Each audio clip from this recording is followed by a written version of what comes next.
Gentlemen, welcome to the Black Sea and Balkans Security Forum. My name is Radu Tudor. I will moderate this panel with great panelists today. We will discuss about frozen peace or fair peace scenarios for ending the war in Ukraine.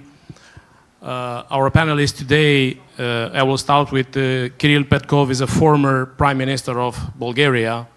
Prime Minister, welcome. Admiral Igor Kabanenko is the former Deputy Minister of Defense of Ukraine. Thank you for being here.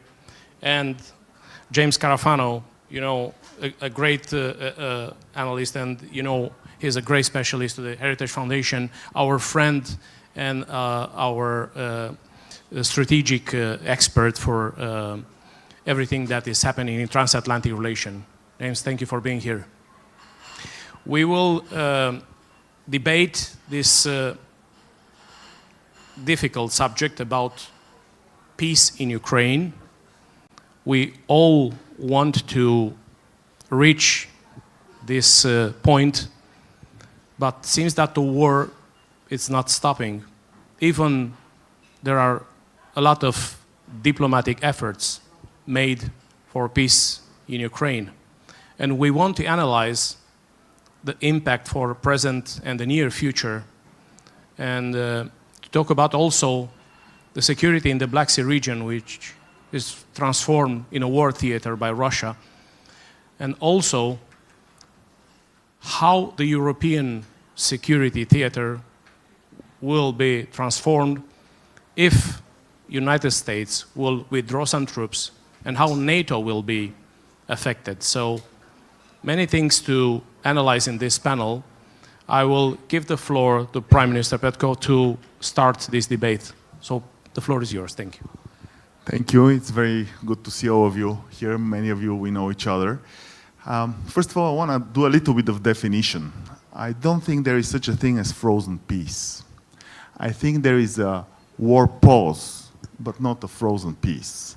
In other words, what I believe is that until we reach a fair peace, there will be no real peace. And we saw this in Crimea after 2014, and I don't think we can have the same mistake again. So my first proposition here in my arguments is that we have to go all the way to the fair peace of the borders from 1991, and anything short of that is a pause of war. I was 3 weeks ago in Ukraine on the front line, and I was very proud, by the way, to see one of the generals telling me that in 2022, when there was 10 days left of ammunition in Ukraine on the front line, Bulgaria was there for them. And we literally were there on a very critical point. But what I was very happy to see is that these initial days of the war have changed. What I see now is more self-reliance due to the new technologies that they have. Farther and farther targets can be reached. And so I understand that at this point in time, the two positions are very far apart between Ukraine and Russia. And the idea of immediate fair peace is not at a hand reach. But what I truly believe is that the more advancement there is in the defense technology of Ukraine, the more Europe is very strong in the financial support of Ukraine, and I think that's a key point here, the more Russia would understand that the idea of gaining ground, it becomes less and less possible.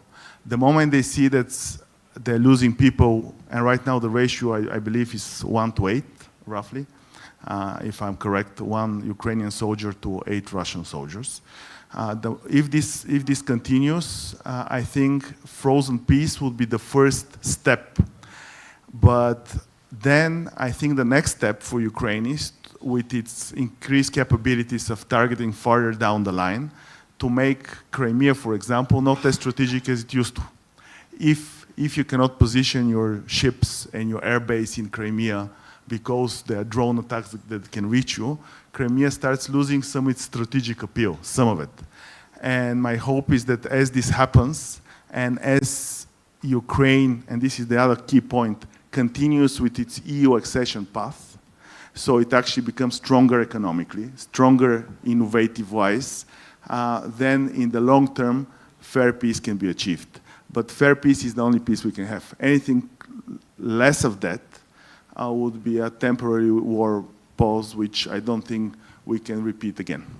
That's my argument. Thank you, Prime Minister. The Deputy Minister Habanenko, you have the floor.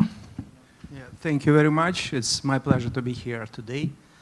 Let me begin my brief speech from perspective of certain principles of war, what are rapidly confirmed by the historical experience. They teach us that a large-scale war cannot be stopped until decisive developments occur on the battlefield. Such is the nature of war. The transition from war to peace cannot be achieved solely by diplomatic means, because something decisive must happen on the battlefield, something capable of changing the political position of the opposing sides. Regarding this, the equation arises as such conditions already created. A couple of days ago, Putin hinted what the war in Ukraine would supposedly end soon, but Moscow shows no signs to stopping hostilities. Russian troops are intensified offensive almost along the entire front line. According to information from sources, the Kremlin is discussing the mobilization of at least 300,000 people. That is, apparently Moscow is currently pinning its hopes on this year's summer offensive campaign, and under favorable conditions, its conduct is going to continue the war in the future. On the other hand, there is a significant shutdown in the Russian troops' advance. At this rate, it will take Moscow at least 10 years to occupy the entire Donbass. Over the past 3 days, Moscow has lost control of more than 113 square kilometers of previously captured territory, and Russia's losses on the battlefield are growing. That's already mentioned by Prime Minister. Ukraine is ahead of Russian drone strikes. These are becoming increasingly painful for Russia. Does this mean like a turning point? In my opinion, there are certain indicators, but it would be premature to claim what the military conditions for any of the war have already been created, since the intensity of combat shows no signs of diminishing. At the same time, this summer campaign seems to be decisive in many, many respects. The Kremlin does not stop talking about territorial compromises of Ukraine for sake of signing a peace deal. This is really only an ultimatum, Moscow ultimatum. Let me remind what the majority of Ukrainians consider the demand for the withdrawal of our troops from Donbass as a prerequisite for ending the war unacceptable. This means that any attempts to trade Ukrainian territories are doomed to failure due to the opposition of our society, critical opposition of our society to this. Despite this topic was reflected in approaches to security guarantees. The US has expressed its readiness to provide Ukraine with such guarantees, what is currently important. But after our troops, it's critically important, but after our troops' withdrawal from Donbass, not before the ceasefire and the end of the war. This was stated by the President Zelensky in March this year. The US side has denied the existence of such a requirement, but as for now, the topic of security guarantees seems to have been somehow postponed for later.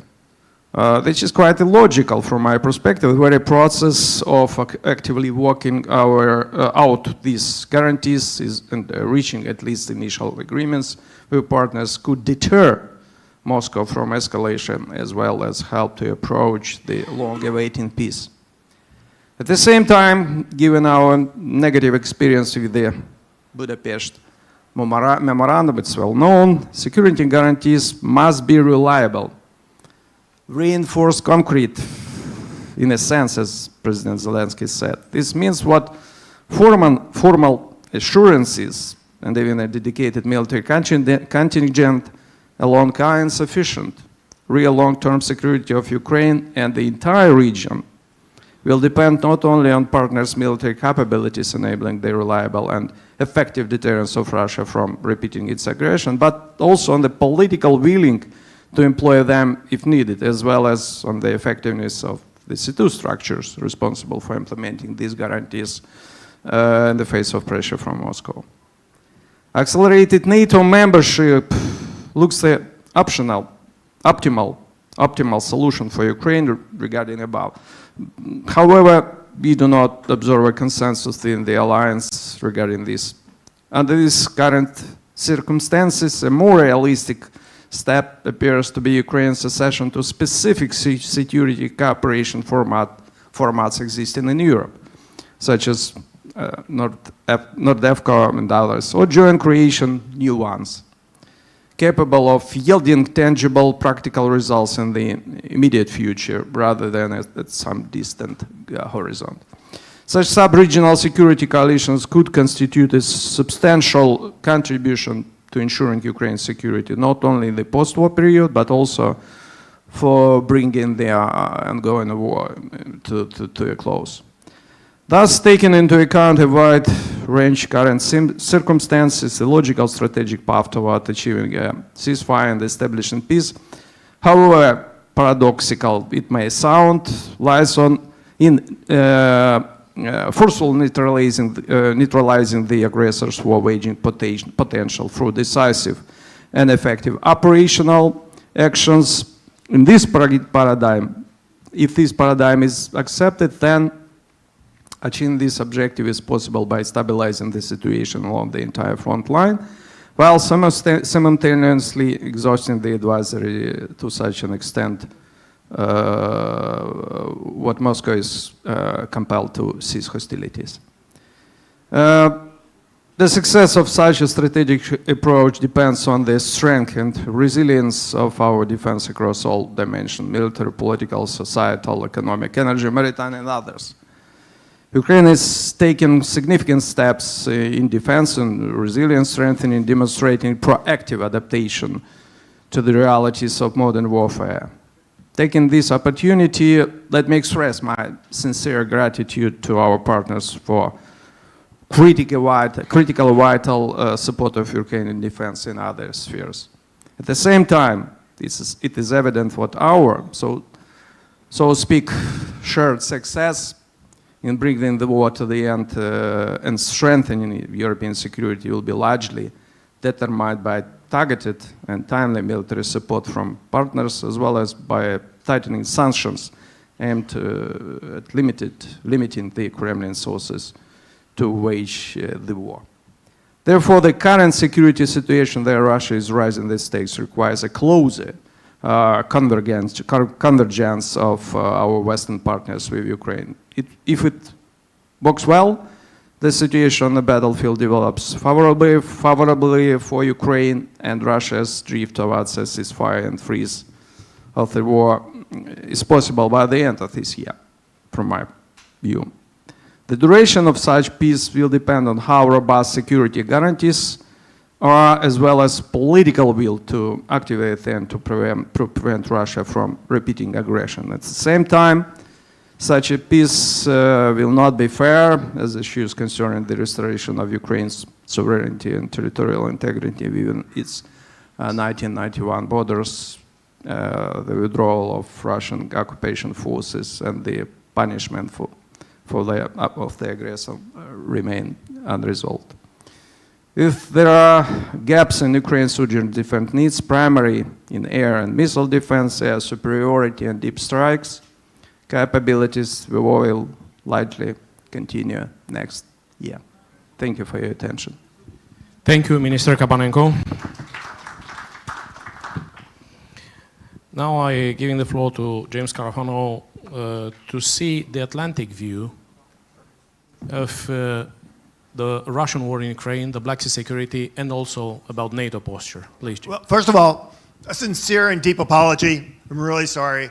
I mean, you went from prime minister to deputy minister to no minister, so I feel like the whole panel's just kind of stepped down.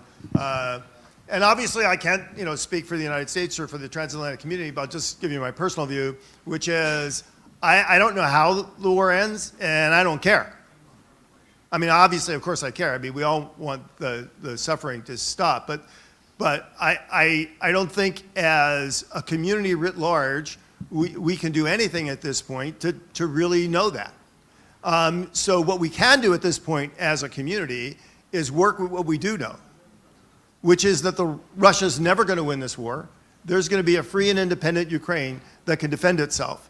And so I think rather than sitting around and waiting for what the final thing looks like, if there is a final thing, and whether it ends in a treaty or it kind of ends in a whimper, we can focus today, right now, on the things that we know are going to happen and we know we're going to have to do. And I'll say something which might be not everybody agrees with, which is fine. And for similarly what I said about the Western Balkans, although for different reasons, which is I don't think we start with the notion of, well, the first thing we have to do is get Ukraine in NATO and the EU. I think that's the wrong way to look at this, in large part because, let's be honest, there are lots of large geopolitics, much larger than Ukraine itself, that are going to determine when and if those things ever happen. And so we could sit around and wait for this to happen, or we could do the things that will actually secure Ukraine in an important and sustainable future. The number one thing starts with actually the thing everybody in Europe needs and will always need, which is reliable, affordable, abundant energy. You cannot have a modern society without it. Absolutely, there's no way we can reconstruct a vibrant and prosperous Ukraine without that. And I will say from the US perspective, I'm actually very proud. The United States has actually started to lay a lot of the groundwork for this. I mean, if you've just followed this, as much as people say that the United States is going to leave NATO, which isn't going to happen, the United States is going to leave Europe, which is never going to happen, the United States doesn't like Europe, which isn't true. I mean, if you look at the last month, the amount of American activity in Southern Europe has been mind-boggling. I mean, the United States has mounted several major data and energy projects, and the interesting thing about all of these is they help lay the foundation for pathways for secure energy security from Ukraine coming from the south, and other potential developments that are going to be helpful. So I think that that work needs to accelerate and continue, and it needs to become the mantra of all Europe. If it's not delivering reliable, secure, and dependable energy, it's not something Europe really needs.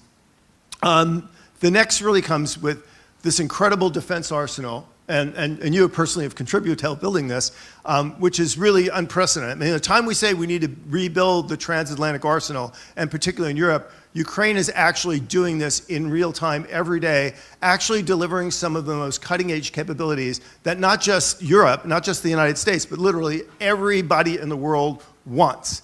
And obviously that defense cooperation needs to be a priority. It needs to accelerate, it needs to integrate, and the resources that contribute to that defense capability need to accelerate as well. And again, I'm kind of proud of the United States because the United States has already entered into several investments in Ukraine. There'll be increasing US investments and partnership. I think the US will be one of the more prominent partners in the defense and reconstruction in the Ukraine.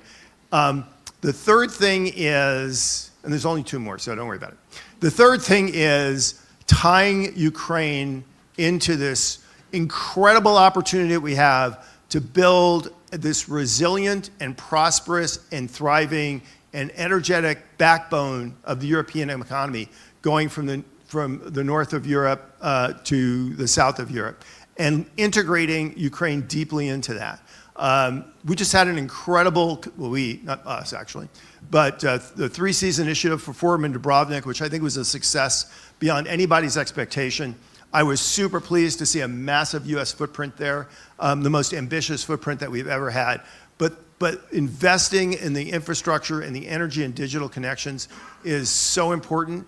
And Ukraine's already a strategic partner in the 3 Seas, but accelerating that, particularly in the development of the Danube corridor, which would add, I think, just an enormous amount of additional resilience and capability to the integration of Ukraine into that corridor, but also to other neighbors as well. Obviously, the topic of this conference, a free and open Black Sea where commercial traffic can transit the Black Sea with confidence and safety is super important. And the last thing, I know we want security guarantees and we want this and whatever. Actually, I think the easy pathway for here is really, there's nothing limiting Ukraine or any country anywhere in the world from having bilateral security treaties. Nothing. You don't have to wait on NATO, you don't have to wait on the European Union, and let's be honest, from the Russian perspective, it's irrelevant. The difference between having a bilateral security agreement, treaty with another country, to the Russians, that's NATO, it doesn't matter. So, I mean, there's some, I think, incredibly obvious ones, Poland, Baltic states, some Northern European partners, and some others. This is the new game du jour. I mean, we've already seen this accelerate in the Middle East, where we went from implacable enemies to Ukraine having Israel having bilateral security agreement with former entities, sharing defense capabilities, building collective security. That's going to happen. And just my message is, trust me, I love NATO. Nobody loves NATO more than the Heritage Foundation. We were the first to support NATO enlargement. We were the first to call for many states to join. It's awesome. It's great. It'll be there. It's fine.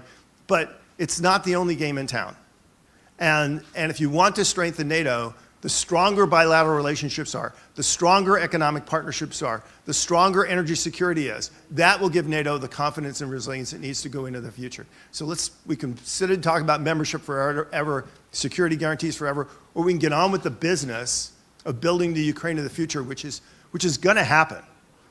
And the more we think about it, and the more we focus on it today, the more it's going to happen regardless of when and how this war ends. Thanks. James Carfon, thank you so much for those ideas. I will provoke Minister Kabanenko. James said something very interesting. Bilateral security agreements. Until Ukraine will reach a peace settlement and maybe a future in NATO, do you think this idea of bilateral security arrangements, it will work? And how do you see probably that will happen? You mentioned also the 1994 Budapest Memorandum, and there are several other countries there giving Ukraine security guarantees. Thank you very much for this question. From my perspective, it can work, but you know, it's again, I would stress what Russia can be stopped only by force. So to create something before creation of some formats which can support Ukraine security and defense, we should understand, does this format work in this direction? Does this format create, you know, some force behind Ukraine which can just influence, strategically influence on Russia, deter Russia, provide necessary capabilities, additional capabilities for Ukraine if Russia will continue aggression, or after creation of signing of frozen peace agreement, will repeat aggression. So from my perspective, different formats of bilateral, multilateral formats can work. But again and again, we should understand behavior of Russia, strategic behavior, and create capabilities and formats necessary to stop Russian, you know, aggressive ambitions, to defend Ukraine, really defend. Not, you mentioned, not like assurances of the Budapest Memorandum. So to do real things and really support Ukraine in strategic path and strategic perspective, not only on signing documents. Thank you very much. Thank you. Prime Minister Petkov, allied security or bilateral security? So I actually liked many of the points that were made a little bit earlier, and I think I fully agree on the fact that energy security, energy projects, independence, the vertical corridor, we should build more bridges between Bulgaria and Romania for a quick example of NATO mobility. We should get from Alexandroupolis all the way to Ukraine these supply routes that would make long-term strategic strength of Ukraine in a way that Russia would understand. So I fully agree with this part. What on the other side though, I think it's not either or. I think we should not, because we're doing these projects, and I think they're vital and great, we should not decrease our coordinated strategy on the Euro-Atlantic front. Because in the end of the day, China is there, Russia is there, and if we start picking and choosing our battles, sooner or later we'll be weaker. We work coordinatedly on all fronts, so that everybody who is challenging democracy and challenging the whole idea of 21st century, no sphere of influence and all this stuff should understand they have an allied front. So I think it's not an either-or strategy, we should do both. Go full force on the energy sector. I'm very proud that we did the Greek interconnect for 8 months during my time, something that was not done for 10 years. So it's possible. I'm very proud of the US effort, by the way, on the vertical gas corridor. I love to take the market share of Russia into Eastern Europe in terms of gas supply. Great idea. Very proud on the technology innovations that are happening between Ukraine and Europe. I think the stronger Europe becomes militarily, the more its worth would be worth more on the negotiation table. But I don't think we should give up on the unity of strength of NATO, because these guys on the other side understand that if you don't fight together, they can pick and choose. Today is Iran.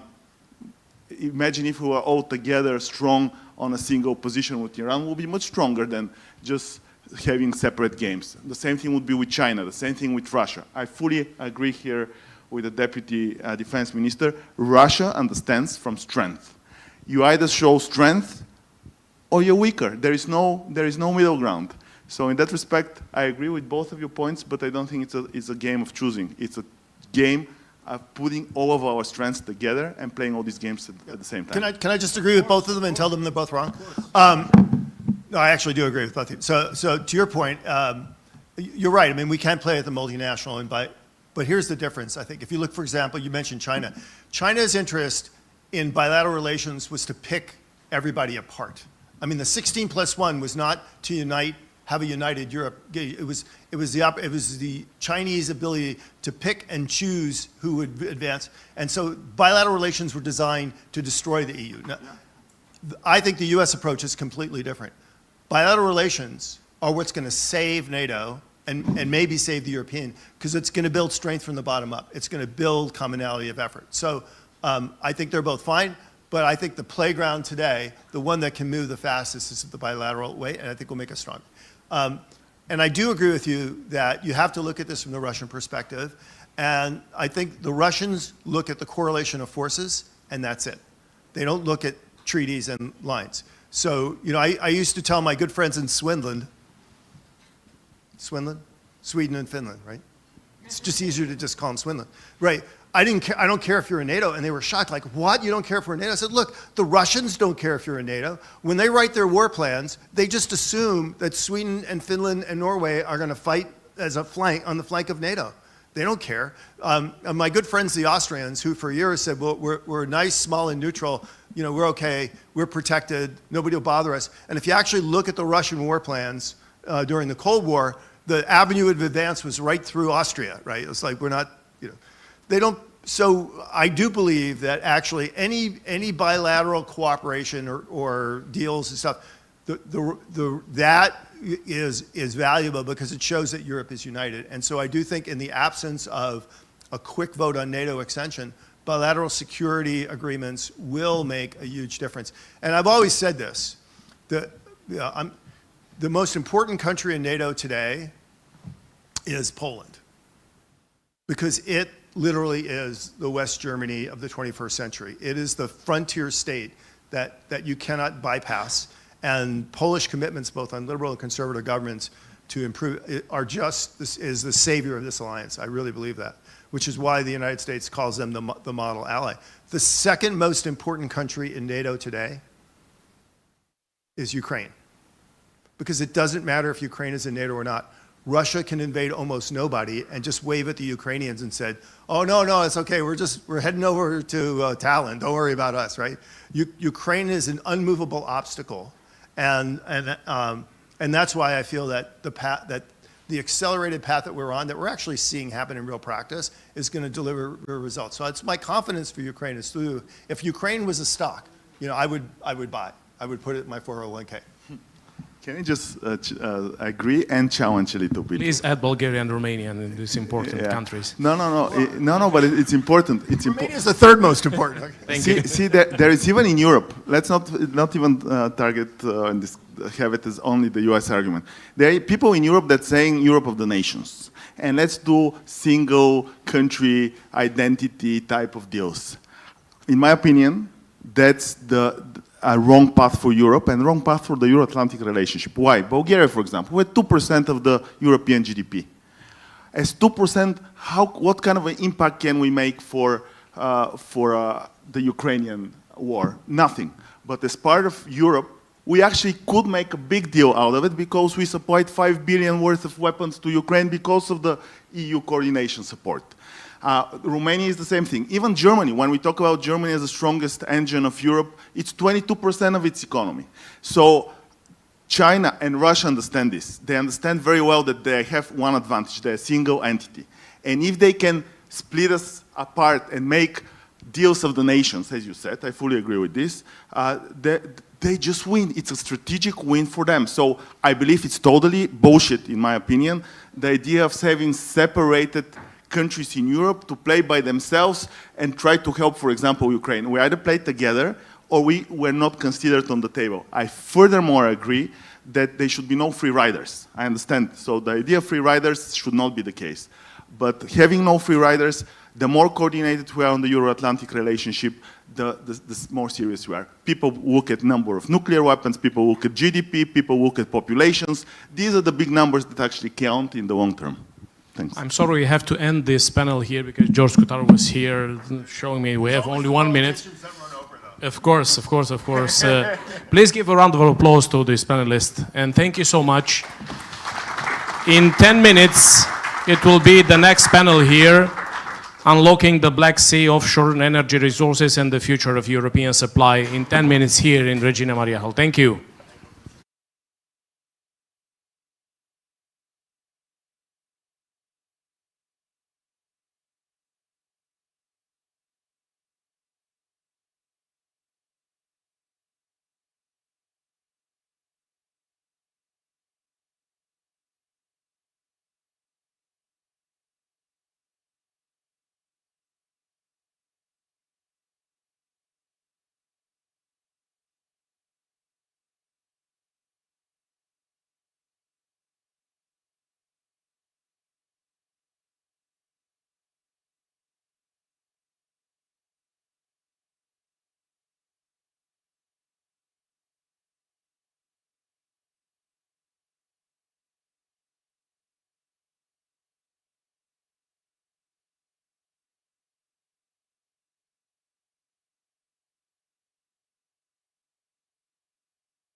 Excellencies, my name is Adrian Maniuțiu, host of today's energy panel in a very troubled time. Energy is a weapon, energy is a shield, energy is a very strategic card to be played currently, not only in the Black Sea region, but especially in the Black Sea region here in Europe. You might wonder why this panel? So we have two major projects that will reshape the entire area, two major projects going on.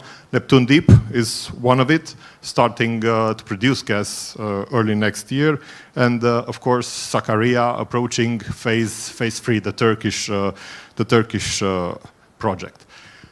There are a few strategic questions that I would like to answer today with you, together with you, Your Excellencies. For example, to what extent can the Black Sea offshore energy resource meaningfully contribute to Europe's long-term energy security, but also geopolitical security?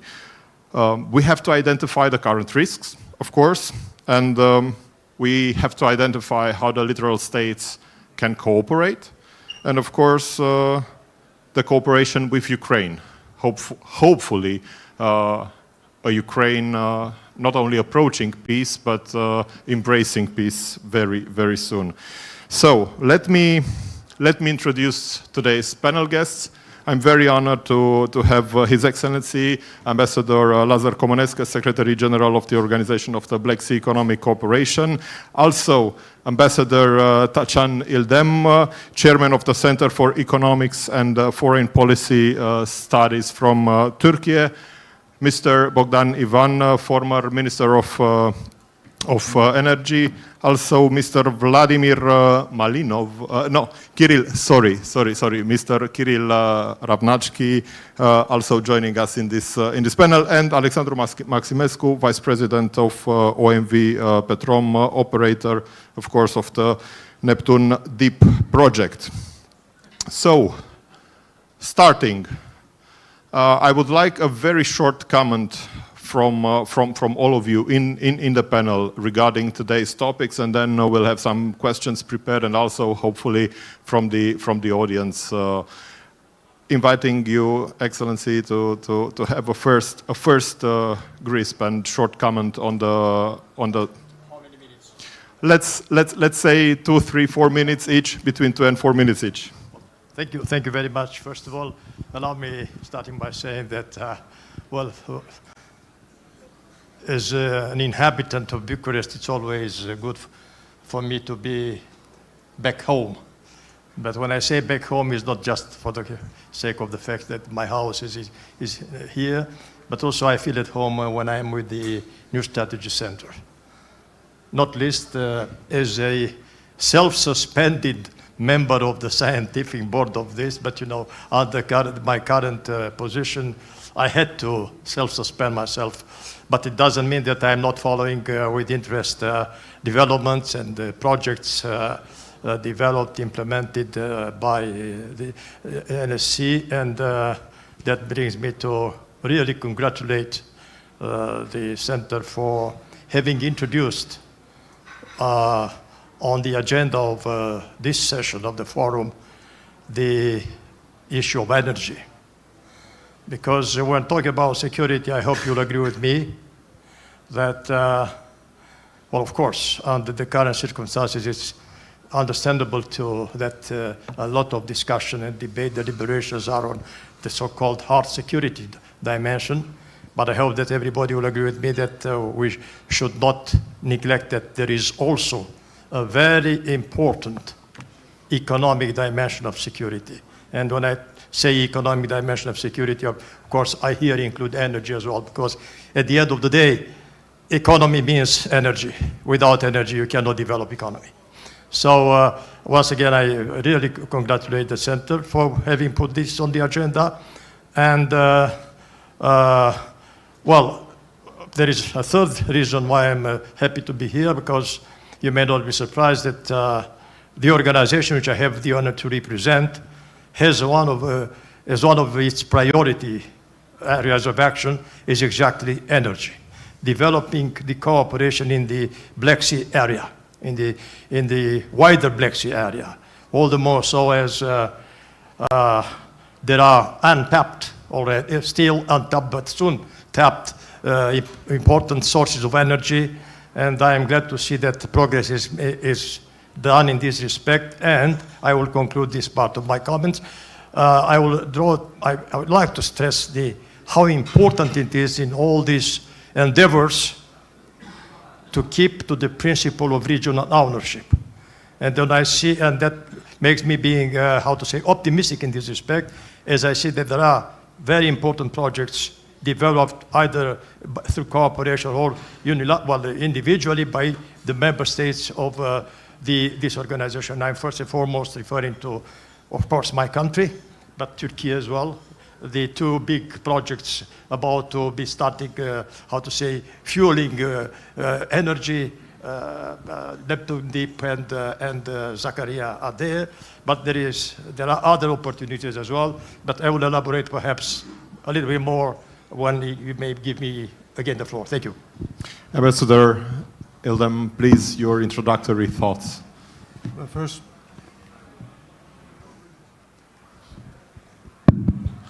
First of all, it is such a pleasure for me to sit at this panel because my think tank, Center for Economics and Foreign Policy Studies in Istanbul, is partnering with New Strategy Center for this panel.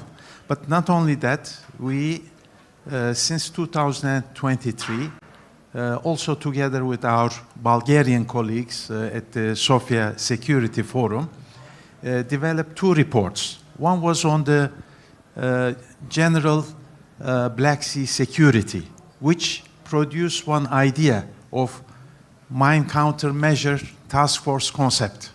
So we own it. But thanks to our governments, they also accepted the idea quite viable, that they saw to it that now it is a reality. And second report was on energy security, because the security metrics have changed in recent years, especially with the introduction of hybrid tactics in our literature more and more. It is not new, but it is systematically used, and energy is one important element. And there are developments like, as the Secretary General referred to, Neptune Deep and Sakarya perimeters. What we need to do is to consider these production and extraction activities together with protection of the critical infrastructure. These two are two faces of one coin. And I think we have to more and more take care of the protection issue more seriously, given the fact that the hybrid threats that we are facing, and we will face even more so, which will remain under the threshold of Article 5, this would pose an important challenge. And we require to perhaps replicate what we have achieved with mine countermeasure trilateral cooperation, to expand it to protection of critical infrastructure, because there would be vulnerabilities during the development phase, during the time when pipelines are built, and we need to make sure that we have a secure environment to protect it.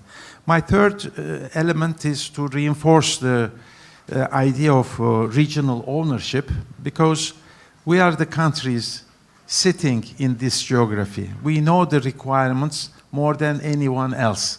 And our cooperation, trilateral cooperation, will yield results. In doing so, first we will definitely work as riparian allied nations, but always with the idea to keep in mind our Ukrainian friends, to keep them in the picture. Of course, Georgia is another country in the region, but definitely in this collaborative effort, we should not lose sight of their presence and contributions to whatever project that we could embark upon now and in the future. Thank you, Ambassador. Minister, you served during a very troubled year as energy minister, of course. Fuel price spikes, the war in the Middle East, of course the Ukrainian war still going on, but at the same time, Romania consolidating its role as a major stable player in the area. How will the situation change now that we expect first gas next year coming from the Black Sea? Thank you, Mr. Monuțiu. Thank you, New Strategy Center. Hello to everyone part of the panel. Of course, when you speak about energy, it's not about molecules of gas. It's not about physics. It's about democracies and the resilience of economies and governments. And in that new paradigm, it's definitely that something far away in the Middle East could affect a lot our economies worldwide, despite the fact that we are not depending by imports straight from Hormuz or Middle East. In this new context, the vision of Green Deal, which today every one of us could consider that was a failed bid, we are in the front of a new reality. And in that new context, I see a lot of opportunities. If you refer to Black Sea and Romania, definitely we have that huge, important project, Neptun Deep, made it by Romgaz, state-owned company, and OMV Petrom. And starting with next year, that will bring more than 8 BCM in Romanian and in the region market.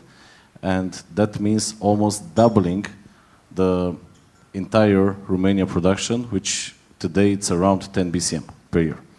In that new context, obvious, Romania will be the largest gas producer from European Union. And it's a huge advantage for our economy.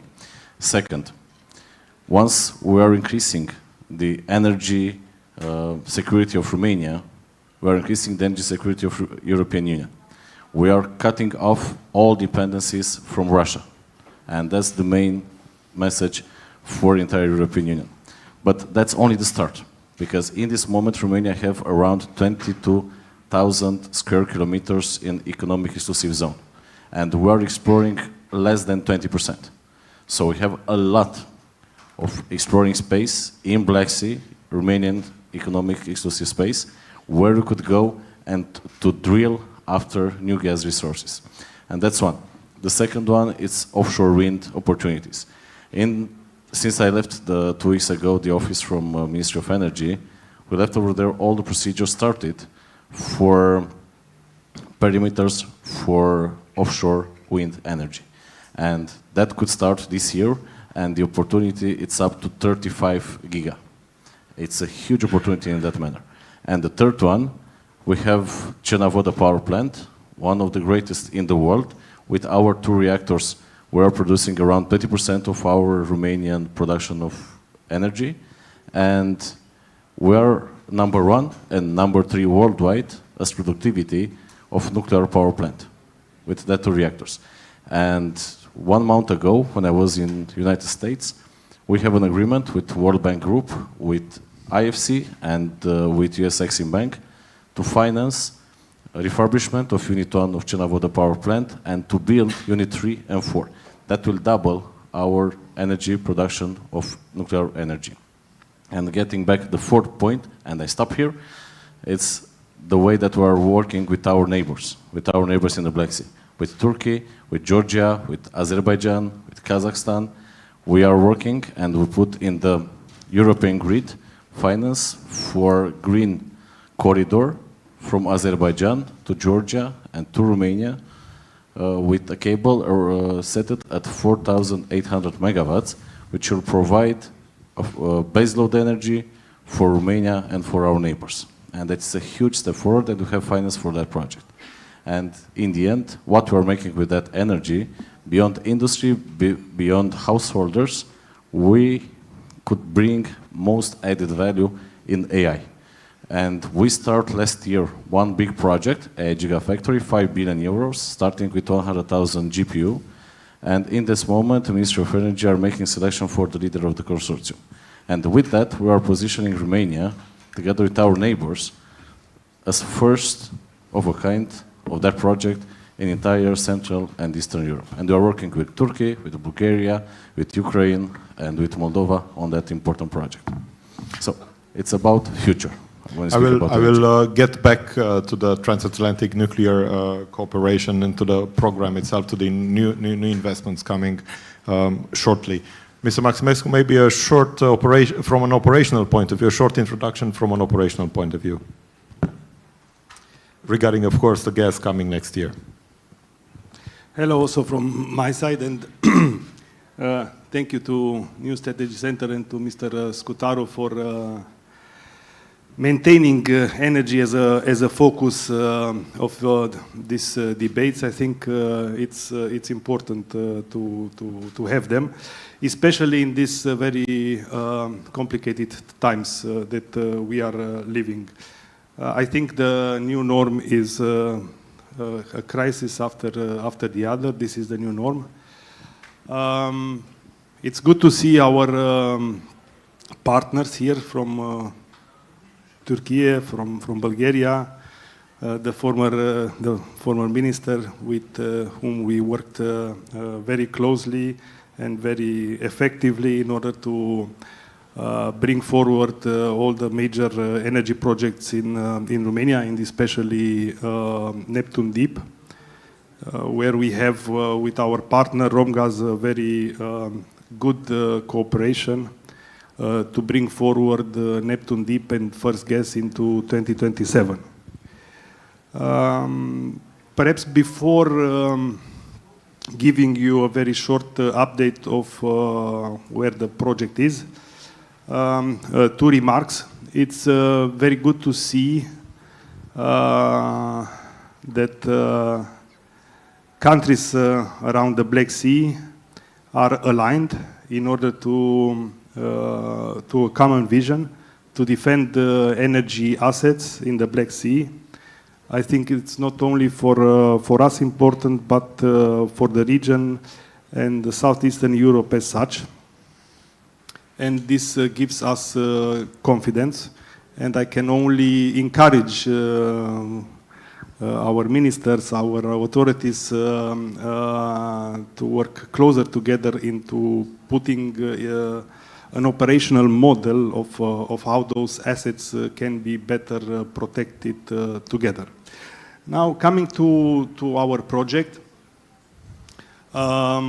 it's a constant in these debates at the New Strategy Center, and I'm very happy to be able to report to you some further progress of the project. As you know, Neptun Deep is in the economic exclusive zone of Romania. We are since more than 1.5 years in implementing this project. South of Neptun Deep, we have another offshore perimeter that we are exploring right now in Bulgaria. Perhaps you have heard, it made the news a few weeks ago, that our exploration wells that we drilled were not successful, unfortunately. But this is life of an oil and gas company. Exploration is part of the business. It comes with a lot of risk, with a lot of risk capital. Sometimes you are successful, sometimes not. But in the end, this is our role, and we will continue explore the Black Sea. As the minister has said, there is a lot of still of potential in the Black Sea. In the next period, we are planning to drill another exploration well in the Neptun Deep area together with Romgaz, the Anaconda prospect. And let's hope that this time we will be more successful. Geology sometimes can play you, but you have to, I think, continue believing and looking for the best prospect.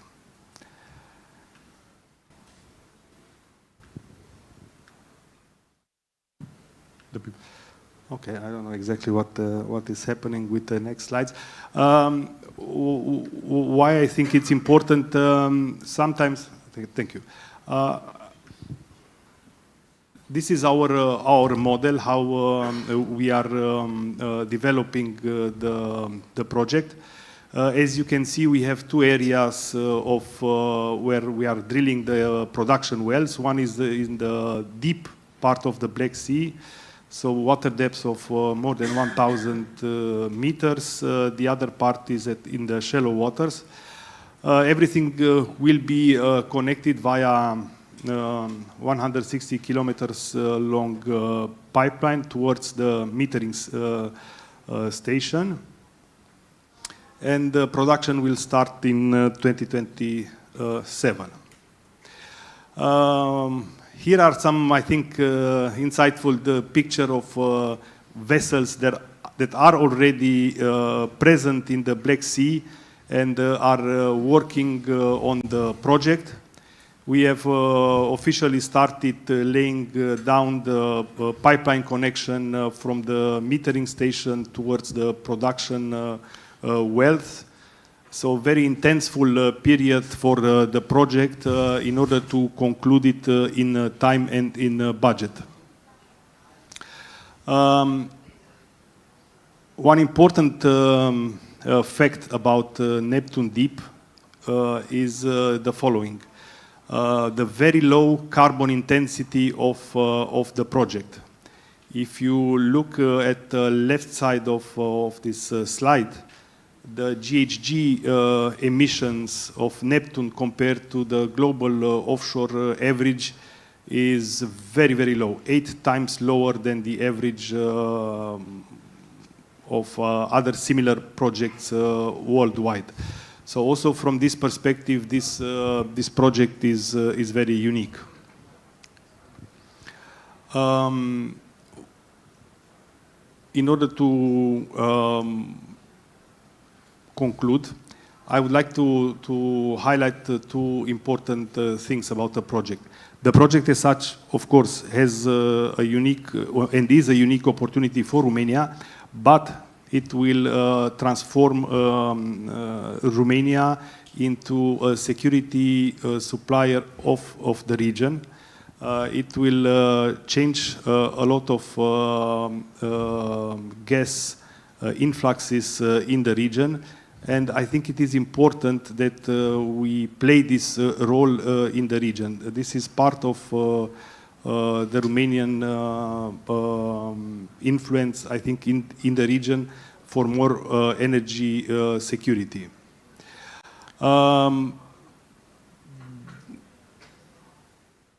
Perhaps one final statement. This is one of the vessels that is taking right now part in the implementation of the project. Right now, we have more than 15 vessels that are working for the project. We will have a peak of these activities over the next months, and by the end of the year, the implementation phase should be close to being finalized. I would like to stop here. Thank you very much, and if there are questions, I'm very happy to answer. Thank you. Thank you very much for this rather comprehensive introduction you gave us. Moving forward to Mr. Kirill Vravnatsky, Executive Director of Bulgartransgaz. There are some specific questions that we need to discuss today, but first, as an introduction from your side, how does it look from your control room in terms of how the region will be changed next year as gas from the Black Sea will start to flow? First of all, thank you very much for the opportunity to be here today with so many esteemed colleagues and policymakers. I think maybe the most important thing that we need to start with is the idea is that Black Sea and the Balkans are turning from a periphery into a strategic pillar into the European energy security. For decades, our region has been more like a transit corridor, and recently we are turning into a production site for the whole of Europe. We are a platform for a regional cooperation that's of vital importance for the whole energy security of Europe. And when we speak about Black Sea, I think there is a tremendous opportunity because when we speak about energy in Europe, we always use the three words diversification, security of supply, and affordability. And I think with the production of gas specifically, because I'm a gas person coming from TSO, gas TSO, I think the local production of gas in the Black Sea is advancing exactly those three things. We have a shortened supply chain, which is affecting the affordability. And most importantly, we're having lower geopolitical dependence. Those two together bring the market more predictability. And predictability is a vital thing for the businesses, for the end consumers, and everyone that's involved in a society in general. And those projects that we speak about now today, they're not just theoretical projects.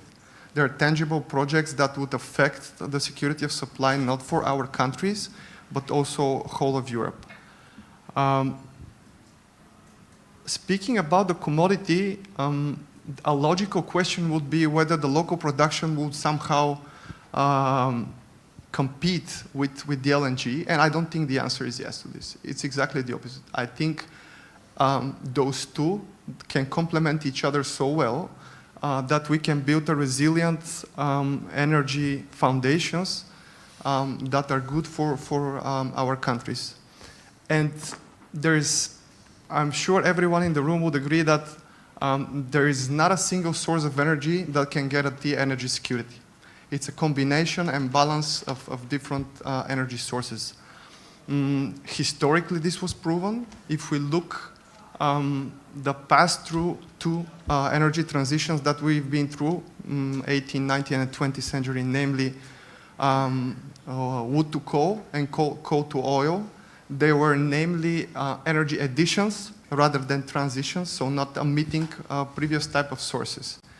And last point as a start would be, if we have the commodity, equally important is the infrastructure and how the commodity is delivered to the places where it's needed the most. So in that sense,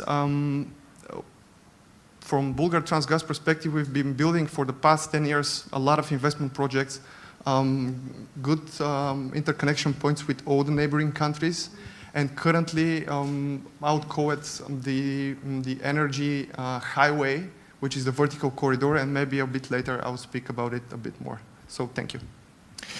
Ambassador, coming back to you, and of course speaking about your diplomatic past, but also from the perspective of your seat at the SEC.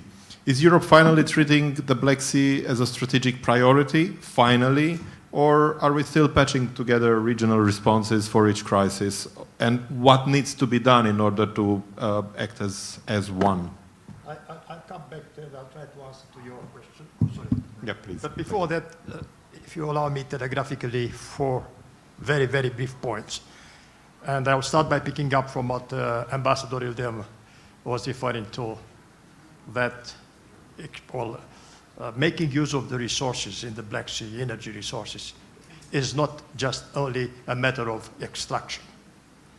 It is equally very important as well that the activities aimed at extracting gas and so on have to go hand in hand with enough preoccupation for saving, protecting, preserving the general environment in the Black Sea. environment, the Black Sea is a delicate ecosystem. And I think that this is an important point which has to be taken into account. Second, again, picking up from the ambassador, it's about you extract energy, but in order to use it, you have to transport it. So the safety of transport and supply, all the infrastructure, therefore, that has to be strongly developed and protected. Third point, okay, organizations like mine and individual activity by member states or by countries in the region are extremely important, are of primary importance.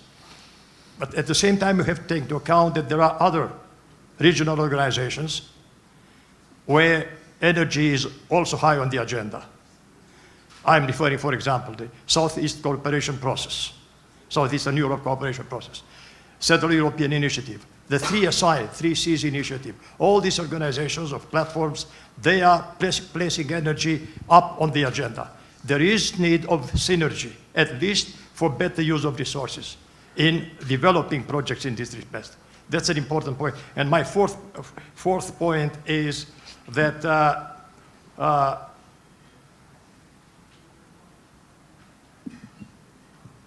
I would say that there is an important element of, as I already mentioned here, at the end of the day, what counts is the regional ownership. And therefrom, when I'm talking about better synergies and coordinations with other international organizations, I'm referring to the fact that particular attention should be taken, and or better said, in any enterprise in this respect, one should take stock and build upon what has been built by the countries in the region. The regional ownership is extremely important. And now that brings me to your question. I very much welcome the fact that, for example, the European Union last year adopted a new strategic approach towards the Black Sea region. And that means that the Black Sea region means something important for the European Union. But there, I think that in order to implement, in the panel in the morning, there was mention about the importance of implementing this new strategy of the European Union.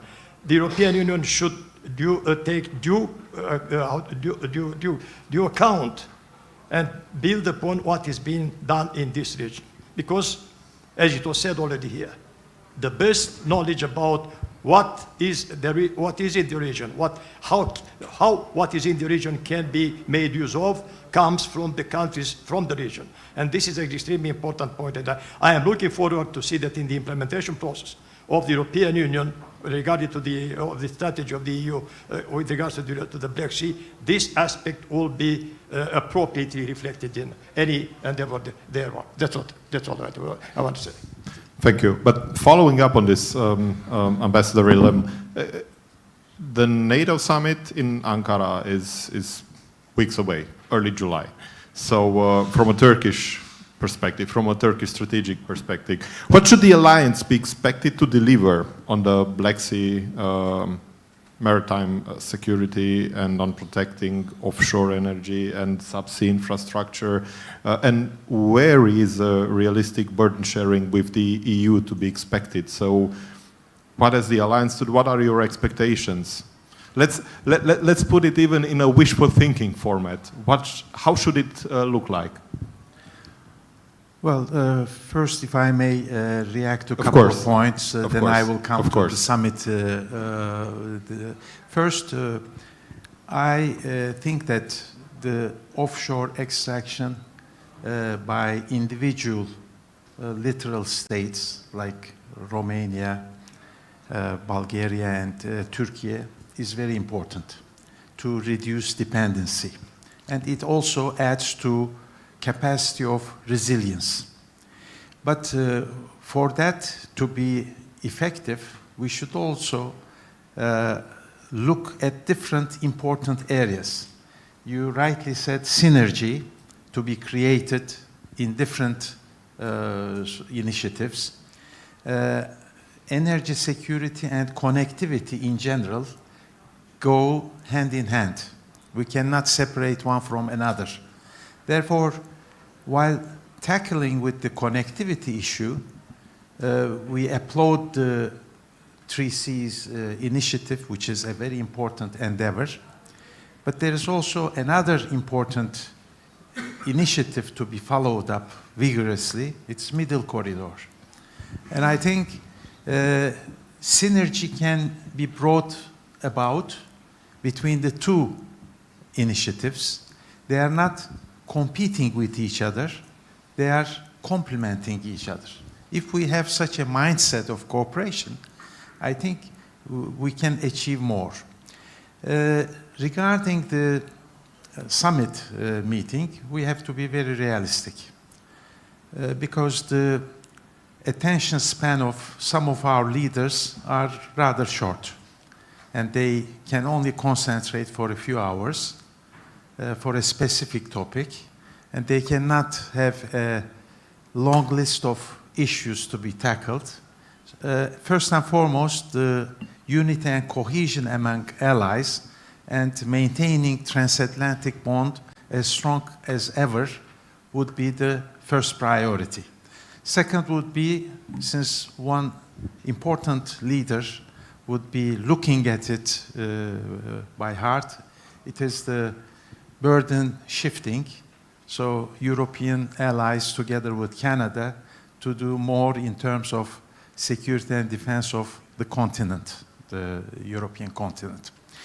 The third issue, of course, threats and challenges emanating from the south. We cannot just focus on one direction, but rather to have a 360-degree approach. It would be important.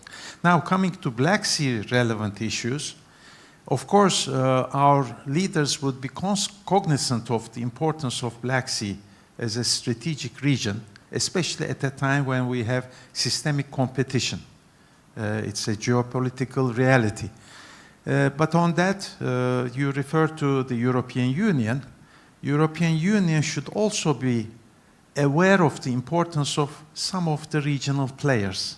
Since we talk about regional ownership, I must say it is a critical voice, perhaps. I have to add to the discussion. The European Union, while developing this sort of approach or strategy related to Black Sea, had not consulted Turkey properly. It was too late and too little. But do you expect this to change in a very near future? It depends on the European Union whether it wants to play a geopolitical role, as it claims, or be hostage to lowest common denominator policies dictated by national priorities. This is the decision to be made by the European Union.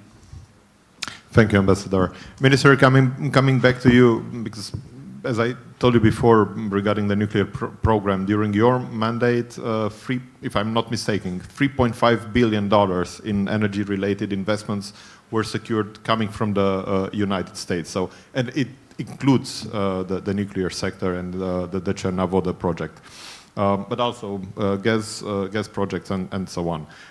Basically, how important is currently the American security and the American investment umbrella? Because we all know we kicked ExxonMobil out of Europe a few years ago. How important is this American security and investment umbrella for the actual viability of the Black Sea region? And is this umbrella something we can take for granted? We could take for granted if we are moving with the same speed as US are moving during these days. We have EU resources, and we will cover a lot of renewables with EU resources, and that's a fact, and it's a very good one. But for nuclear, we don't have that kind of financial instruments to finance refurbishment and production of nuclear energy power plant. So that's why I started to negotiate with World Bank Group, and 1 month ago when I was to Washington, D.C., I met the chairman of World Bank Group, Ajay Banga, and I have a very good discussion related with the final decision, which will be taken official in the board, but that will be officially announced during this summer. The fact that after 40 years, first country in entire world where World Bank will put money for nuclear energy will be Romania. And that's a huge news. And related with that, the entire world understand how important is base load energy and nuclear energy. I think Europe make a huge mistake when we choose to bring out the coal, when we choose to bring out the nuclear, and to focus only on renewables without storage. And we see now that the price of energy as average increased in less 10 years with 40% at EU level, with 70% at Romanian level. And that means our productivity decrease significant. So in that new paradigm, together with Rafael Grossi, the General Secretary of International Atomic Agency, we're making a lot of push on the US side. And in this moment, the most important part of Romanian financing of nuclear project, it's coming from United States of America. And we are discussing about interest rate around 1%, comparing with 6 or 7% which Romanian Ministry of Finance are getting interest rate right now. So it's important, but we should move very fast with Unit 1, with Unit 3 and 4, with SMR project, straight in the same business with AI Factory and AI Gigafactory, because we want to bring most added value for that energy. I fully agree, I respect the agriculture, it's very important. I gave you right now an example. If we're getting cheap energy for farms, maybe we'll have a stake with 1 or 2 lei lower price. But if we're getting that energy to AI Factory and AI Gigafactory, we're positioning Romania part of the leading countries in the next 10, 20, 30 years. Thank you, Minister. Mr. Ravnatsky, gas transmission infrastructure is currently and will remain a target given the times that we have to live through. So we have seen this in the Baltic, we have seen this in the North Sea, Nord Stream, and so on. So what is the level? I'm very interested in finding out what is the level currently of cooperation between your company, Bulgartransgaz, between the Romanian company, Transgaz, between the Turkish company, Botash, and maybe the Ukrainian operators. I don't know how far this goes currently. And is it actually enough to handle and to tackle all the threats, be it a hybrid threat or a real physical military threat? So I'm referring to actual attacks. Yeah, having a strategic asset means you have a strategic target. That's the thing. I think with a huge regional impact. It's not. Yeah, and I think the only way to deal with this and to hedge on that type of risk is to have a cooperation. Without the cooperation, you can't do it on your own. The company cannot do it on their own. And it's not just cooperation on companies level. I think it's cooperation on governments and republic level, and also cooperation, I would even say, EU and NATO level. These are the things that are important for such type of threats, because they're there. You have threats for the offshore platforms, you have threats for compressor station, subsea pipelines, all this stuff, and the only way we can deal with this is to cooperate. Thank you very much. You wanted to add something, Ambassador, please. If you allow me. Connectivity was mentioned here. I simply wanted to, well, connectivity definitely has a lot to do with being successful in energy area. What I want to say is that we know about plenty of initiatives, corridors, connectivities, and so on. What is important to me, because I have the impression that at least partially, some of these initiatives may be looked at as kind of being in a competition. I think that ideally one should, when developing, launching an initiative related to connectivity, is to look at that through these initiatives, to develop a mutually reinforcing network of connectivity. This is one a very important point, in my opinion. And second, coming back to the idea of taking into account initiatives, projects from the region. And I hope that back to the EU approach. There are two important projects which have been developed within the Black Sea Economic Cooperation Organization, the so-called Black Sea Ring Highway and the motorways of the sea. These are two projects. A lot of work has been done there, and I think that taking them into account and building upon rather than finding from the scratch something would be much more beneficial. That's all. Thank you. Please. Yeah, just a small step in. I would also say about the vertical corridor, because it's exactly what you just mentioned, Ambassador. It's connecting different type of sources. It's a cooperation on so many levels. Greece, Bulgaria, Romania, Moldova, Ukraine. TSOs from all these countries, European Commission have worked together to provide this opportunity, and it's a tangible project that's already been implemented. By the end of this year, all the construction in Bulgaria would be done, which gives tremendous opportunity for different type of gas sources for the whole region in general. Thank you. Because unfortunately, our time is up. I'm allowing myself to ask everybody in the panel if 30 seconds or 40-second short comment or conclusion is due. Otherwise, please, if you wish so, to add something to the words spoken already. If not, Excellencies, Minister, Mr. Maximescu, thank you very much. Thank you very much for being here. Allow me to announce that in just 10 minutes, after a very short break, the chair will be taken by Ion Ionita, senior editor of Adevărul newspaper, who will conduct the next panel, the Danube Corridor, Strategic Artery for Infrastructure and Security in Europe, with, of course, very relevant and distinguished guests. Thank you very much for being with us today.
Distinguished speakers, dear guests, thank you for being present at our next panel, which it's a very challenging one, the Danube Corridor, Strategic Artery for Infrastructure and Security in Europe, in partnership with People Initiative Serbia. And I have the pleasure to present you my distinguished speakers, Mrs. Simona Cojocaru, Director of Defense Policy, Ministry of Defense, Romania. Thank you very much for your presence. Mr. Wilfried Ilge, Associate Fellow of DGAP's Robert Bosch Center for Central and Eastern Europe, Russia and Central Asia, Germany. Thank you very much for your presence. Ivan Usus, Senior Consultant, Foreign Policy Center of the National Institute for Strategic Studies, Ukraine. Thank you very much. And Vuk Veleb, Mr. Vuk Velebit, President, People Initiative, Serbia. Thank you, Mr. Velebit, for your presence here. And I will start with Simona Cojocaru. Of course, we are in a very difficult and challenging times. Danube is under threat, and we see every day, almost every day, Russian attacks on infrastructure, ports of Ukraine. On the lower Danube, of course, is a very sensitive issue for the Romanian population because rest of drones crashed on the Romanian soil. So it's a lot of work in defending and assuring Romanian population is safe. So let's speak about the Romanian point of view, the Romanian, how Romania copes with all these challenges. Thank you very much. It's so glad to be back to this forum. Actually, last week I was in Warsaw taking part in another very important forum, Defense 24, also talking about military mobility and connectivity from Gdansk to Constanța. I remember, and I see a very, very good friend here, General Hodges. Last year we were together in Globsec in one of the panels talking again about military mobility. So this is absolutely clear. This topic is taking center stage on the eastern flank, and not only in the alliance and the EU level. There are a lot of developments.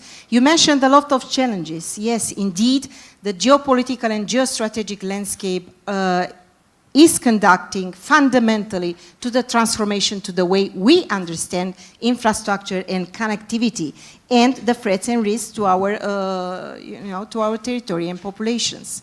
Absolutely, what is happening in the Black Sea, because I will approach the Danube in close connection with the Black Sea, because we are talking about deterrence and defense on the eastern flank. So we see this in such a close, interconnectedness. So what is happening with the war led by Russian Federation in Ukraine, with instability in the wider Black Sea, tensions in the Middle East, hybrid threats, cyber attacks, drone incursions, disruptions in supply chains, all these are demonstrating daily that corridors, ports, railways, bridges, energy interconnections, and digital systems are not simply anymore economic instruments. They are strategic determinants in this current security and defense equation. These are strategic assets at the end of the day, ladies and gentlemen. So important for deterrence, defense, crisis response, and operational readiness. By the way, I have seen many colleagues from naval forces here within the forum. Just last week, they conducted an important exercise on Danube, Blue Danube, with Serbia and Hungary. So important to exercise together, not only interoperability, but military mobility also. It's very, very much important. Two other things from my part for this opening. I would like to say that Danube corridor has acquired indeed a strategic relevance that is absolutely clear, goes beyond traditional elements. It is increasingly becoming part of Europe's critical security infrastructure, absolutely clear, connecting, as I said, Central Europe to the Black Sea, so important, and contributing to military mobility. Also, let me share with you a couple of things in relation to EU developments. We have huge hopes about the plans, and not only the plans, about the funding at the level of the EU level.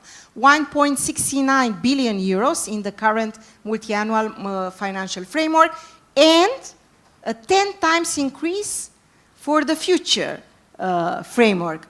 So I think this is absolutely very important. And the other thing, and I hope I will have time to go into more depth later on, connectivity with Ukraine and Republic of Moldova. So important for EU, for NATO, for Romania as such, and we are, we envisage funds in SAFE in relation to building roads and railways connecting these two important partners. Thank you. Thank you very much. Yesterday we launched a book, Black Swans in the Black Sea, and I have to congratulate General Hodges and George Scutaro for this book.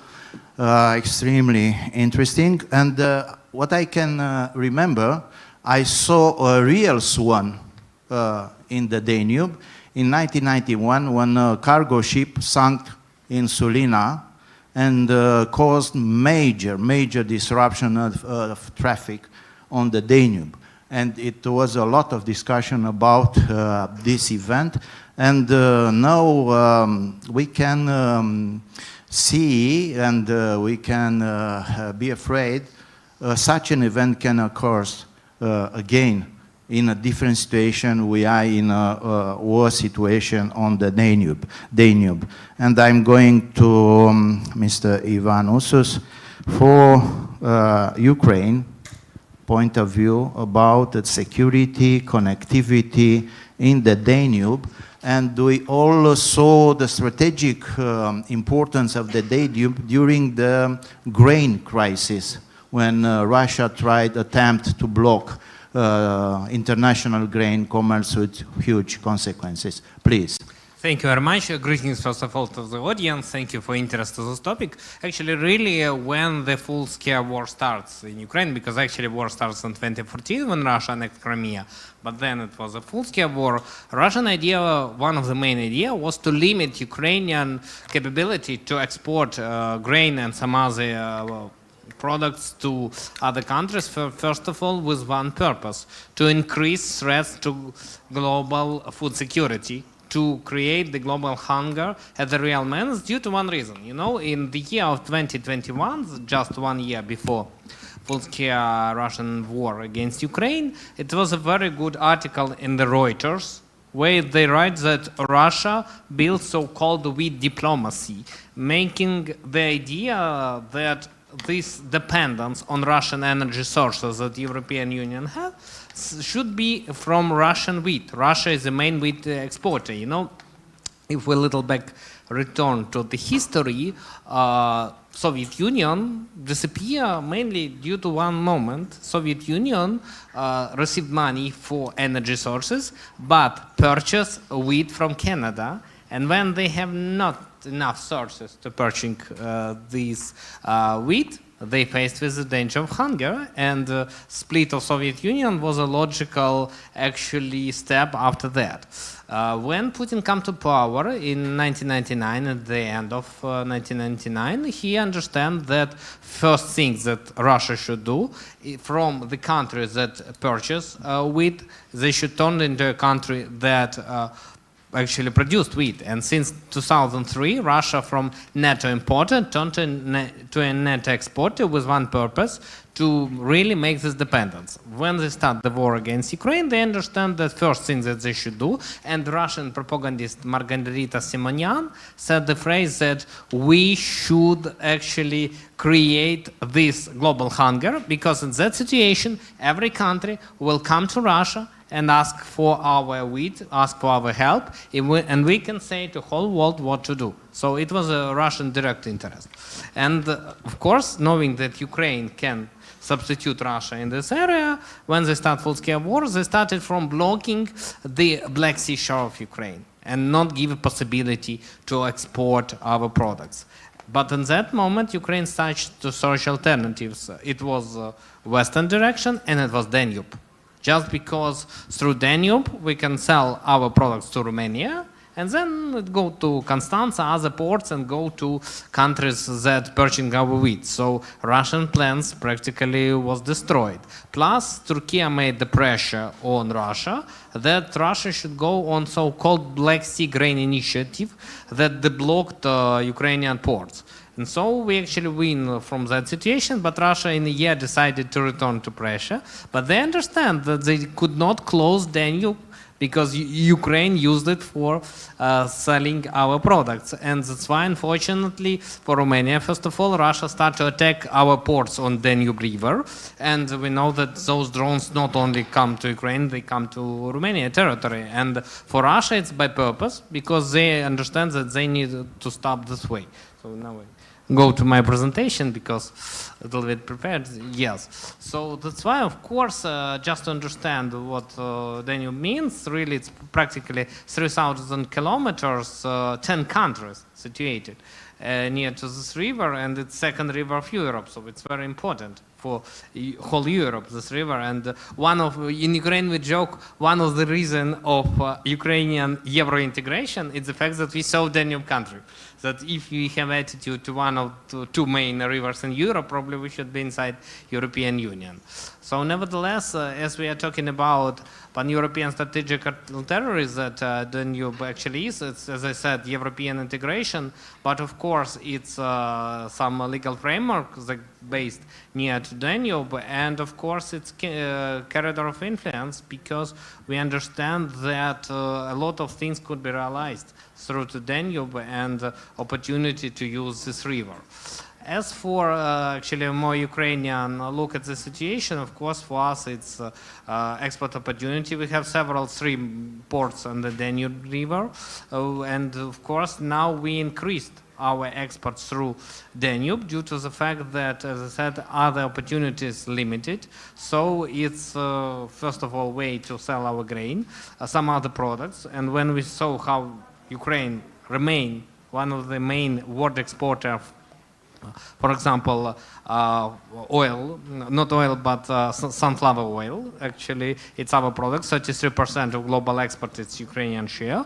Of course, we realized it due to our entrance to the Danube, an opportunity to use neighboring countries, first of all, Romania, who built a railroad to Ukraine and helped us actually to export that. So as for this situation with ports, we see that main ports actually it's Romanian and Ukrainian one, and we understand that of course this important river, but as for me it could be, we can increase the influence of the Danube to whole European Union economy to actually make this part of European Union more compatible compared to other ones, and of course to use ports infrastructure just to do that.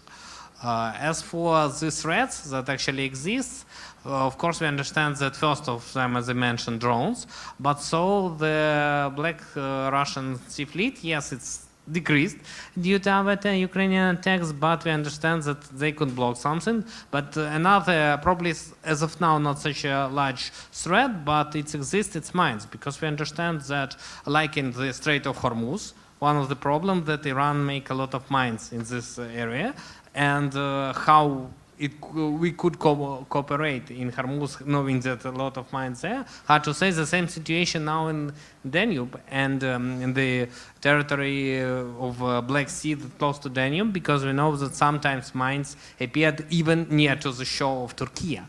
It means that unfortunately it could not be controlled at 100%. So actually, as for opportunities, so we see that really this river can give a lot, and it can give first of all to grain and some food products, but to iron too, and other products that could be used. That's actually Ukraine export and countries in the Danube export, and the main question really to realize all the opportunities that exist and find the investment needed for this thing. So. As for priorities, so of course we understand that first of all it's military aspect, but then it should be thinking how to make this region more and more important, first of all to Europe, to make it one of top centers of European Union policy in future when Ukraine will be in EU, when Moldova join EU. I think together we go to European Union. Of course, Moldova have one interesting variant, but probably not for this panel, how to be in EU, but in Ukraine, taking into account problem with Transnistria region, we think that if one day it will be controlled by European Union soldiers and Moldova can be part of one European Union country, it will be great for Ukraine, but of course it's rather policy, not economy. Nevertheless, we see, in Ukraine we think about this opportunity. So that's why closing my speech, want to say that really it's a strategic spine of Europe, and of course we think more about opportunities that then you give not only to Ukraine but to all other neighboring countries. Thank you.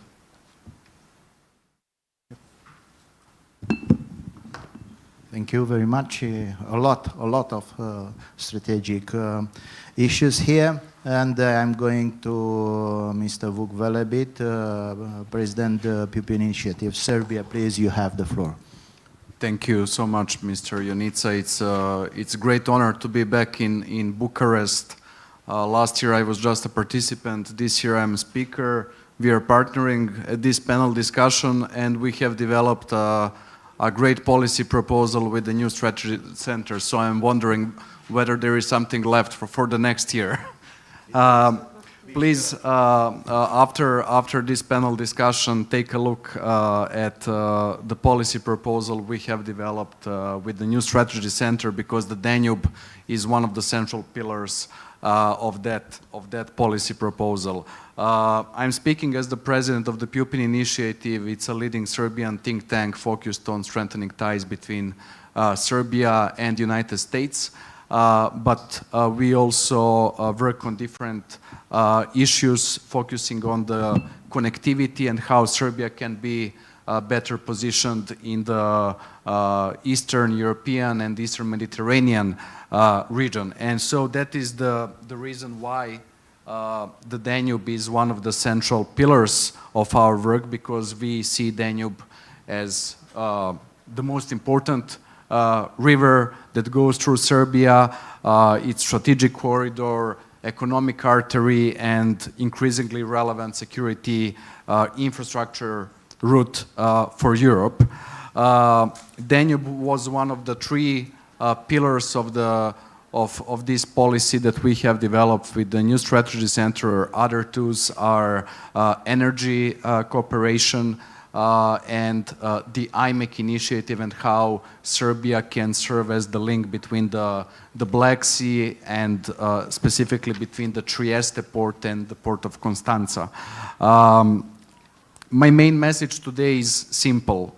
Serbia and Romania are uniquely positioned to turn the Danube-Constanza axis into one of the most important connectivity platforms in southeastern Europe. And there are three key reasons for this. The first one is that Danube is already an existing corridor, so we do not need to invent it from scratch. It's part of the EU's TEN-T Rhine-Danube corridor, connecting Central Europe and the Black Sea. Other very important thing is that since Russia's full invasion of Ukraine in 2022, we have seen how important the Danube corridor was.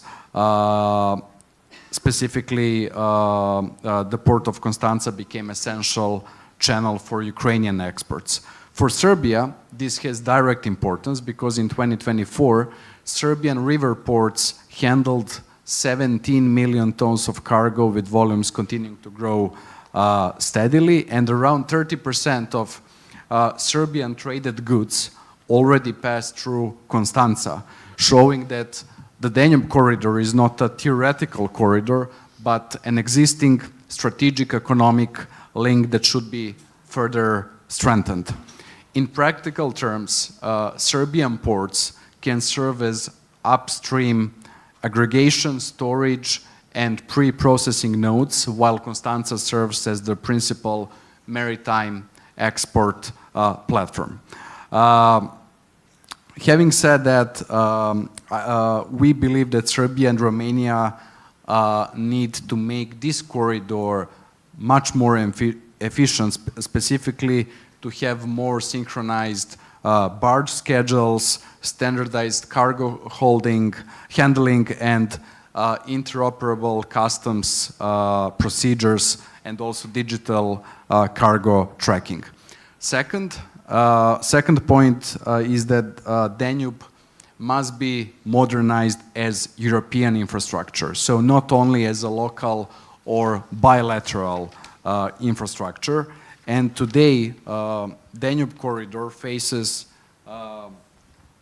several bottlenecks, including shallow sections, navigation constraints, low water conditions, and fragmented governance. And that is why Serbia and Romania should jointly push for the modernization of the Danube infrastructure as part of the broader EU corridor alignment, which means coordinated dredging, better rail links to river ports, and modern intermodal terminals. Third, the Danube should be understood as a reconstruction corridor and lifeline for Ukraine, as Ukraine infrastructure reconstruction needs will be enormous. They have already reached around $500 billion US dollars, and much of this reconstruction will have to actually move through reliable regional supply chains, and the Danube can become one of the main arteries of the process. So this is where Serbia and Romania again have a concrete opportunity, as Romania has Constanța and the direct Black Sea access, while Serbia has industrial capacity, river ports, and the strong geographical position on the Danube. Of course, as I have mentioned, there are risks, specifically regarding infrastructure projects in the region often face financing delays and implementation problems, and also other corridors are competing for their relevance. But I believe that these risks are precisely why Serbia and Romania should act together, because Danube has connected our countries for centuries, and the task before us is to make the Danube corridor part of Europe's future. Thank you so much. Thank you so much. I remember after the fall of the communism, when I visited for the first time Germany, my first goal was to reach the Danube origins in the Black Forest Mountains, because it's unique what Danube is doing, connecting Western Europe with Black Sea, and so it's amazing. Please, yeah, Mr. Ilge. Thank you very much. Thank you very much for invitation. I would like to remind you that we still have to expect that even after a ceasefire, Turkey maybe will keep closed the Bosporus Straits, and that means that we will not supply, maybe we will not able to be to supply Romania, Bulgaria, and Ukraine with ship equipments to complete their coastal defense. That is very important to know.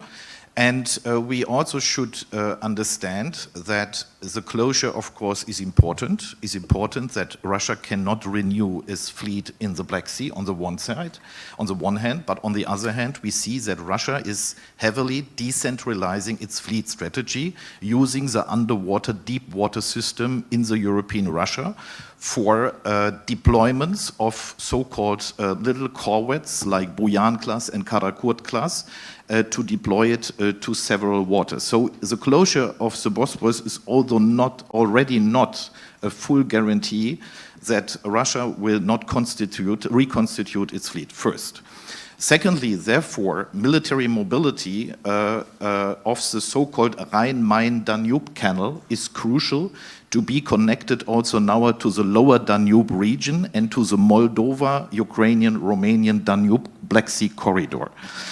We have, you already spoke about that, Mr. Velebit, we have that clear bottlenecks. Therefore, we need to have a clear prioritization and strategy.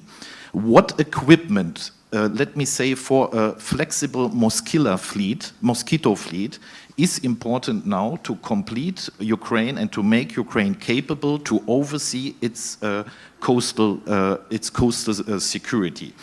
You can today, and that has to be taken into account for that strategy, you can today already use innovations to forter ships, little ships, cannon boats, patrol ships, even Mark VI, to deploy it by components. So the corpus of the ship via the river of Danube, and therefore we now have to focus also on the priority of the gaps we will have to cover for actually that purpose, because we need everything quickly. That is my first thing. Second point, shipyards, very important. Big potential of Danube region are the shipyards. Utilizing shipyards like the Daman shipyard in the Romanian port of Galați to build suitable vessels as I described, you can build up them in a year, is very important. And since the Danube at Galați already has suitable maritime conditions, warships with a draft of 7 meters already can be navigated. I also would remind you that we have great shipyards in Constanța and Varna as well. So we should use our potential we already have and not only to write big programs of filling the gaps. Second point, very important, economic connectivity of the Danube corridor. The Danube corridor is very important because you have to understand that Ukraine reconstruction scenario require not only 500 to 700 billion euros of investments, but also investments in hundreds of millions of tons, not only of goods, but of big engineering equipments you cannot deploy simply so by street and railway connectivity. It is secondly important to remind you that the Danube region, so the EU Danube region, is also economically and strategically significant because of large-scale plant manufacturers and logistic companies, wind turbine producers, transformers, and other large engineering components producers in southern Germany, actually in Bavaria, as well as Czech Republic and Austria, which already are using the Danube for their own trade. And what we have to do is we have to ensure full utilization to connect these trade routes also with the ports of Ismail and Reni, and to also cover the last miles of the route. Yeah? So we also should have a multimodal context in the Ukrainian Danube rivers, which connect, for example, the Danube region with further regions of Dnipro, Ukraine in future. And I think we already have now, we have already important studies of the OECD. Also, we have important negotiations of the Danube Commission, which is already discussing with the Association of Ukrainian Port and Terminal Operators how to transport heavy goods to their destination in Ukraine. by inland waterway, how shipping companies and ports can be prepared by deepening their waters for heavy cargo, and where European partners can be found and identified in the Danube region for corresponding transport and heavy cargo projects. So we need also a matching platform already now, not only in 2 years, to bring the right people and organizations together. And my last point is, we can not only separately look at the Danube region, we must also speak about the integration of the Danube corridor in the broader context of the so-called EU-Baltic Black Sea Aegean corridor, in order to strengthening important connectivity hubs and border hubs actually between Poland, Ukraine and Romania, in order to guarantee a better let me say, reach out of the Danube region in the whole European context, but also to the north. It's very important today that Ukrainian companies have an export route and exit not only to the south.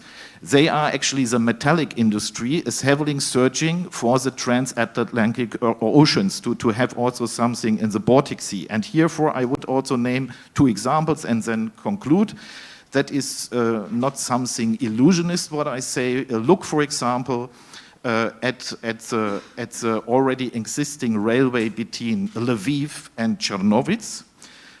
If we could already modernize also for military mobility, that very important crossing point based on European gauge, you would have an additional value for Western Europe, Ukraine and the Black Sea region, connecting each other with a very, let me say, economically much more efficient crossroads. Thank you very much. Thank you very much.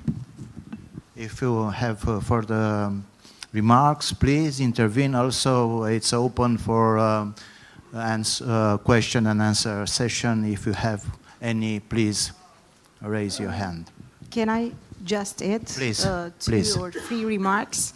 I was listening the other panelists here with their own vision. One clear conclusion is that Danube is indeed very much strategic. It has to be included in the European context, you know, making the link, the connectivity with the north also. Our president talked this morning about B9 summit to be hosted tomorrow. This is the first time in Romania to host also the Nordic states, adding, you know, to a format which is now B9 plus. We are talking about the Free Seas initiatives and other very important initiatives. What I like to say is, you know, I was just looking to the slides displayed by our Ukrainian friend here, and I was looking to Reni, Ismail and Kilia. You know, the ports very much targeted by the attacks, by massive attacks by Russia, with the consequences also for the allied territory for Romania. So how important is to secure and to stabilize this region.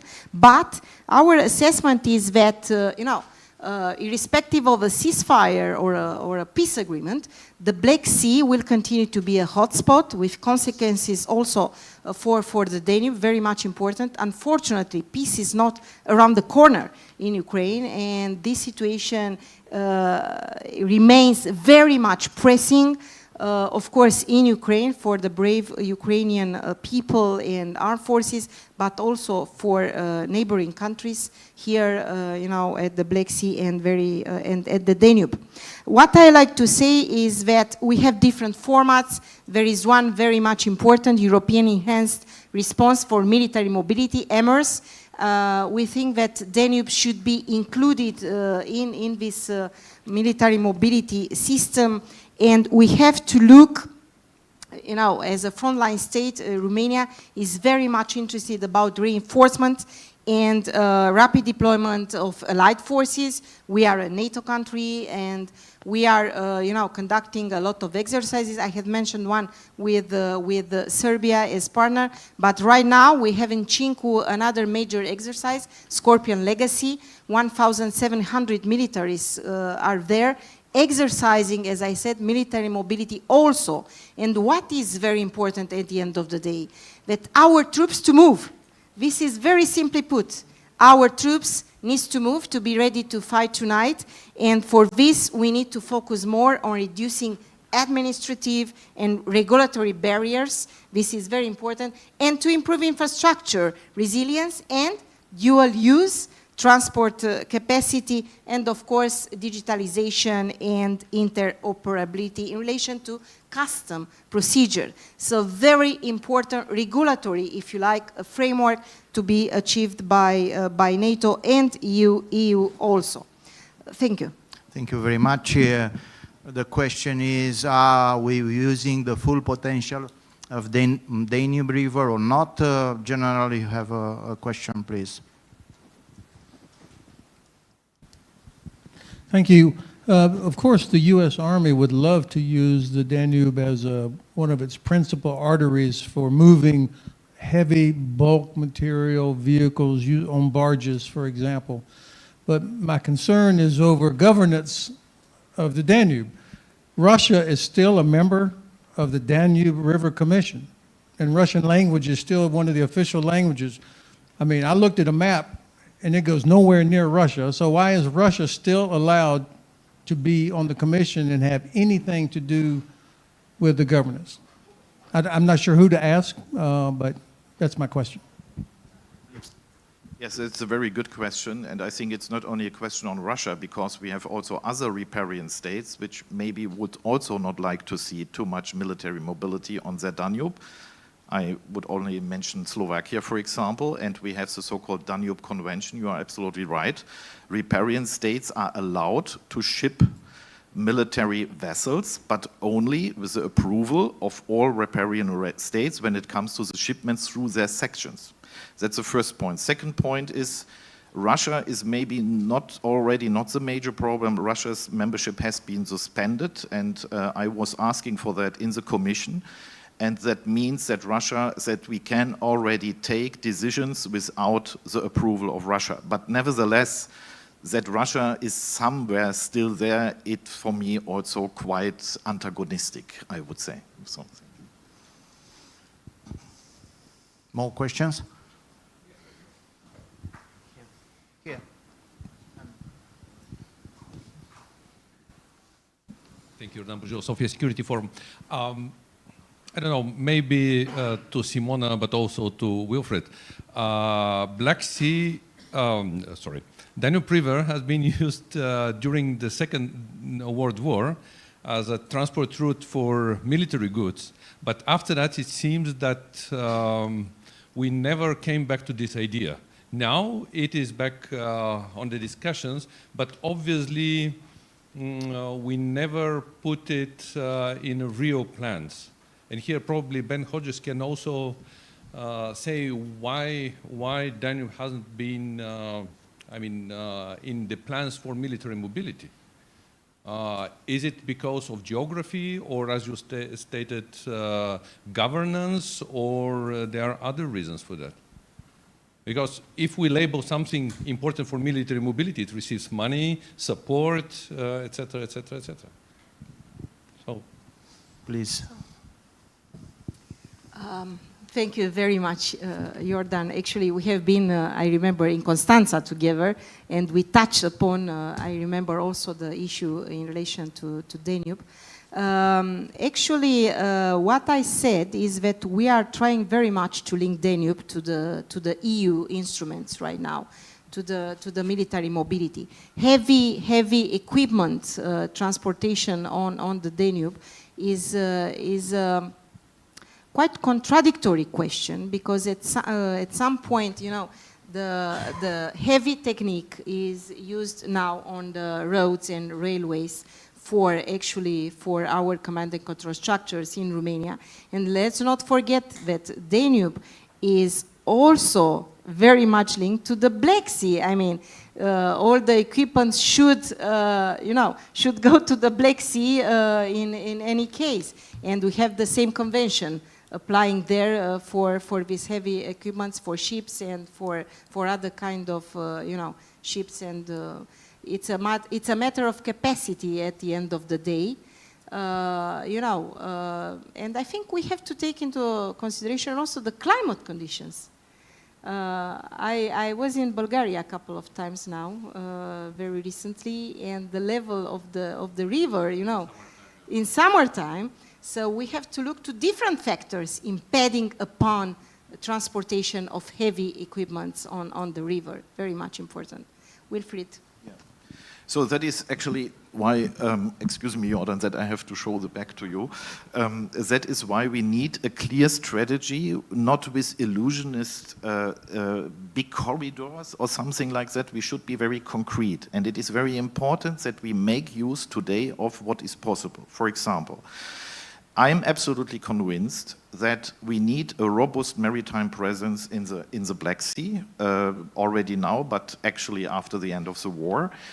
I think that Turkey can be one of the leaders in that, but I think Turkey maybe will not do everything, and we need flanking projects to enhance that. And that means, for example, that we also should speak about smart flotillas of unmanned and little boats between Ukraine and Romania, making, for example, and Bulgaria, making, for example, use of the maritime conditions in the Danube Delta. Yes, that is already not the big corridor to the north, but that is something we could do now. We can also hand over ships to Romania to bring them in the sea. So I would remind you that is also long-standing proposal of think tanks to have a maritime capacity in the Danube Delta. The second point is really that we need very concretely to see what we can ship through the Danube. You have already today Australia, which is building little ships with NSM defense anti-ship missiles, very smart things. They are not very high. So I only want to ask you really to be creative. And again, you are absolutely right. After the Second World War, Danube was the last important operation of the Wehrmacht. I mean, I do not support that, yes, but for objective reasons, when they freed German soldiers on Crimea, they used the Danube River. And yeah, so it functions, and you have, yeah, we have climate, yes, therefore you need, that is what a strategy has to do. You will identify what you can do, and you will identify what you cannot do at the moment. That is the sense of a strategy. And we can do that if we take into account in a roadmap to at what time we need it, and you can plan that. But it will be not everything. We cannot cover everything with that, but Jordan, I'm convinced that we can contribute with components which make us stronger in the Black Sea Danube region. But what is also important is, and when it comes to Three Seas initiatives, that's also a problem. Partners like Germany or France also need to know what are the concrete demands of the riparian states in the Danube. Yes, it is difficult if you come to German diplomats and you want to have support for some strategy. German diplomats at the moment are very open-minded. But what you need is really a concrete, reliable, and a project which can be realized. And that is what we now have to do. Therefore, I think also for Three Seas initiative, it would be very important to have a permanent structure, a secretary, which already can also take and elaborate on proposals from partner states which are strategic and associate partners of the Three Seas initiative. Thank you very much.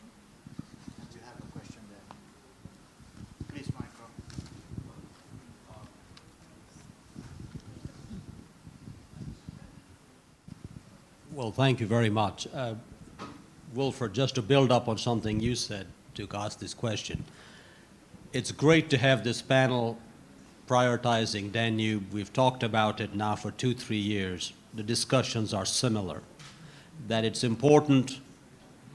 There's a governance issue that we need to address. If we address the governance issue, the promise is very high, both historic and future. To address the governance issue, you need to make it a political priority. It's difficult to do it without it. So other than discussing at think tank events what is happening in Brussels or Berlin, or what you suggest the riparian states can do in the concrete proposal, to make it a political priority, and it may also be a fantastic area for U.S. and Europe to collaborate on. I mean, it'd be perfect for all the reasons General Hodges talked about. So what is happening, what should happen, and what would you think would be the right sort of concrete ideas or steps or theater of where we can get the political priority that would necessitate everything else you're talking about? Thanks. Difficult question, but I would say that I already spoke about the European military package. I already spoke about the European pathway for making Ukraine's sustainable connectivity roads in the Danube region, which is elaborated by the DG MOVE. So what I think is technically and financially, European Union can be an enabler for realizing things, but what we need, and that is why we take the opportunity of the war to think forward our defense, is we need, of course, I think, a group of like-minded states which are pooling together their priorities and go ahead, because you will not convince every European member state, like Spain or Italy, to do, for example, what I said about the shipyards in Romania. Yes, and there are also more. There are many rivalries. I mean, that's another thing we cannot discuss here. Yes, but what I think is, and I see also now the growing interest in Germany and France to engage here. What I think is, and also Great Britain, look at the Maritime Capabilities Coalition led by Norway and Great Britain. I think we must now come from a coalition of the willing, which is succeeding E3, and which forms a coalition of the determined and already makes that a permanent format which can strengthen and refresh the European pillar, and which also takes into account that we need not only military capabilities, but actually the dual use context of that all. So that would be for me important. It's not enough to do the things at the moment only with these three states. We should include Poland, Romania. We should exclude, actually, I mean, you have these states in the B9. You have them in the B9. Yeah, that's very shortly. Thank you. Thank you. Let me add just one second on what you said. Totally agree. I think political priority derives from economic development and prosperity. And this is very much linked with dual-use projects related to Danube on infrastructure, bridges, ports, that could be used in a commercial way, economic development, and also for military use. Let's not forget that EU, as a premier, developed a EU strategic approach at the Black Sea. So Romania is very much engaged, like Bulgaria also, in setting up a maritime security hub at the Black Sea. And we see a lot of connections also with Danube security and stability in this endeavor. So I think at the end of the day that Danube corridor indeed occupies a central place. And we need to do more. You are right. We talked, but not only nationally, but in EU and also in NATO, about military mobility, linking Danube and Black Sea, linking Central Europe to Southeastern Europe, and so on. Thank you. We have 2 minutes more, so please, one more question.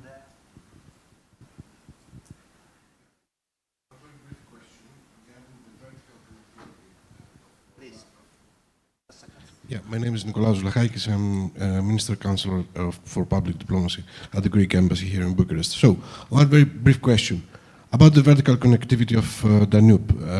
It's not only Bosporus Straits. We have also the Aegean Sea, which is vital for both Serbia and Romania. And we have to think, to reflect about this way of improving the infrastructure, having combined transportation. We have started already doing that with the European EU projects, financed by EU projects, with Bulgaria and Romania, regarding the railway station, or the railway connectivity and the road connectivity. Just as a remark, but also as a question. And a very brief second question regarding the sustainability of the navigation in Danube, as Mrs. Kojokaru mentioned, which is vital. Do we have any concrete idea how much from the European transport can Danube afford? From what percentage of the European transportation can afford? Some years ago it was 3 or 5 percentage of the European transportation. Now I don't have the figure, but we have to reflect on that regarding the climate change and the navigability of Danube. Thank you very much. Is anyone who wants to? I would just like to address the part regarding the rail connectivity. That's very important for Serbia. Serbia is developing a speed railway from Belgrade to the southern part of Serbia with the support of the European Union, because the idea is to connect Belgrade to Thessaloniki and then northern to Budapest. So connectivity is, I would say, #1 priority for Serbian government, even though I cannot speak for the government. But just another intervention regarding what Kosh said. We are already, as a think tank, talking in DC with the US administration, and I can tell you that there is a high interest of this administration to look at the Danube and how Danube could become, let's say, a pillar of cooperation between the EU and the US in this region. So I think it's very important to have that political alignment of the Danube countries, but also in parallel to work to move from the political cooperation to the corridor management. Because if we just wait, we can spend next few years speaking about the political part, but if we are not ready on the corridor management, that might be the issue. Thank you very much.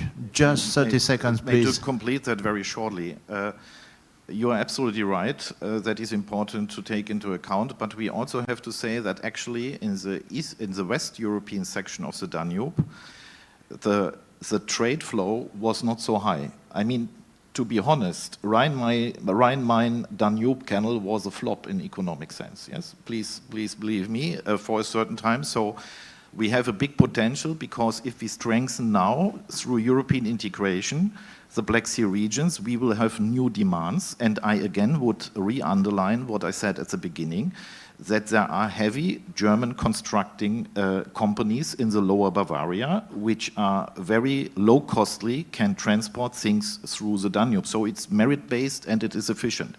And the last thing is very important. You speak about the alignment. We should not forget that Chinese are also looking at us. And it is, and that would be my final remark here, it's important that European Union, that is what European Union has to do as a regulator. European Union just revised its port infrastructure strategy. And we should clearly define our assets, yes? And Romanian, Ukrainian, Bulgarian ports are big assets, and they should remain the assets of the Europeans and not by, let me say, other third powers which maybe will do something not in our interest. Thank you. Thank you very much. Nobody is coming to interrupt us. If you have one more question, it's allowed. It's on your lunchtime. So, if not, I appreciate it a lot. Your remarks, your comments, and your questions. I think we needed more time for all these strategic issues. Thank you, all of us. Thank you for your attention.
doing good things.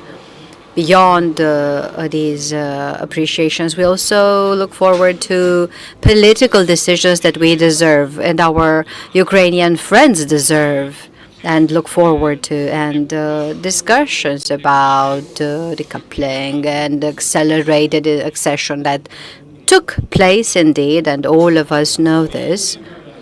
Some member states accept these, others not so much. In my opinion, those of us, and actually what the candidate countries deserve, well, we deserve a joint start and a political decision regarding starting negotiations. And then each country should move independently on the progress and performance of the chapters that they are registering. The chapters that need negotiating and then closing. So we have to continue to rely on meritocracy. The authenticity of reforms has to be proven. And what we all need, not just Moldova and the Western Balkans, not just Ukraine, but in the entire Europe, in the current geopolitical context, we have to prove that we are quite decided, firm, we show character, and we have to move quickly, even at this time of crisis, to try to find opportunities. Because let me remind you of one example. I don't want to bore you with two examples. So who thought that in 2022, a couple of months after the invasion in Ukraine from Russia, that we and Ukraine be members, because everyone else was busy doing something else. So we found we found time for problems that need solution, energy security and other perils to our security. So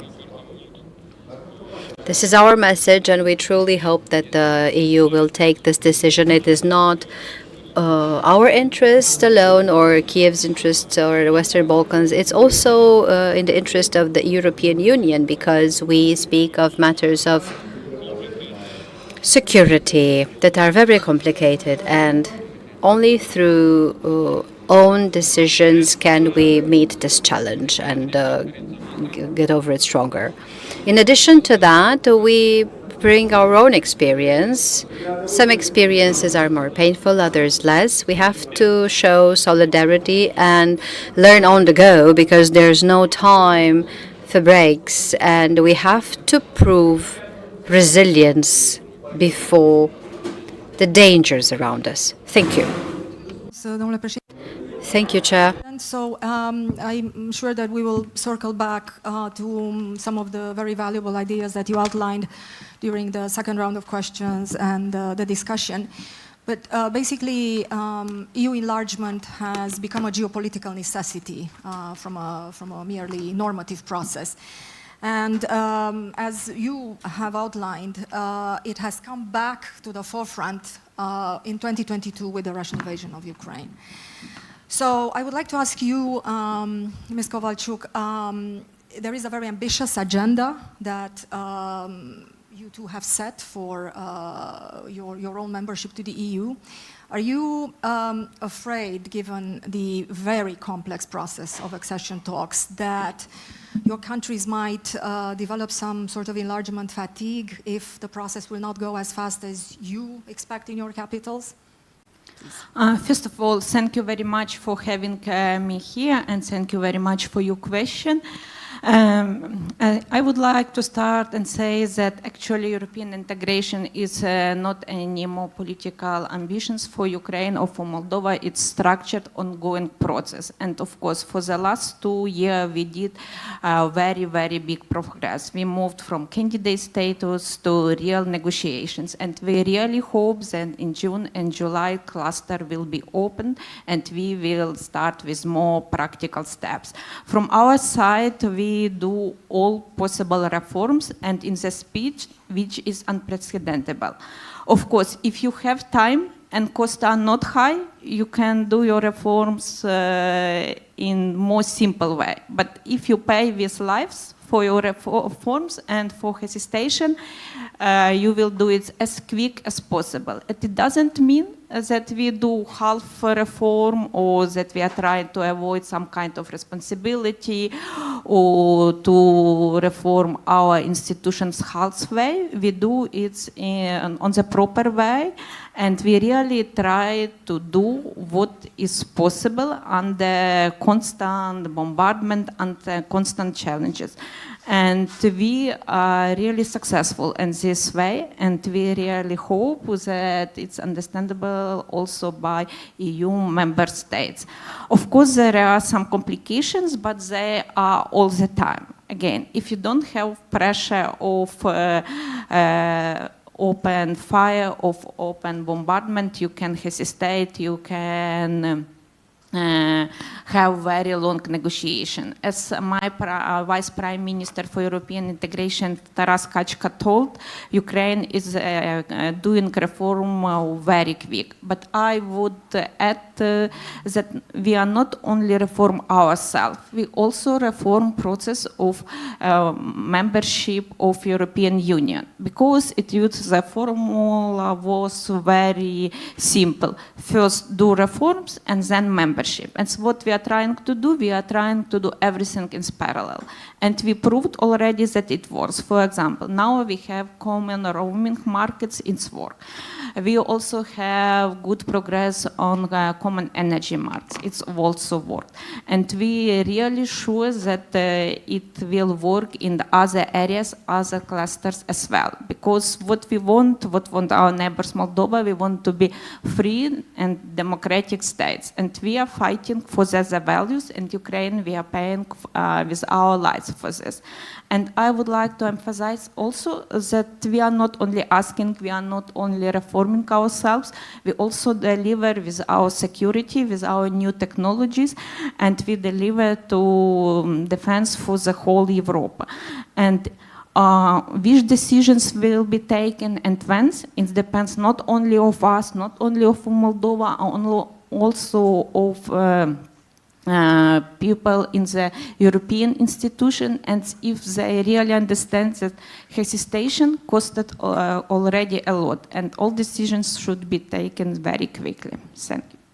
Thank you. Thank you very much, Svetlana, for your insight. And let me follow up on what you said and jump over to Matteo and ask, so from a strictly policy perspective, it is clear that EU enlargement is one of the most successful policies of the European Union, but the European Union is also living through interesting times, to say the least.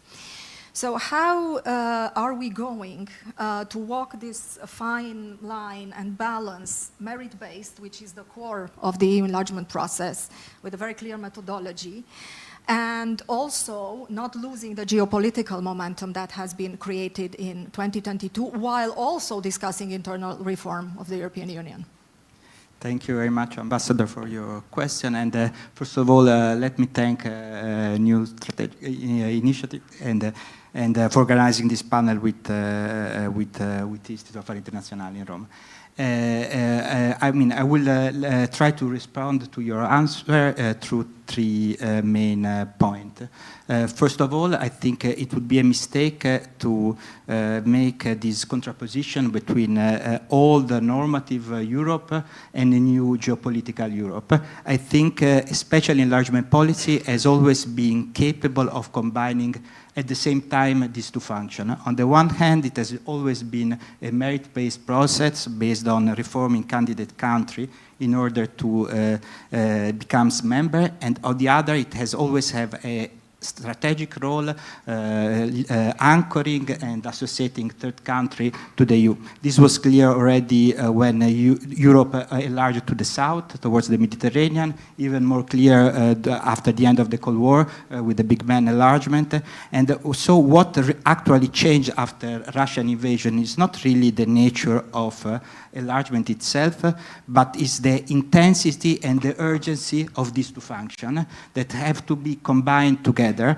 And on the one hand, after the Russian full-scale invasion, enlargement became against a geostrategic imperative after many years of fatigue, and so especially the European Council, the institution that was not basically capable of deciding on enlargement, start to take many decisions, offer candidate status, advancing accession negotiation. So the political process of membership was again on track, but at the same time we have seen an intensification of also the other function of enlargement through association agreement, to a number of agreements that help integrate candidate country even short of membership.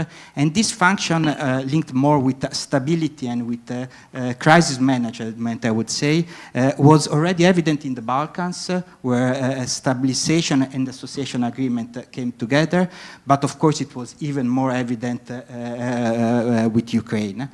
So now I arrive to my second point. The real challenge today is how to make this two dimension of enlargement, not to choose between them, but how to find the proper balance in a way that this measure short of membership do not become detrimental to the credibility of membership perspective. And I think to combine these two functions of enlargement, there is no an easy answer and there is no one size fits all solution, but we really need to articulate these elements that we have on our toolbox in a different way with different candidate countries in order to make the case for full membership at the end for all candidate countries.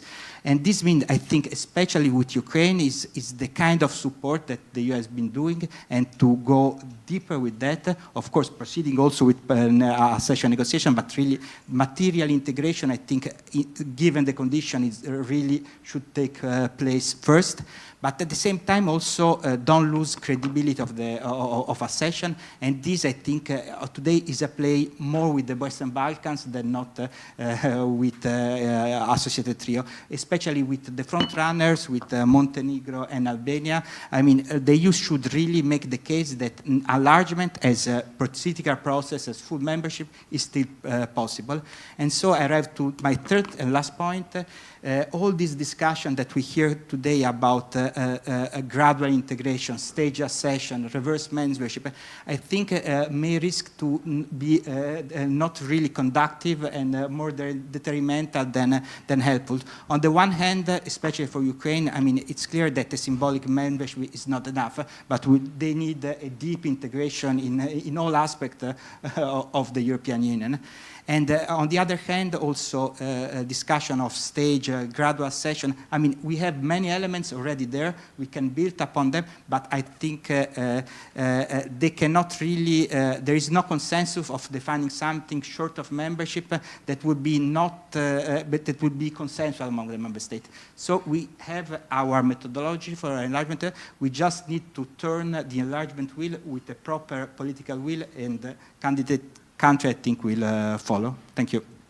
Thank you very much. We will try to dive a little bit deeper into elaborating those elements, hopefully also with the members of the audience. But for now, please allow me to revert to the region, to Southeast Europe, the Balkans. So, Andrea, Montenegro is the front runner currently in the EU accession process. It has made an incredible leap since 2022, and part of those years we have navigated together. But people tend to overlook that Montenegro has started its journey long ago, in 2012, and you were there, Chief Negotiator, Minister for European Affairs. You're also Ambassador of Montenegro to the European Union. So in light of these past, let's say, 15 years almost today, what are the most important takeaways, do's and don'ts? What would you tell our Eastern neighbors? Well, thank you, Christina. I have to say that Christina was there as EU ambassador in Montenegro, and that actually her effort and her involvement was crucial at the time when Montenegro was. It was the period when we actually seized the opportunity of geopolitical move, geopolitical changes, which came paradoxically from the war in Ukraine, and created this chance for everybody to really accelerate, to re-energize. And I think it was crucial also to have a guidance from the EU, and your role there was really priceless in the sense of guiding Montenegro on the way, on the path towards the proper approach. And by a proper approach, also stemming from everything that was said from the other participants and also my experience, is that even in the times when you have the possibility of huge geopolitical changes which open the door and allow you to really enter some room, you need really to have merit-based. And that is crucial because we are building a sort of countries that should be viable member states and sustainable as member states of the future union, which will be larger, which will be wider, and which will be actually more diverse and complex to navigate. So we are joining the union, which will, because of us joining, become more complex and more dynamic, let's say in the most positive sense. So therefore, I would say that no reform or no change should go against that time and trying to find this kind of shortcuts and trying to produce some sort of let's say, a favor to a country, because it's not a favor if you allow the country to enter without being prepared. And that could be seen, and maybe our colleagues from the previous enlargements know, it's not just the rule of law, it's also preparation for the utilization of EU funds. It's also preparation to participate in the EU structures. You have to really prepare. And therefore, the merit-based system, I think is a sort of a sine qua non for everybody who is negotiating. And that's why also what Svetlana was saying, that in spite of the war effort and everything happening, Ukraine is giving its best to really align. And it's a huge system that needs to be aligned. Of course, we are talking, and when we contrast, we are also now operating in a very different situation. And ever since the 90s, when we had the Eastern dimension and Mediterranean dimension, which created a very complex enlargement process, which ended up with a Big Bang enlargement, now we have finally the two regions, diverse regions totally. The Western Balkans, which have spent 25 years now in the process. It's not just Montenegro opening in 2012. The process started in Zagreb with the Zagreb summit in November 2000, after Milosevic fell from power. And ever since, for the last 25, 26 years, we have been trying to join. So it has created a lot of fatigue. It has created diverse issues. And what was also Matteo saying, that this kind of alternatives of the opportunities to maybe join the internal market, to become part of Schengen, that are now floated around, or the accelerated integration, the phased integration as options, this shouldn't be seen as a kind of alternatives. They should be just helping you achieve the membership goal. And why I say this, because the membership, the full membership in the EU holds within it the transformative strength. And that's the best part the EU can offer at this stage, to transform your country. Because Montenegro of 2012 is not the same country as in 26. Obviously, everything that has happened has transformed not just the structures, the way how politics is done and how the administration is working, but also mindset.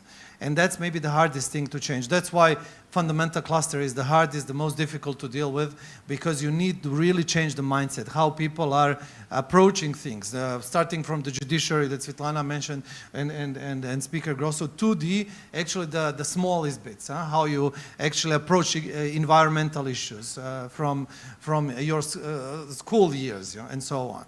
And in that, I think we should look now at specific conjunctures. I think that the start of the draft of the Montenegrin accession treaty is an excellent news. Just now in Cyprus, that was reconfirmed by the Council. And we should be, I think, I should invite everybody to follow very closely what the treaty is going to offer, because this is a new model treaty.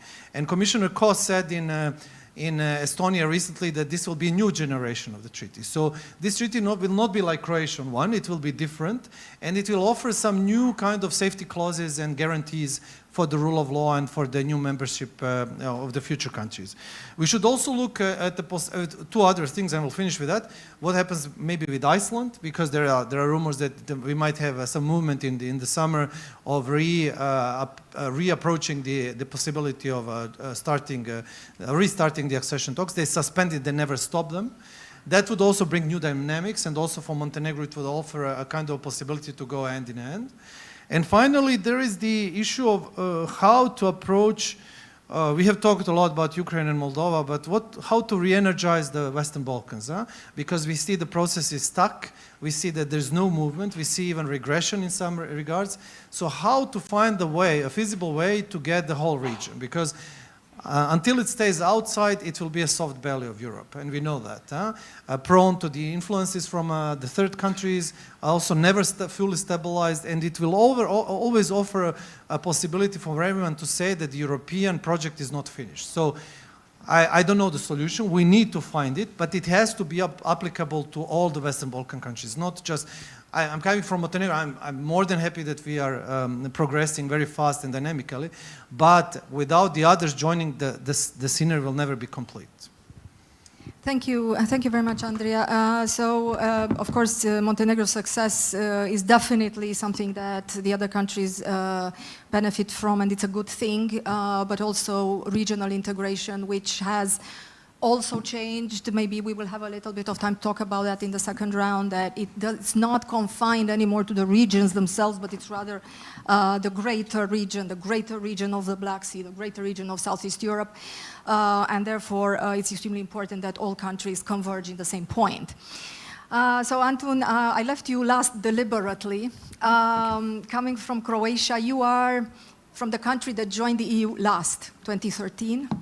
After a journey that lasted twice as long than your predecessors, Romania, Bulgaria, and the countries of Central Europe. What are your main takeaways? How was the journey? What has changed? Because Croatia has gone through tremendous transformation. You have joined the Euro recently, so you have a lot of positive stories to tell. But what are your main takeaways, and what would you, as the most new member of the EU, share with our Eastern partners? Thank you, Christina. You mentioned Croatia joining back in 2013. So it's been 13 years, and within these 13 years, Croatia has doubled its economy. So, I don't have to say any further things about the impact on our economy, on our society. Croatia is a different country, dramatically for the better, I believe. And this is why I strongly believe that this process should go on. And, as we sit together, Alexander, Andrea, I strongly believe that Montenegro should join the EU, and it should be really fast.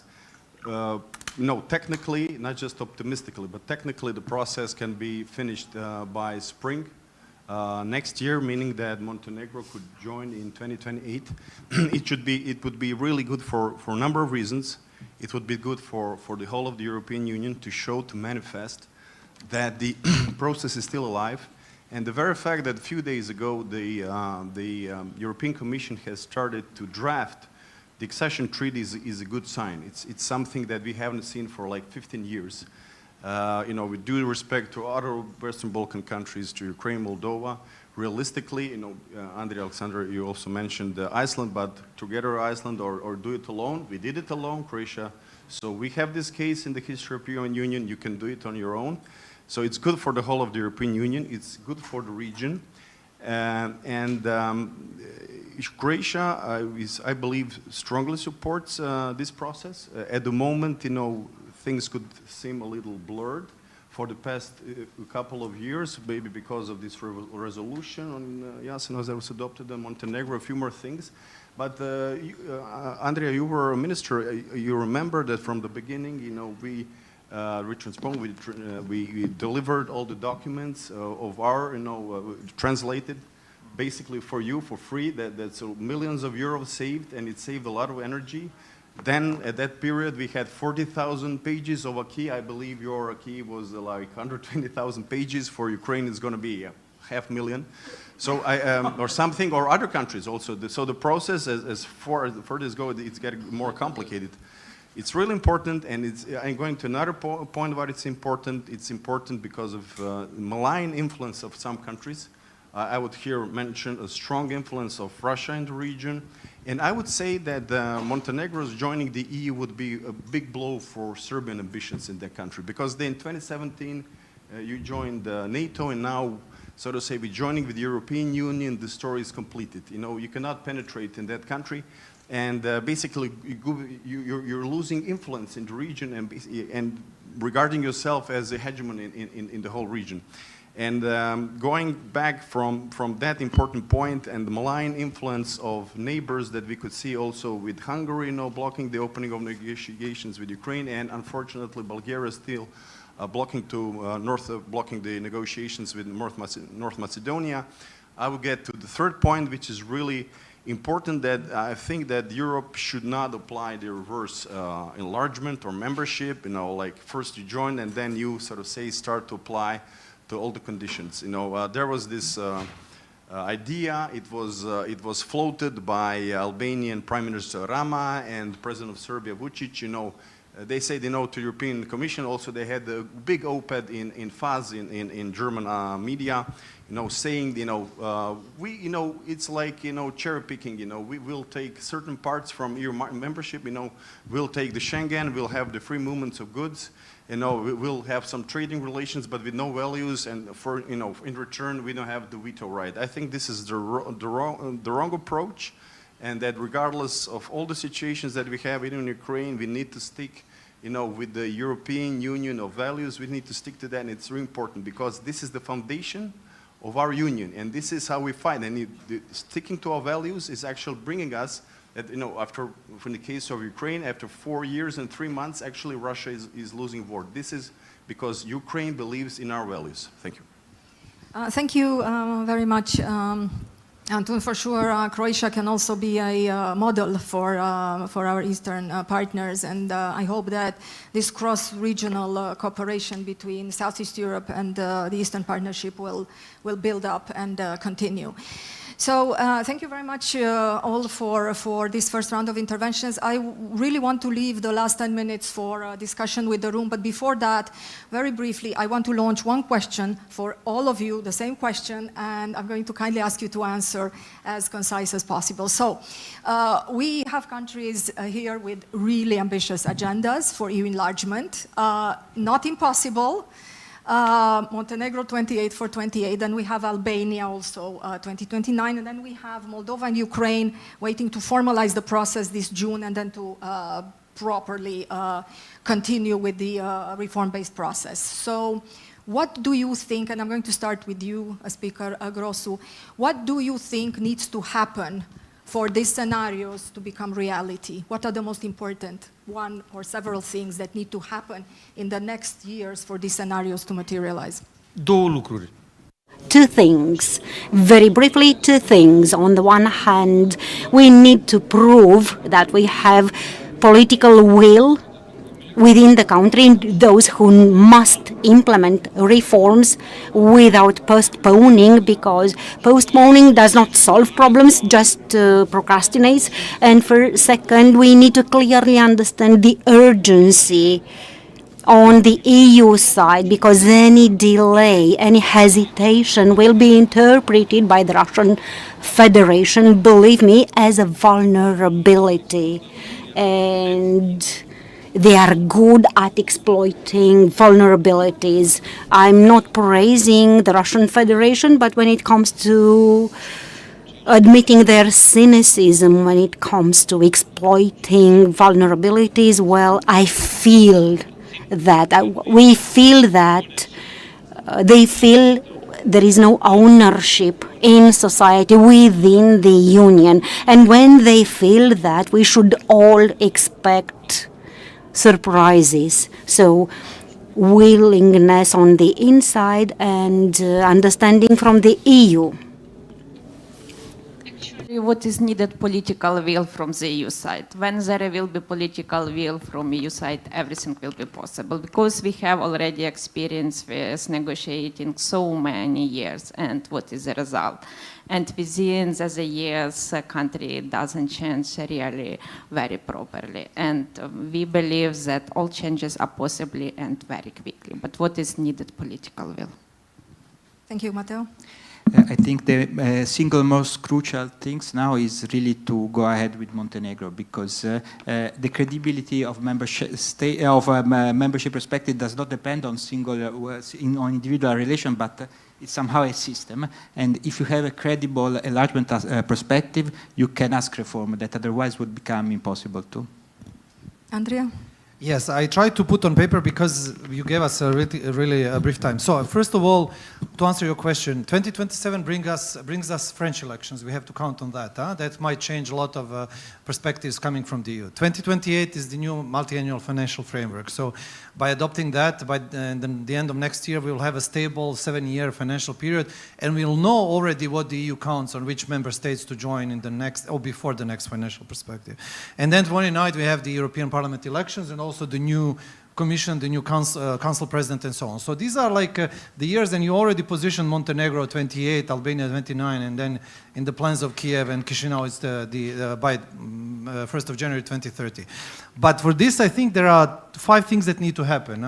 We need to have symbolically new members, and Montenegro, as we said, is the best positioned one. We have a very pro-European government which is focused on that, and that's very important in the against the narrative of the far right, which is happening. So we need to preserve those pro-European governments stable, strong, and to show that the European project works.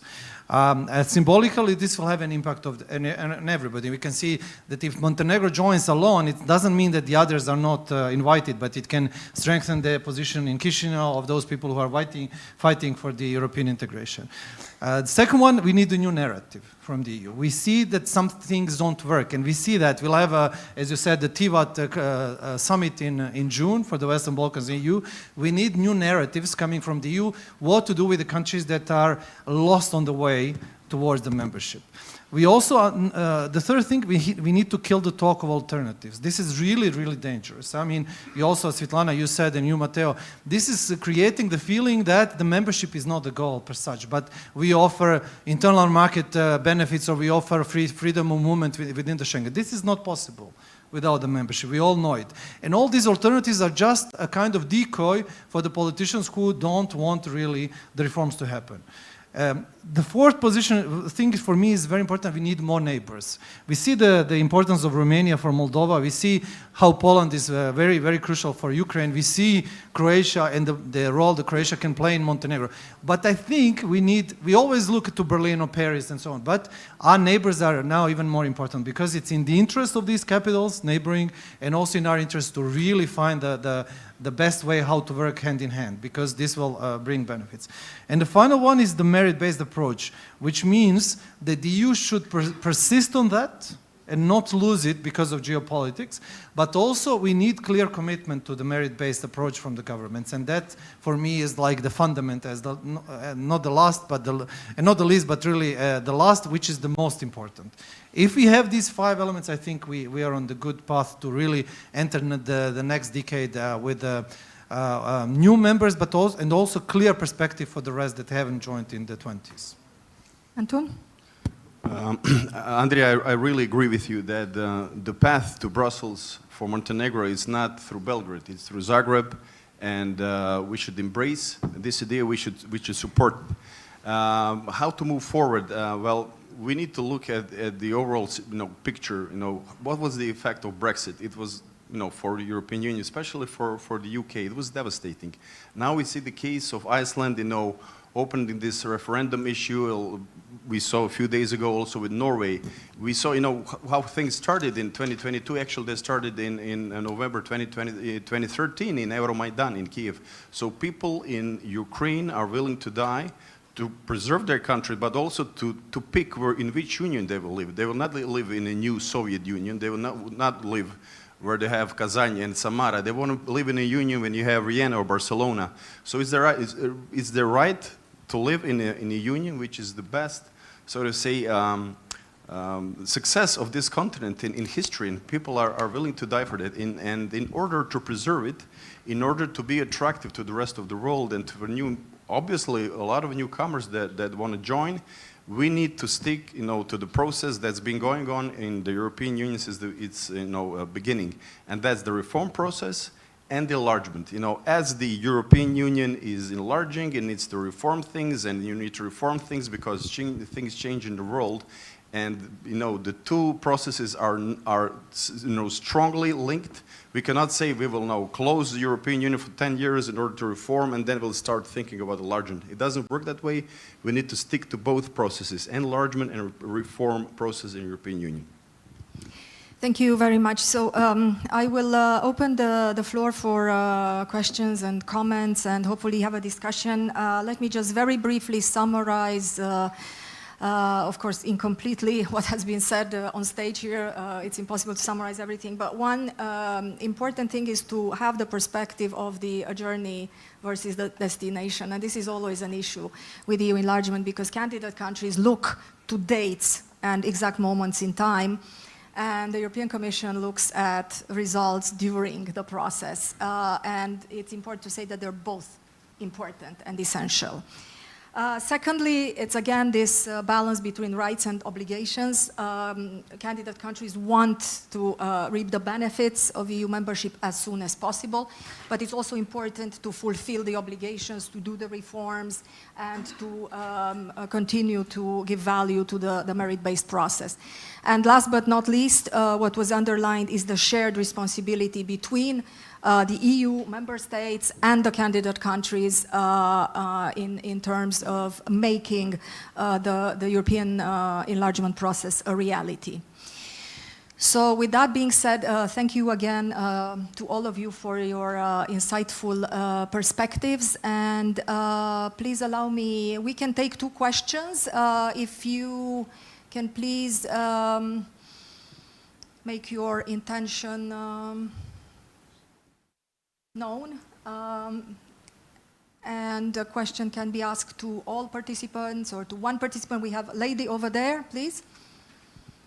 Thank you very much. My name is Khatia Kekalishvili. I'm a Program Director for Eastern Partnership in Berlin in Center for Liberal Modernity. Thank you very much for a very interesting panel. I have one question to Mr. Grosso. I understand very well your position and about a little bit criticism regarding the political will in the EU, and we observe this from Berlin, from German side.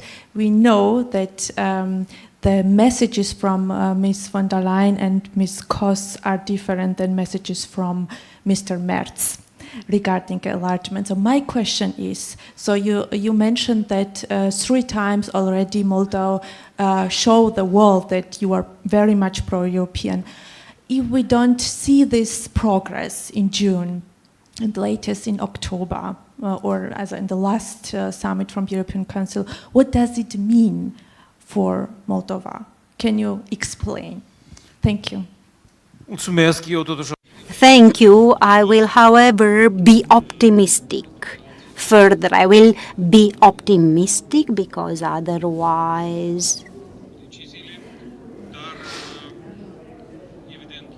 it's not a good idea. But obviously we are going to continue on our European journey because this is what we believe in. This is what we believe it should happen. The Republic of Moldova, the citizens of the Republic of Moldova proved countless times that they are European through their behavior, their votes, the way they develop our country, the way we manage crises. We have not chosen to sit and wait for someone else to solve our crisis. Obviously, we need more diplomacy, we need more communication, and not only with a view to our German colleagues, but for everyone. Yes, we need to communicate, to invite them over, to see Moldova, to feel, to be part of the processes. We would be happy if they were part of the processes.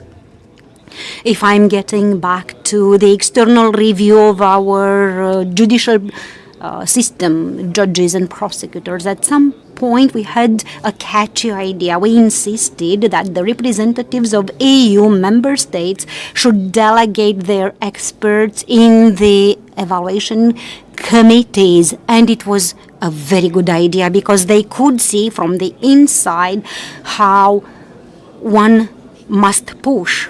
They could see the resistance within the system. They could see where we actually achieved reforms and where we need to work some more.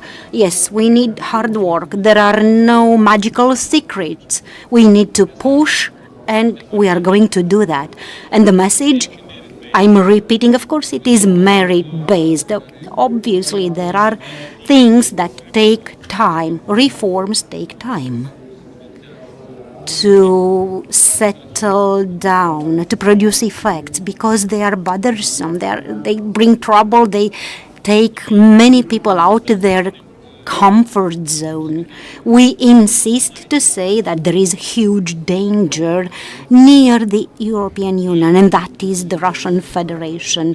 We are somehow lucky we don't have common borders with them, but their ambitions and the imperial appetite is there.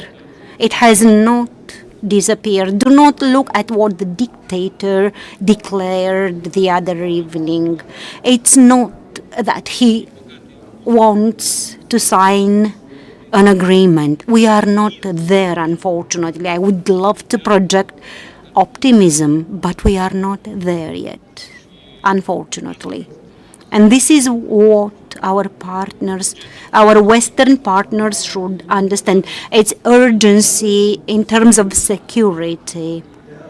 Because this time the EU enlargement is based on existential, on security issues. The invader will not be stopped. They will not, our partners will not understand otherwise. We need these signals, we need this to transform our societies. Otherwise, these gray areas will be very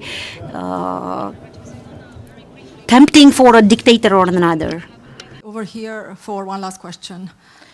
Actually, for us, for Ukrainians, it's a matter of trust. The recent polls show that most Ukrainians support European integration. If we will fail on this well, it will that Ukrainians will lose trust in European Union, because now we are paying with our lives, with our territories, and we are fighting for security of the whole Europe. And we are really paying very high price for this. Thank you very much. Please. My name is Mariana Prisizhnuk. I'm a journalist from Ukraine, and my question is definitely about your integration for Ukraine and Republic of Moldova. But let me start from a short remark. When Romania and Bulgaria joined the European Union in 2007, it was a process with incompleted reforms. Afterwards, the European Union introduced a CVM mechanism for monitoring its completion and progress. And we are in journalism community, expert communities, pretty good understand realistically the not so much optimism here. And the question is, do you consider to apply again this precedent, to apply for Ukraine and the Republic of Moldova kind of CVM, to ask, to lobby this pathway for European Union, and maybe it would be the option for two countries. Thank you. Okay, thank you. I will go to the two member states, to Italy and Croatia, to answer. Do you think that the mechanism for verification and cooperation is something that could be applied to Ukraine, the same way it was applied to Romania and Bulgaria? I think there is not too much appetite for such a kind of mechanism at this moment within the Union. At the same time, I think now we are much more aware how we should monitor progress in rule of law, not only in newcomers, but in all member states. So I think the right direction is to improve surveillance mechanism of rule of law for all member states, including newcomers, not with a special ad hoc mechanism. I would agree with Signor Bonomi, And Ukraine is really a specific sort of say issue, you know, because it's hard to be rational when you're talking about human lives. I'm the one of the people that strongly believes that Ukraine is not just defending itself, but the whole of Europe. You know, we should ask ourselves, you know, had Ukraine fallen, what would have happened? And there's a lot of talk, you know, about this Article 42 within the Treaty of European Union, you know, to give the security guarantees to Ukraine. Realistically, I also agree that we will have a lot of opposition, you know, in some countries, even the countries that are, you know, let's say, I hope not the future frontier, like in the Baltic states and Poland could oppose this proposal. And on the other side, you have to also say that the whole structure of the European Union will change because cohesion policy will change. You know, the overall, the average GDP will decrease, and then a lot of countries in Eastern Europe will lose a lot of European money that comes in help. So we will see a lot of opposition to this proposal. Thank you very much. I'm going to be subjective here and give the last 30 minutes to Andrea for closing about this. Yes, I think that remember when I said that to look very closely to how the Montenegrin accession treaty is going to look like, because Commissioner really said this will be a new kind of treaty, a new generation. I think that they will embed a lot of these kind of clauses of preventing any future kind of situation where there will be trouble with the new member states through that. This will mean not like the old treaty, and that's maybe the answer to both of you on how to actually deal with this issue. So that could also offer the opportunity to see what will be the accession treaty for Ukraine and Moldova later on. Thank you very much. Thank you very much to all of you, Speaker Grosu, dear panelists. I'm sure the discussion can continue many hours and days. We are looking at some very, very intensive months ahead. Good luck to both of you, and thank you to the audience. Thank you very much.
to be here. My name is Werner Sauerwald.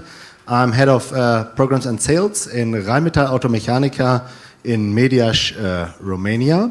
And it's my task now to present here Rheinmetall, the company as such, and of course our footprint here in Romania. Rheinmetall was founded more than 125 years ago, and here are our key business figures. Of course, still growing figures of last year, especially the financial figures, but also as well the numbers of employees growing continuously. As Rheinmetall started as a company working in mainly cannons, weaponry, now covering all aspects, all dimensions, with our 5 divisions and our branches, and so to speak, all sectors of modern warfare, air defense, the digital world, the naval systems, the vehicle systems classically, and the weapons and ammunition, of course, to sum it up. I will go quickly through the 5 divisions and 5 branches, starting with air defense. Air defense, another topic that became more and more important, and in the last years, especially through Ukraine and the drone topics that we already heard a lot during the conference. So, of course, Rheinmetall's air defense division is covering that, countering, of course, drone and air threats as well. Then second division, digital systems, based in Bremen, covering the digital sector, meaning software mainly, but also, of course, effector systems, sensor systems, digital projects of all nature, and simulation and training as well for all our systems, but also simulation for other systems. Then coming to the naval systems, our newest division, of course, with the acquisition of Lürssen, the defense branch of Lürssen. Now Rheinmetall is pretty new in the field of shipbuilding, and of course, a new field, of course, with an experienced partner, with also a long history as Lürssen has, and of course, being now currently integrated with all areas of shipbuilding, service and repair, but also autonomous technologies for naval systems, and as well as a big international footprint here as well. Then of course here kind of my home turf, the vehicle systems, as this is where my history in Rheinmetall began. Of course, with our traditional and well-known systems, from heavy tracked systems, of course, to infantry fighting vehicles, as well as artillery and support systems. As well as, of course, the wheeled platforms, as, of course, the famous and well-known Fuchs, Boxer, as well as smaller vehicles, 4x4 vehicles, Caracal, Survivor, and Ermine. So a fleet, a full variety of vehicles from tracked to wheeled, but also, of course, not to forget the logistical vehicles. The logistical vehicles meaning mainly trucks, militarized trucks, with our joint venture partner MAN. Of course, with the joint venture between Rheinmetall and MAN, we built the militarized trucks and military trucks for special uses, as you can see. Then, following the weapons and ammunition branch and division, as I said, kind of the most traditional division of Rheinmetall, with the fields, of course, of projects, indirect fire, direct fire, propulsion systems, and protection systems. So also, of course, the different fire systems, but also protection systems are here in this division. So also various countermeasures, as well as active and passive protection, is handled within this division. Additionally, of course, to all ammunition and other topics. Good. Then, last but not least, of course, our footprint in Romania. As I've promised, Rheinmetall Automechanica, founded over 2 years ago now in Mediaș, of course, the tradition of Automechanica, the long tradition of Automechanica.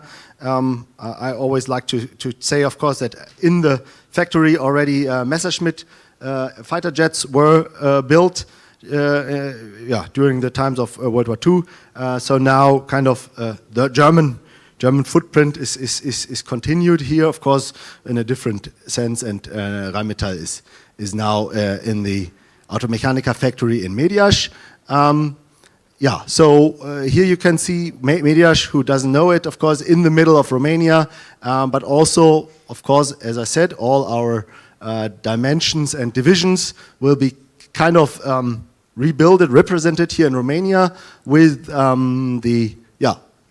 of course, vehicles in Mediaș, where we already built parts for Caracal and parts for Lynx are currently already built in Mediaș, as well as, of course, the legacy business and old business of Automechanica. So various trucks, truck components, truck superstructures, and so on. But of course, as you can see, ammunition, as well as powder, and as well as shipyards are in planning here under the patronage of Rheinmetall, and this is a great future. We are looking forward, and this ends my speech. We are here. We are, of course, also on BSDA, and happy, of course, to see you there on our booth and discuss everything. Happy for your questions. Thank you.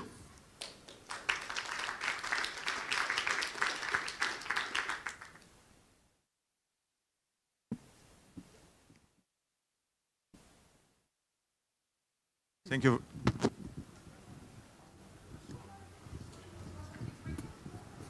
Okay. Hello, everybody.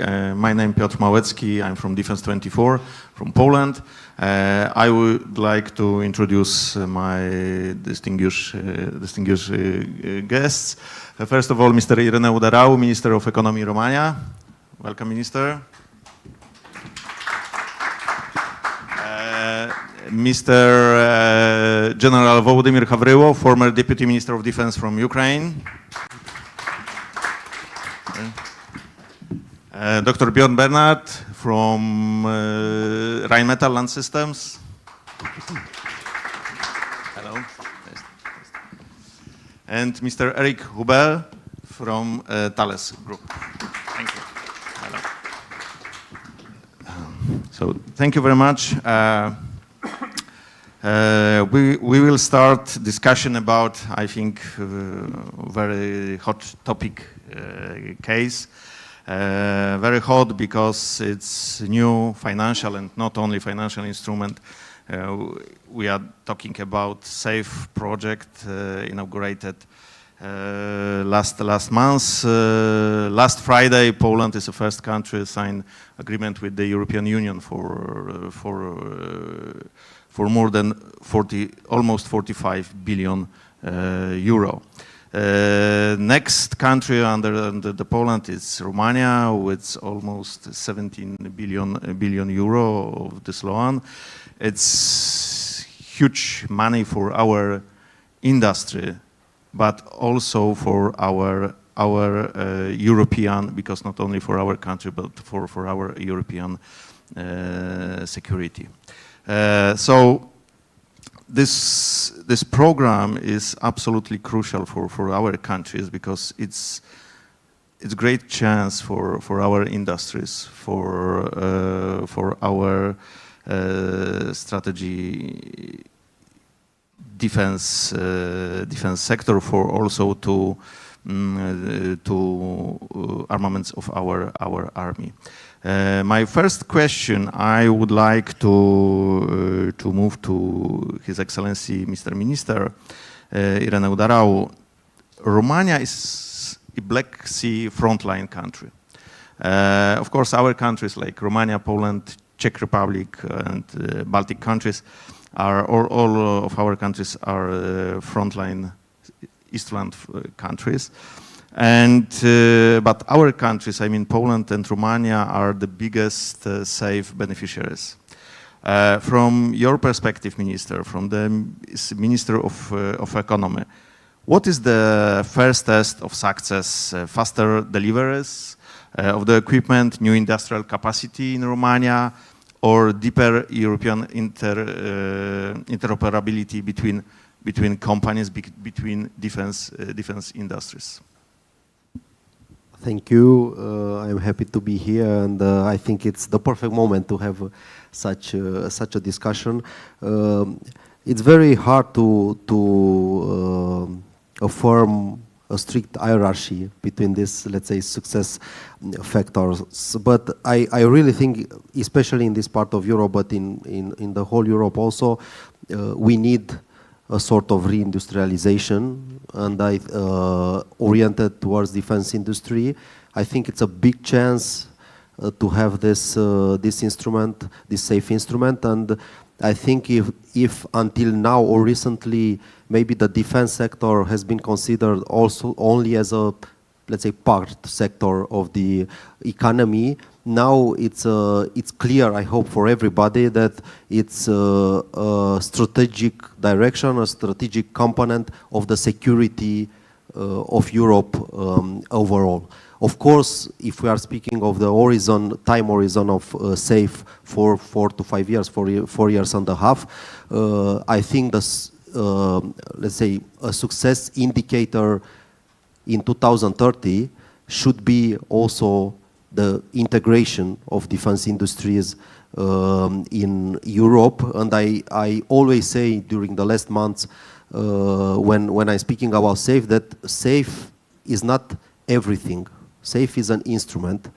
It's not everything on the horizontal layer, because there will be much more industries which will be encouraged, but also much more funds which will be encouraged. And it's not everything because it doesn't stop as a perspective after 2030. So I really hope that, let's say, in 2031 we will have much more defense industry in Romania and Poland, in Europe, very integrated between countries and in the global supply chains, but especially we should have a soil for the future developments in the next decade. And it has been from the perspective of the Ministry of Economy during these months when we discussed about cooperation criteria, but also about real deep and long-term cooperation with the private investors. It has been one of our objectives to not see SAFE as a 4 years and a half, let's say, project or set of projects, but to see it as a start in a new strategy for economy and for the defense industry in Romania. That's why I always try to, as I come rather from the private sector, I try to transmit this message to our private sector that now it's a perfect moment to have initiatives and to be adaptive, innovative, and to try in some industries to reorient towards a dual-use approach, because a dual-use approach won't be useful for 2 or 3 years. Will be useful for a lot of time since now, and it's like a competition. So whoever moves the faster, I am sure it will have a place in the future European and global supply chains. So yeah, I would say these two are the key, the first success factors. So to reindustrialize, but also to be an, I would say, unavoidable part of the European supply chains. And I think this interdependence in the current state of affairs and geopolitics is good.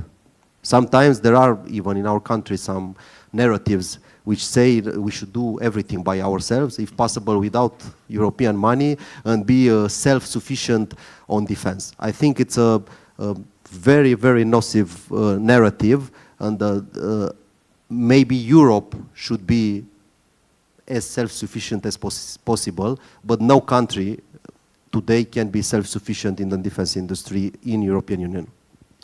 Okay, thank you very much.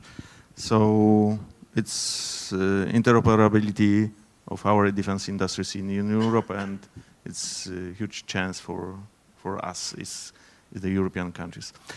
So we have here representatives of 2 big European companies dedicated for defense. And my next question, I would like to move to Mr. Dr. Björn Bernhard from Rheinmetall.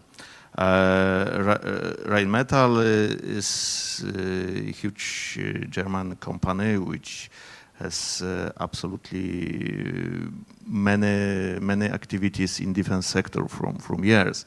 You are very active in Romania. You have some partnership and delivered some equipment also to Poland, to other countries. And SAFE is one of the program which can create demand, but industry needs certainty. What is the biggest bottleneck today for you from your perspective, from the industrial perspective? Long-term orders, permits, skilled labor, energy, cost of energy, supply chains, political risks. What? So, does it work? Yes. Yeah. Well, so from our perspective, since we are thinking in an European production network for quite a while, SAFE doesn't change too many in our mindset. It just enlarges the possibilities we now have in Europe. The problems that were caused by individual developments over the last years and decades, they are a little bit pushed aside by the SAFE program. So we are more and more targeting into common procurement, which is good for us because that fits to the idea of having an overall network. The thing that is causing the most trouble from our side, well, there are two main points. The one point is, of course, the extreme time pressure. Since we are not just building ammunition, so ammunition can build quite fast, like drones and stuff like that, but we are also building heavy tracked vehicles, and the production of heavy tracked vehicles takes its time. And thus we have an extreme time pressure by the SAFE program to deliver until 2029, 2030. This is the one point, and the second point is, of course, the supply chains. Because after having 3 decades of peace and within Central and Eastern Europe, of course, the supply chains decreased. They are just went to a minimum factor, and there were times when we were very glad to find any suppliers. And now these small suppliers we had and kept them alive, we have to ramp up within a very, very short time. And then we come together with the time pressure, so this goes together, missing amount of qualified suppliers, and going together with that extreme time pressure to ramp us and them up. I would say these are the 2 main points from our perspective. Okay. Okay, thank you very much. I can confirm from the Polish perspective that the supply chain is also absolutely critical for us, for all European defense sector. Next, my question to Mr. Eric Huber from Thales. From your perspective, what does European sovereignty mean for C4ISR? Because air defense and electronic warfare sovereignty, software, data, crypto, upgraded rights, or the simply European production. Where is the main topic for us, for our European industry?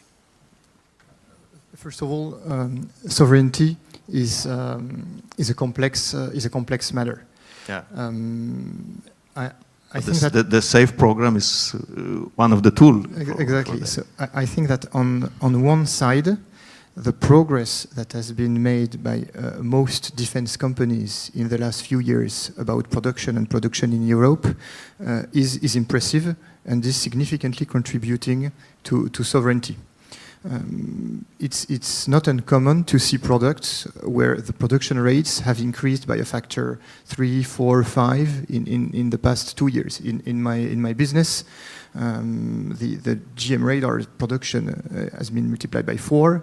Some German radars, portable, we've multiplied production by 10. And the lead times, you used to have to order 3 years in advance to get something, and now it's months, sometimes weeks.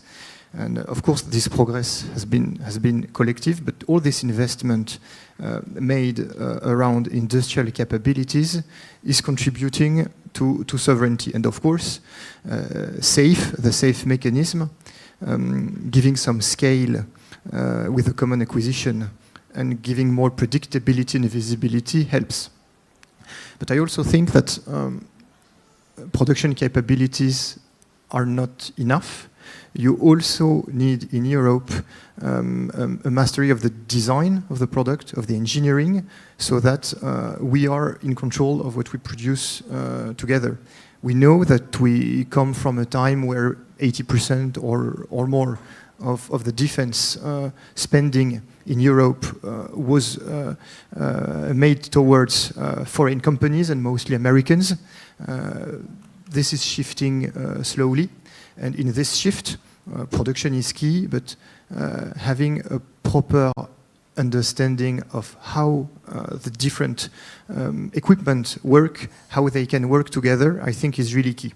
Because as the conflict is showing, now you need to evolve fast. The threats are changing, and you can only update your product every few months or weeks if you deeply master all the content of the product. And if you want to ensure interoperability between German equipment, French equipment, Romanian equipment, you need to have that engineering understanding, engineering control. So I would say in a nutshell, production capacity is key, but engineering know-how and knowledge is really important as well. Yeah, I heard one funny, maybe not funny, story that from the beginning of NATO, only one thing which we have common for all NATO countries is the fuel for the planes. So that means that now we should thinking about this cooperation, about also from the defense industry and supply chains much more seriously, and that's what we need. That's what I would like to ask our next guest, General Volodymyr Havrilov, former Deputy Minister of Defense, who was Vice Minister of Defense in absolutely crucial moment for Ukrainian fight with Russia. And you have absolutely unique possibility to observe not only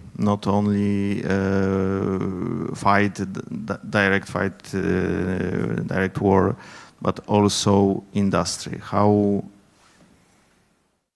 Ukrainian industry has changed during these 4 years. And from this Ukrainian battlefield perspective, what should SAFE prioritize first? What should be the main goal for the European factories, for our industry in the next 12, 24 months? Because we have, like Mr. Bjorn mentioned, very short time, and we must focus for something from the battlefield. What's your proposal? The key difference in our case in Ukraine, because we are still at war, and the modern warfare is under huge, deep transformation now. It means a lot for defense industry or any who would like to supply something to military. They're all in place of the traditional equipment like tanks, artillery, or heavy equipment has changed. It's still there, but the number one place is with drones, with unmanned systems, which are cheaper, faster, easy to produce. That is a key requirement of the modern warfare. This phenomenon created a lot of challenges for the traditional defense industry, which exists in Europe and United States. In Europe and United States, a key defense industry was concentrated on very sophisticated, powerful, expensive systems, which can frighten you on paper, but in a real drone environment, they become useless. Maybe it's not pleasant to hear to somebody, but there is reassessment of that already in defense industry in Europe and United States. I know that. And not everybody is ready to digest it because there are still some groups who see the war in Ukraine as a kind of exotic war of some, God knows, tribes between themselves and with no consequences for real warriors. No, that's not true. So SAFE as a program is very important. I totally agree with the minister in reindustrialization of Europe, because what we found in 22-23, when I was a deputy minister of defense with responsibility for armament procurement, it is a total lack of capacity and capability in defense industry of Europe to provide very fast something which is effective on the battlefield. At the time, it was not about drones. It was about any kind of transport means, any kind of artillery, ammunition. And what we started to receive in 22 from our partners, it's mostly all ammunition or equipment they already had in the stocks. When we asked to increase the number of production, we found that there is no capacity in Europe at all to produce something very fast. We've been told about the 2-3 years of preparation or something like that. So the ecosystem of defense industry in Europe was not developed at the time. That's why SAFE is an instrument how to encourage that ecosystem to blossom, how to prepare them for future challenges. But defense industry can't exist without direct connection with the end user. End user, they are military. Military, they define and the requirements to equipment they would like to have. But most importantly, military, they develop the model of the war they are going to be in. They are responsible to answer the question how you are going to fight the next war. And if you have smart military in the leadership who are thinking about that every day, and they just look at any expertise at this, they will come to the conclusion that the dynamics of the modern warfare is so fast that you have to adjust yourself permanently to something. It means your defense industry should and must be in direct connection with you every day, adjusting the designs, plans, programs. The program of creating something for 2-3 years could be relevant because in 2-3 years you will have totally different environment and the product could be not relevant to these challenges. It means to establish a direct communication and effective feedback with the military. And at the same time to teach military as well about what is going on in technological sphere. Because military, they are good executors.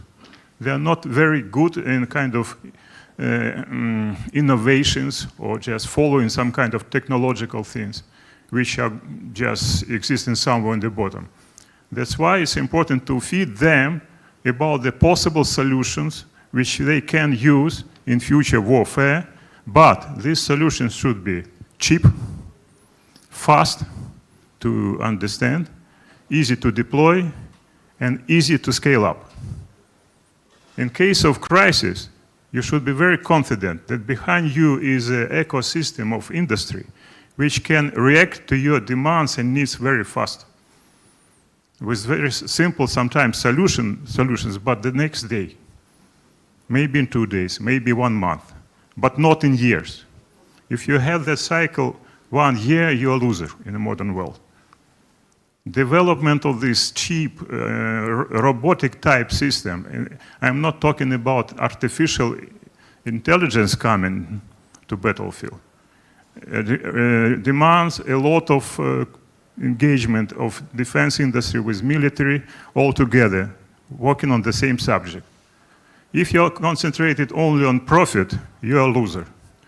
If you're concentrated only on the numbers, you're a loser.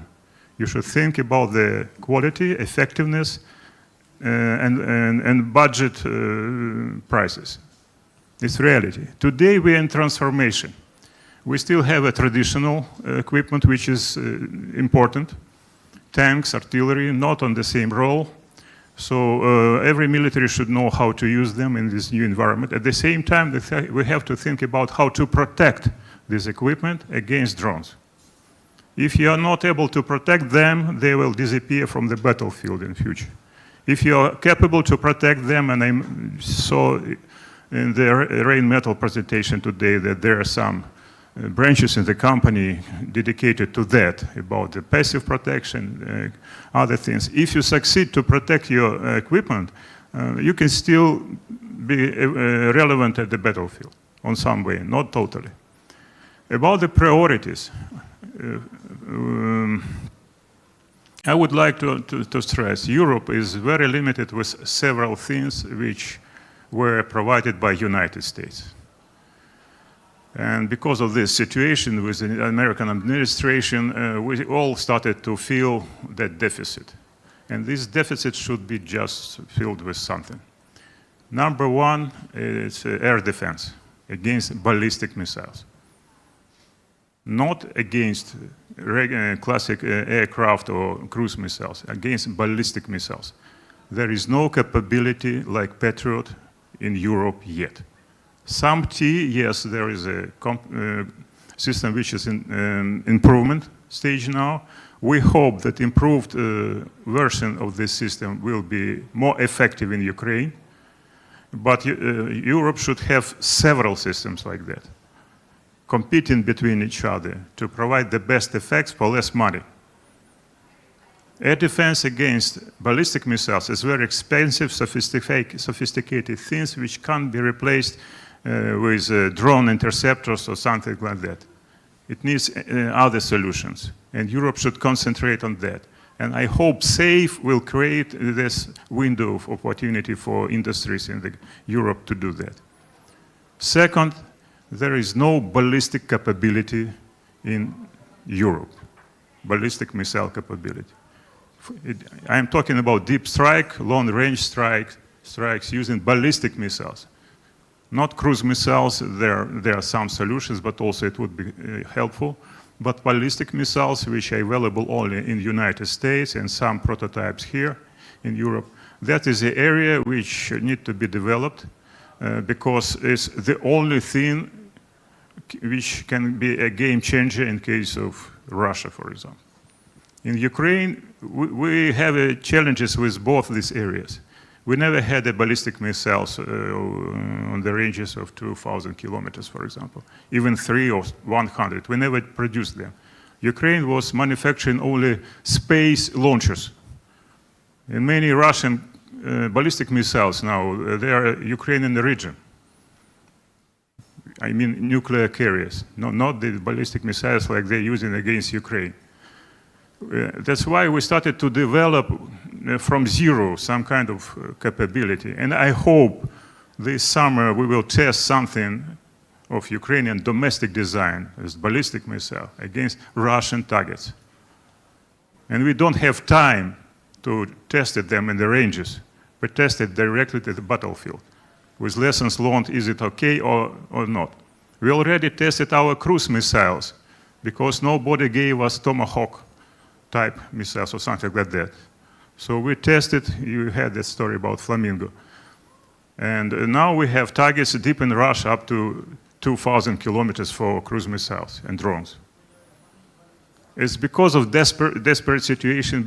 We had no time to wait for somebody who will provide political decision to support deliveries. So, but we are not complaining, it's okay. So sometimes it's better to have certainty that there is no support from outside and your brain becomes more adrenaline filled. Sometimes it's even helpful. So these two areas are number one, I think. So air defense against ballistic and ballistic capability itself, and also anything related to situation awareness. Situation awareness is a key thing of the modern warfare. You have to know where the enemy is down to the soldier on the ranges of up to 200, 300, 500 kilometers. And after that only you can think about how to kill them. But if you don't know where the enemy is down to the soldier, you have a trouble. It means you have to use different sensors, not only radars of different sizes. You have to use acoustic sensors, airborne or ground related. You have to use seismic sensors, optic sensors, everything, but integrated in one common picture. And to have very clear, proved information about what is going in the battlefield. That's the area where Europe can contribute a lot, with very sophisticated system which Thales and Rheinmetall can produce. It's in short. So I see, once again, I support the minister, the SAFE program as an instrument to rebuild the capacity of Europe as a defense industry power, but with priorities on the new generations of warfare which is coming to this life, and to be realistic. Thank you.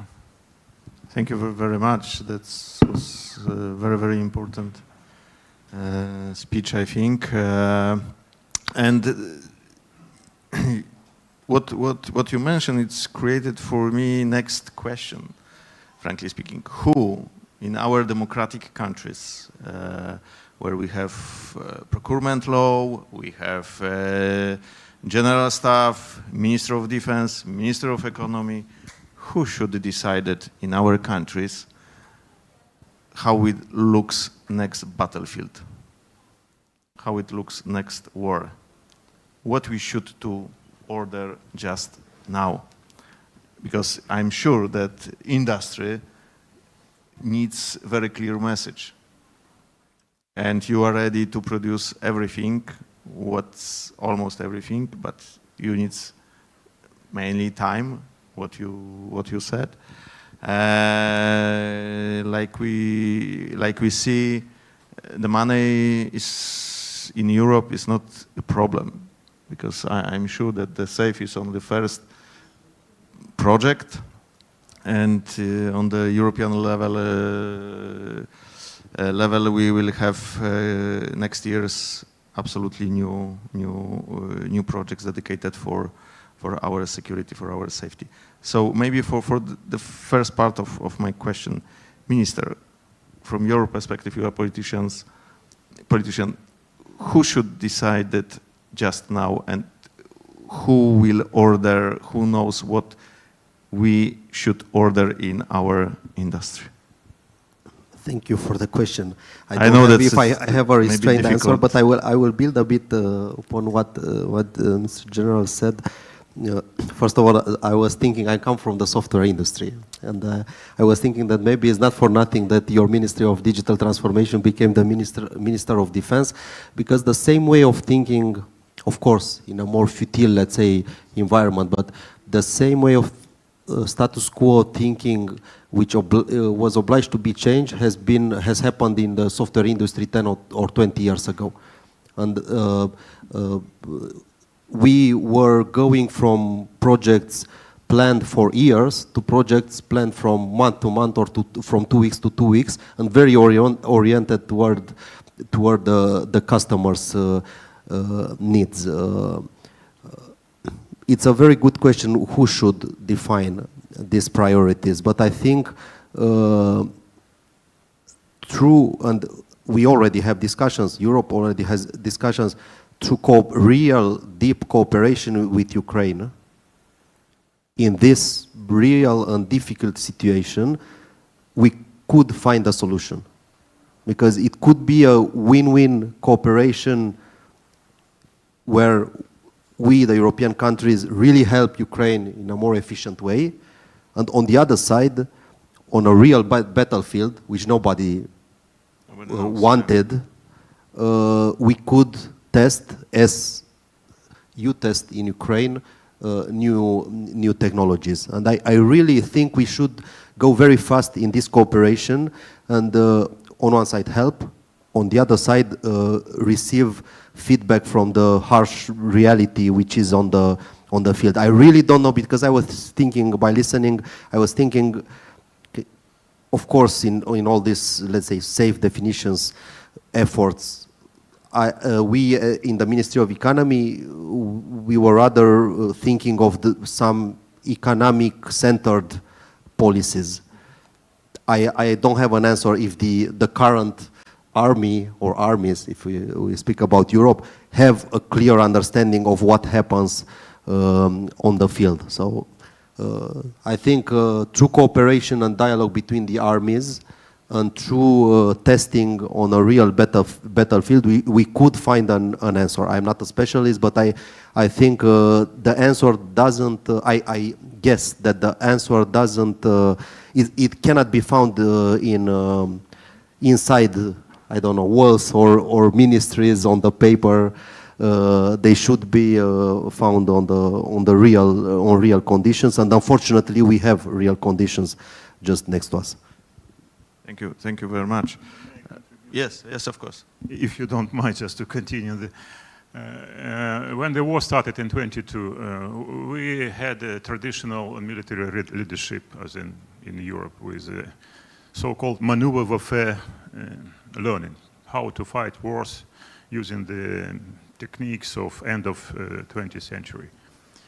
And it was for us a real challenge how to introduce new technologies on the battlefield, because the leadership, military leadership at the time was not familiar with that kind of things. For them it was more comfortable to fight the way they were taught. It took some time, and not because of some change of mind on the top, because of a lot of activities on the ground. Most of the innovations related to unmanned systems and drones, they started at the ground in units, because we mobilized a lot of volunteers in 22, came to recruitment centers from industry, from IT, from technological companies, and then they found themselves among traditional military on the ground. They found that there are other ways to conduct this war. And they started to advise and offer some small solutions on the ground in units. Sometimes the leadership, military leadership in the headquarters, not knowing about that. It only step by step that idea started to prove themselves, and after that to raise up to the high level step by step. But in any case, introduction of new technologies and keeping the level of innovations depends on the personalities. It means that the right people should be in the right position with open mind approach, so they have to be energizers of that change. It means that in the current situation in Europe, it's not possible to expect from the current military a lot of activities in changing the mind of the technological war, because most of them, they're conservative military. I am a military myself. From military, they're very conservative. They like to follow the rules, and they don't like a lot of changes. That's why it means it's very important to appoint, if there is a political will in the country, to the key positions, not in the high level, but in the next to them. Some guys who can start that thing, and they know what it's all about, and they will push at the beginning this transformation of military. personalities, individuals, humans, they are in the middle of transformation. If you don't have that set of people, you are wasting time. It will take a long time before you get them. If you are interested to get it fast, you have to select, to find, appoint them very fast. Now we have, for example, commander of our unmanned system commander. In any country, it's a general with a long career, usually, traditionally. It's a former sergeant who was mobilized in 22 from some kind of IT business. But he proved to be very innovative on his level. And step by step, his unit became most effective with drone deployment. And now he's a commander of this command, and they are doing an incredible job now. With 2.5% of personnel from the number of armed forces, they provide 30% of losses to Russia. And the ambition is, with 5% of personnel, to provide 50% of losses with unmanned system command to Russians. It's a different war, but it requires different people. Thank you. Thank you very much. I think not only different people, but absolutely different procedures. So it means that probably we need war to change our mindset and procurement systems. In Poland, for example, we have tests of new ammunition. We need something like more or less 3 years. On Ukraine, now you tested on 3 weeks. 45 days we have. 45 days. Ah, okay. So that's the difference. Yeah, so we focused on this matter.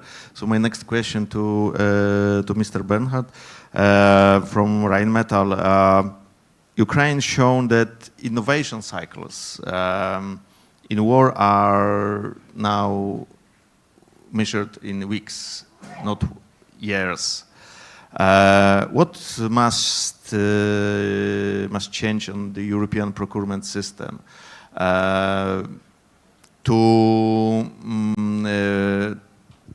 from when we looked for Ukraine to learn from some lessons from Ukraine, that our industry,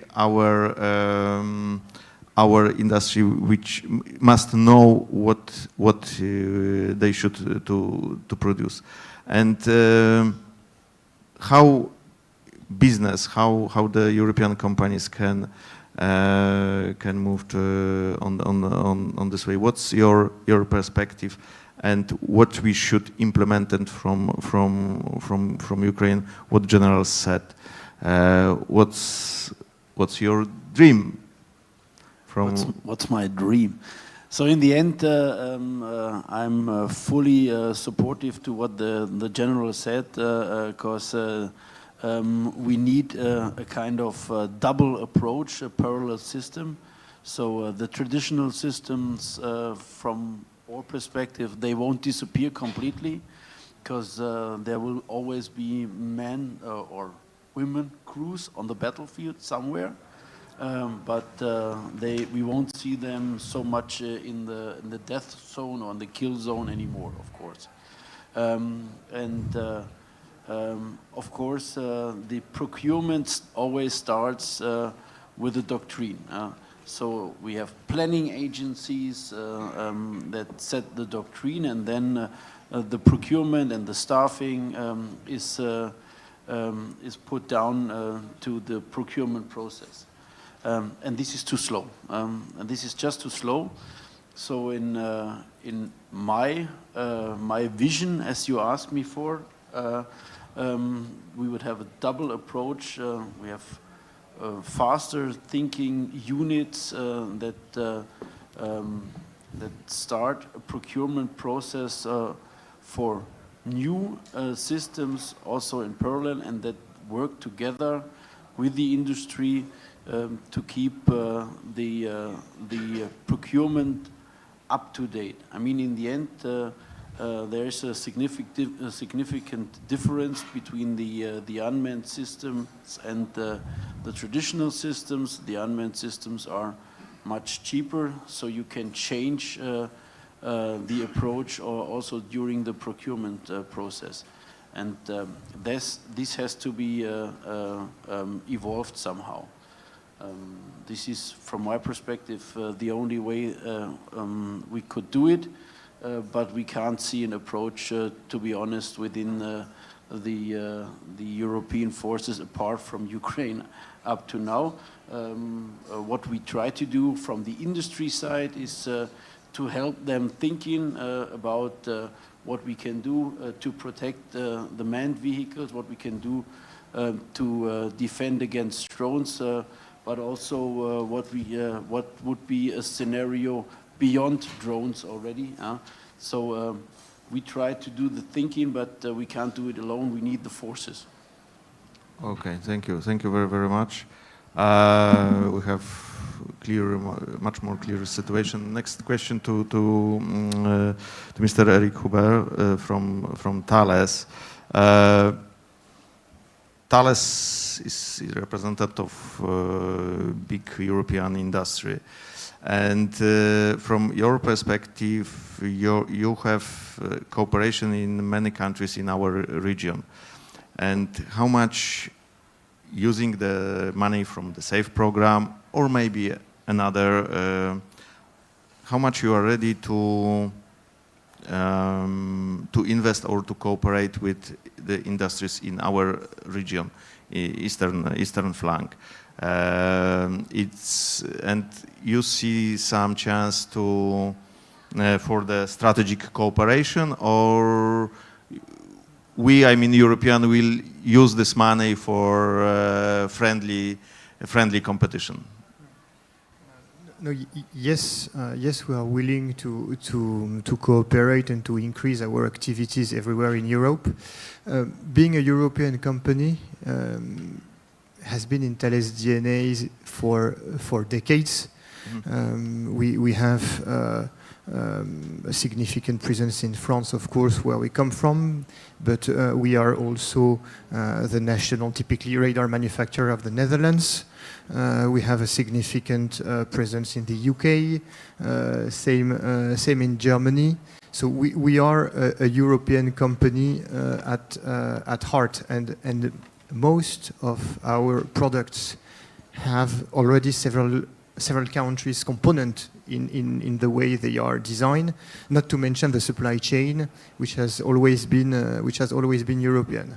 And now when we talk about air defense systems that connect different kinds of sensors and effectors and missiles, of course, we put together parts coming from different countries, and then I think that is a strength. And to come back briefly on your previous question, it also helps us interact with many more armed forces at the same time, and based on their feedback, have better ideas about what the future can bring, and on our side suggest solutions. Of course, I have Ukrainian officers coming to my facilities on a monthly basis, and we learn a lot about what's happening, and we try to inject that in the future roadmaps that we then propose to the different governments. And now coming to Eastern Europe, of course,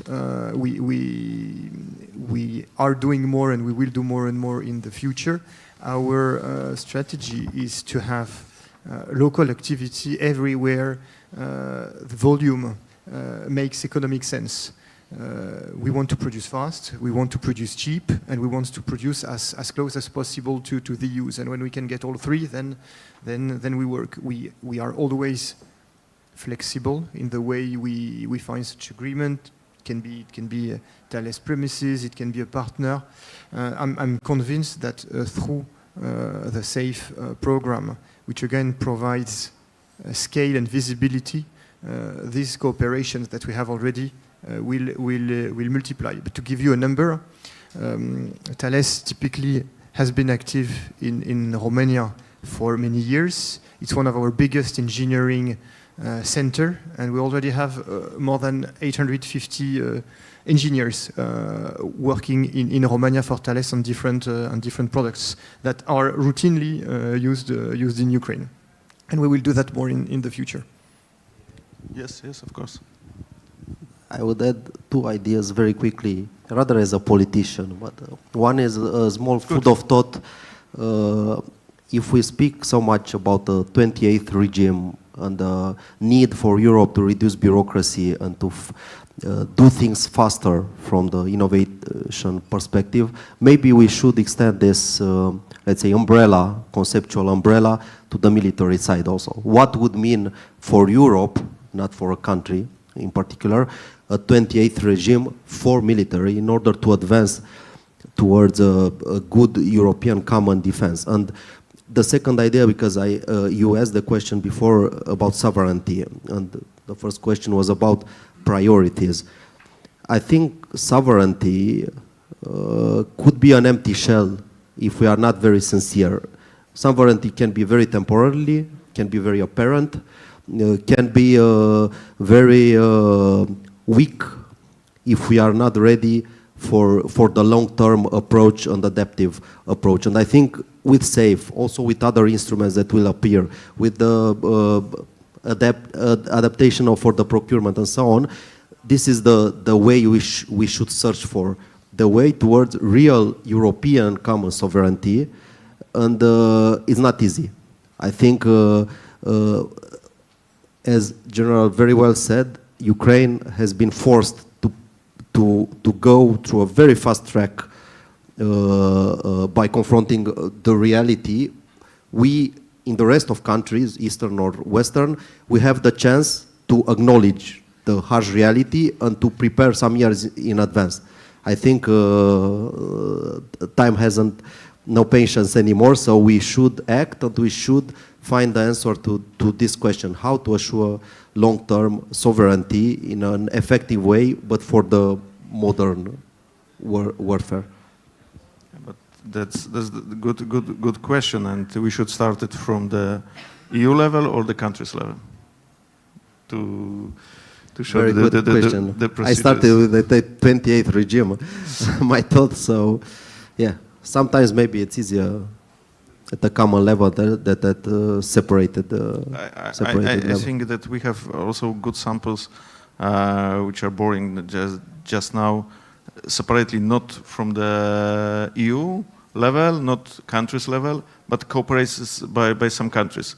Like Nordic countries, now they made some procurement, common procurement for uniforms, for example, for some individual equipment. So they made on the local level. Maybe that's the way for also for our countries. It's a bit like in digital transformation. Sometimes we should accept part of the status quo, in my opinion, even in digitalization, but we could open a branch of innovation with people, real people, task forces which have this objective to innovate. And then we'll see how this branch will reunite with the status quo, and then we'll speed up the innovation. But I think real people with real money, with real budgets, should work on these challenges, not inside the status quo. Okay, so it means that we have money, we have people, we have ready industry to produce, but we should change our mainly procedures and thinking. My last question to General Havrylov about Ukraine, because SAFE allows Ukraine to contribute to participate in joint procurement in SAFE program. Also, cooperation, of course, with the European industry. And from your perspective, your experience, what would be the best model? European buying for Ukraine, Ukraine cooperating and producing with Europe, or Europe invest in Ukraine in common production? What could be the best and fruitful, not only for Ukraine, but for the common future, for the common production and our European industry? For Ukrainian companies, it's important to be engaged in that program, SAFE, in some role. Unfortunately, there is lack of knowledge and understanding in Ukraine how do it practically. Because according to SAFE, there should be kind of connections between the industry in the country with Ukrainian companies, and Ukrainian companies can be as a subcontractors or like that. But the procedure, evil is in detail. So why? In Ukraine, only in the drone industry, we have around 500 companies. From small one, 2 people working on FPV, to bigger one with up to 1,000 people. Most of them, they don't read even newspapers. They just fighting, they are in touch with the units, and so for them, even the words safe doesn't mean it's about some safety, that's it. So they need clear advice and consulting about the opportunities for them in this system, and they should be assisted to engage in SAFE. I think that, of course, all of them are interested because of the resources. All of them are fighting the survival because of lack of resources. And there is a tough competition for resources. That's why they're interested to be in some kind of role in SAFE program, where additional resources can assist them to continue their work in Ukraine, first of all. They're ready for any kind of thing which realistic. It could be joint ventures, maybe it should be subcontract for delivery of some subsystems for something. Maybe it could be involvement in a joint design of something for joint ventures. All these kind of things. And so we need a kind of some task force inside SAFE which can engage Ukrainian companies and assist them to come there. Some companies are interested in production outside of Ukraine for safety reason. Because of the Russian attacks on our infrastructure and some key things related to missile technologies and others, for us it's more interesting to produce outside of Ukraine. Maybe as a part of this SAFE program, some on territory of Romania to produce some kind of engines for something, or maybe some warheads for something together. In this case, both sides, they learn what is all about new ideas, because Ukraine knows what we need. We have a feedback, lessons learned from the end users. You have engineering, you have a knowledge here, and together they can produce a good result. But once again, time is important. If it's a very fast track, it's okay. If it takes months for bureaucracy, some customs things, or God knows what, it could be a question. But money available in SAFE are very attractive to our industry. And they should be, our company should be just taught how to engage the program. Okay, thank you very much. I think and I hope that we will use SAFE and other programs to rebuild our industry and our defense cooperation in the region. One comment for Minister? You would like to add something? Let's do it together. Together. That's all. Okay. So thank you very much for this discussion, and see you on the next panels. Thank you.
All right. Perhaps.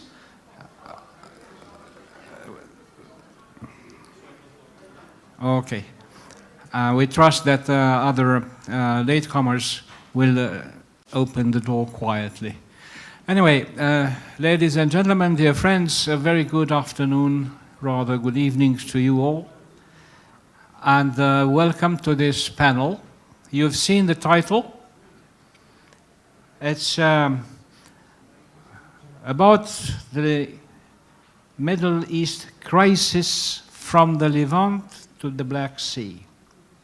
We are very happy to have Candid Foundation from Germany, a partner of the New Strategy Center in organizing this panel.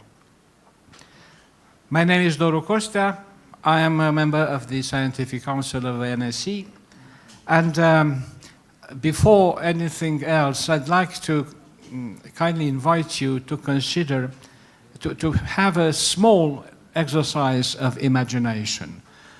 Look at the map as we know it, the global map, and you will see the Middle East a little bit to the right of center. Now make an effort and put it in the middle of the map as we see it from here. Don't ask the Japanese or the Aussies to play that, because they won't put us there. Anyway, so if you look at the map this way, and you put the Middle East in the center of the map, which is in the middle, you need a very small effort to reach the conclusion that the area actually hides a core of events, a core of developments, a core of creativity, think about religion, and a core of destruction. Think about what happened last night, or 2 days ago, or whenever, for the last many years. So the point is that if we deal with the Middle East and if we look at the Middle East in this way, it is almost impossible not to find out that there are strategic reverberations all around it, and many of them come to our area. That is my whole contribution to the discussion. But because I can't just stand up and leave, I'd like you to allow me to recall that perhaps you've read the program of the forum, and you may have seen that we have distinguished guests that are among the best experts in the topic that we are going to address. There are some sub-issues to this topic. I will read them very quickly, just to remind you and everybody else, including the distinguished guests, some questions. And we would be excited to hear their contributions to the answers to these questions. So, how do overlapping crises in Gaza, Lebanon, and Iran affect European and Black Sea security? Does diplomacy have a future in the Palestinian-Israeli file? Iran's nuclear ambitions and proxy network are threatening stability and security in regions beyond their area, its area. What can be done to face these challenges? And two more. Have Russia's setbacks in Syria and the Black Sea diminished its influence on the Levant? If yes, is this an irreversible trend? Is it going to stay that way? And again, or further, and if it doesn't stay that way, is there anybody else to come to influence what's going on in that area? Because it matters for us here as well. And last but not least, are there any prospects for an Israeli-Turkish compromise? You notice that the questions are different in scope, are different in the targets. Our guests were not asked to pick one, but they may do that if they wish, or they may give an answer that crosses about around all the borders. Now, you remember the very familiar, I think, to the may you live in interesting times, don't you? Of course, everybody does. Well, as usual, time is not a friend of ours. So I'm afraid we'll have to be brisk, short, crisp, and punchy. And of course, creative. A plot revealed. I have agreed with our guests that their addresses would be basically looking forward in order to try to find something that can be done about those issues. It may be crazy ideas. Hopefully they will be crazy because they will be exciting and inciting. So without further ado, as they say, let me give the floor to Daniel Gerlach. He is the director of the Candid Foundation, our partners, and he is a hands-on expert in situations in the Middle East largely.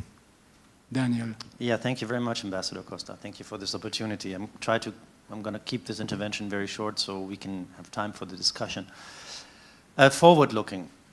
The Middle East is conceived and perceived by many in Europe as a continuous source of crisis. And when we talk about repercussions and reverberations of the crises in the Middle East, of course, this terminology reflects this view. Now, I'm not going to bore you with history, but I'm a historian, and I want to remind us that the Middle East has been, for most of its history, at the receiving end of crisis, because its geographic location, and the Levant, of course, is part of it, like invited empires from Asia, from Europe, and these empires basically left their marks there. And so this shaped the mentality of the region in a certain way, in a positive and in a negative way. My assumption is that every taxi driver and every shawarma dealer on the streets of Beirut has a larger geopolitical radar than an MP in Europe. It's not that people have a better understanding of geopolitics. It's not that they have the right historical conclusions. But people are conditioned that what happens in China, in the United States, in Europe, will have sooner or later consequences and repercussions for them. So I'm not trying to be apologetic with regard to the region, nor overly optimistic. But I think if we talk about forward-looking, constructive engagement for Europe is not a matter of choice. It's an obligation because the region is a natural influence of Europe, but we are also a region of natural influence for the Middle East. And only if we accept both realities and we feel the repercussions of this, we can constructively engage. What I see today is the emergence of 4 nation states whose nation state building has not been completed. One of them is Israel. Israel's coming to a nation state has not been completed because Israel has not defined once for all its borders, has not answered central questions about what it wants to be as a nation state, has for reasons of strategic opportunity, left some of those answers open. The other is Syria, which has borders, but is deeply fragmented socially, also geographically, with regard to its societal model. The nation state of Syria is not completed. The third one is Lebanon, which is a state without an efficient and effective government, with many domestic problems, with many positions and many perspectives. And the other one is Palestine. The Palestinian reality, the state of Palestine, was not created by Palestinians. It was created by the occupation. It was created by the reality that the occupation of this land has emerged. And as Europeans, we have recognized, and many of Europeans, not all of us, have recognized that this is a reality and that there is no alternative for the future of the Israeli-Palestinian conflict but a self-determination for both people. I think if we as Europeans want to constructively engage in this, we need to understand this reality that either all four nation states in the region emerge and complete their birth and become stable, or none of them will. Because the well-being, the survival, the existence and the identity of these four nation states, and one of which is not internationally recognized probably by the United Nations, but still I think represents a nation. If either of these four states wants to live in peace and in stability, the others have to. If we look at if we talk about security and our interests, we have to reconcile it with the interest of these four nations. And how that can be done is, of course, a matter of international political will. It is a matter of economic engagement, of pursuing interest, and at the same time remaining a fair dealer, and of understanding that this Levant is part of our European Mediterranean neighborhood and also part of our European identity. Again, one word on history, since we are in Romania. I think that the post-Ottoman era is not over yet. I think that the nation-building process in the region has not been completed. It started in 1877 with the independence of this country from the Ottoman Empire, if we leave the Greek example aside. This process of nations based on an ethnic, religious, whatever common destiny, perception of the destiny, has started and it's still going on. And I think should take a fresh approach at it and look at it from a more positive and constructive perspective than now. That's my opening, and we can probably discuss this into detail later. Thank you. Thank you very much indeed. Our next guest is Mr. Ariel Ezrahi. He's a senior fellow with the Atlantic Council, and he's dealing with the Middle East programs in this capacity. Thank you, Ambassador, and it's great to be here. It's also my first time in Romania, and I see it as a great honor. And thank you to the Candide Foundation for organizing this, together with you and the forum. You know, I have to say, I know we shouldn't look at history too much in this conversation, because we said we'd be forward-looking, but I sometimes, although I wasn't born during Ottoman times, I'm not that old, I sometimes wonder what it was like in those times, because I'm not so sure that we've fared better today than we were in those times. At least Jamal's people and my people would not be fighting at that point, and I often question where we've gotten to today, but that's another story. Just taking up something on from what Daniel Gerlach said earlier about the nations not having finished their nation building yet, and this, I think one common issue with this, and this was mentioned, is what's the impact of Iran. So I think if we see one common thread between the issues we see in Lebanon and Palestine and Syria, and also in Israel, it's the Iranian link. I won't blame everything on Iran, on the Iranian regime, certainly not the people, they're not at fault. But I would say that we see a thread here of destabilization by the Iranian Islamic regime in the region. And I think that is partially only possible because of what Daniel said, which is that these states have not fully formed yet. Certainly, if I speak for my own country, I'm from Israel, you know, we have a leadership now which seems to be bent on destroying the democratic foundations, institutions of the country, which is not really giving a very positive building block for making peace with its neighbors, principally the Palestinians, but others as well. And I think as long as Israel is still in turmoil, then it's going to be very, very difficult for it to reach out and to make concessions that are necessary for Israelis and Palestinians to live side by side in dignity. The other thing I want to say is that the leaderships, again, this goes back to what Daniel was saying, I think the leaderships, the people deserve better leadership in these countries than they've had. And unfortunately, and back to what you said, Ambassador, about, you know, what's the role of the EU or what in Europe and how does this affect, I think if sometimes when the children don't manage to get along, you need a responsible adult to help shepherd the way, or at least to help guide them. And this is not to take away blame for our own problems in the region, but I certainly don't see that responsible adult right now in the region.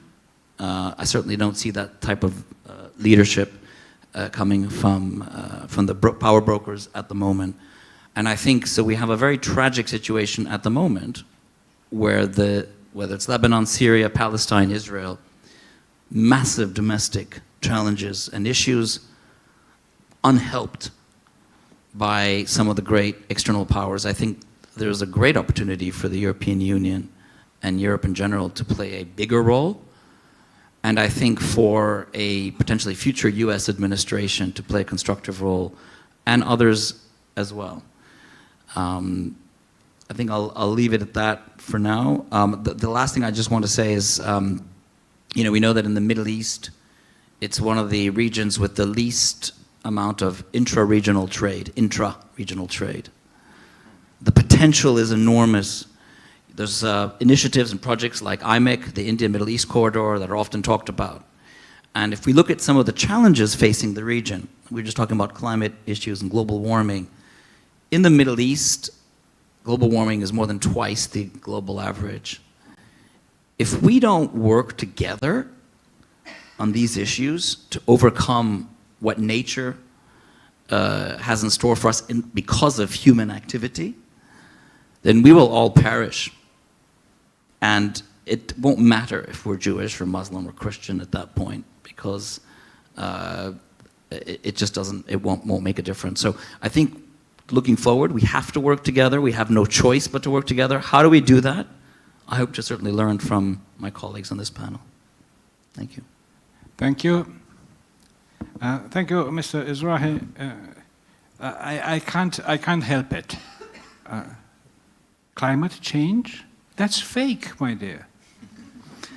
Sorry, the next guest, Mr. Jamal Nusseibeh.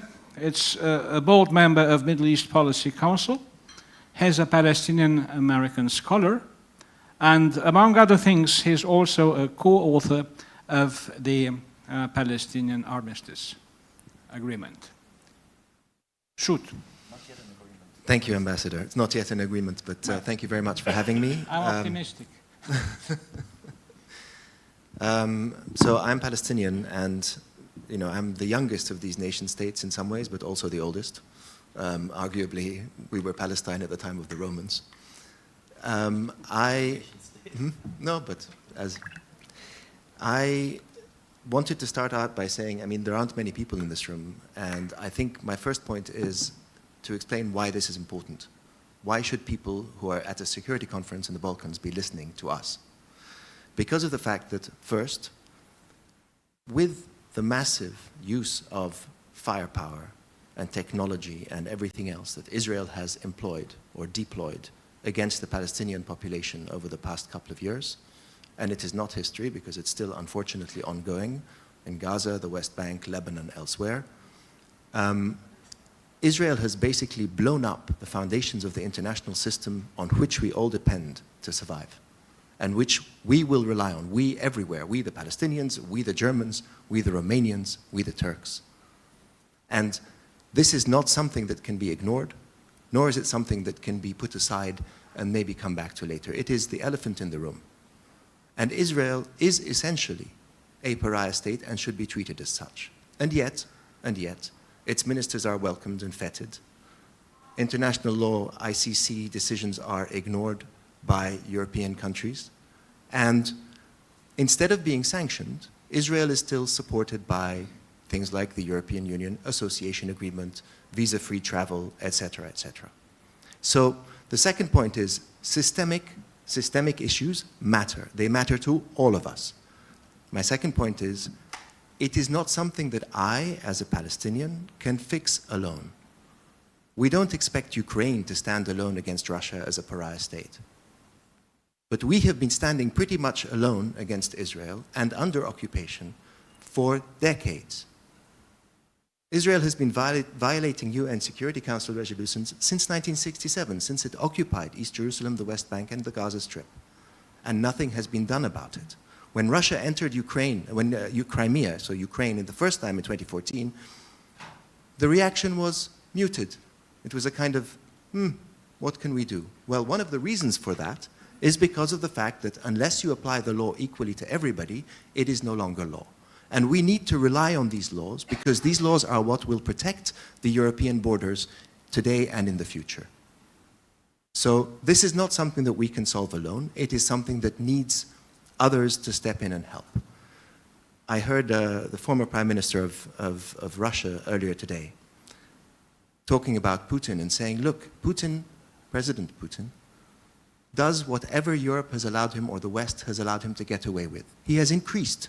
Every year, every 2 years, every 3 years, he does a little bit more and he gets away with it. I argue that Israel has done the same with us and with its other neighbors. It has first occupied, then killed, then occupied a bit more, then killed a bit more, and now it has headed into full ethnic cleansing, genocide, if you will, depending. I don't want to argue about the terms, nor do I want to put anyone off. But call it what you will, 100,000 people more or less killed in the last couple of years, and it is ongoing, meaning that it's not over. And I'm aware that Romania has taken a seat on the Board of Peace. We were all having hope for a more positive outcome from a Trump administration's engagement with the situation. Unfortunately, it has stalled and been forgotten. And that, from where I sit, is worse than depressing, because I'm still watching 10 people being killed in Gaza every day without food, without medicine, and without shelter. So, but I want to go forward, right? And as you mentioned, we, with a group of other Palestinians, we've tried to think about how we could get out of this and move forward. One of the principal parts of this, which was actually mentioned by the Trump plan and many others, is the notion of international forces. So, of course, there is no way that the Palestinians can protect themselves. There is no way that the Israelis really can defend themselves safely or sufficiently for them to feel safe. And therefore, we need international forces to come in and protect Palestinians and Israelis, not just in Gaza, but everywhere in the occupied territories and between Israel and Palestine. Why do I say this? Because we're talking about a situation where we need to find a sense of calm and peace so that we can change the leadership that you're talking about, Ariel. And that won't come from fear. That will come from hope. And that hope only comes when I know that I can survive tomorrow, that my children can go to school tomorrow, and that I don't have to be sort of worried about not only that, but obviously all the economic insecurity that comes along with this occupation. I'm looking at the time, so I will hand it on. But there is hope, and I will say that, by the way, you know, part of what the Candid Foundation has been doing, and there is a lot of work. There are many Israelis who would agree with me, and Ariel just mentioned it as well. We need somebody to step in, not just for our sake, but because the instability in our region will spread. It has already spread, and it will hit you in Europe. We are on the borders, on the edge of the White Sea, as I believe we used to call it in Arabic as well, and you're on the Black Sea. So let's work together, please. Right, and when white meets black, the color is gray, and gray is not something we wish. We don't want. Last but definitely not least, our guest is Ambassador Jamal Eldem. He's an old friend of NSC. I don't think I need to introduce him. He's been in panels twice already today. This is the third one. That's the third one. But trust me, he's one of the most experienced and learned and scholared and kind diplomats I've met in my almost 30 years of diplomatic work. And kindness is not something that is very familiar with the diplomats. Trust me on that too. Ambassador, you have the floor. Well, thank you for the compliments. After such learned and distinguished speakers, to add my voice would be a challenge, but I will try to do so. Now, since the title of the panel is talking about Levant to Black Sea, I was coming to Black Sea Balkans Forum many times.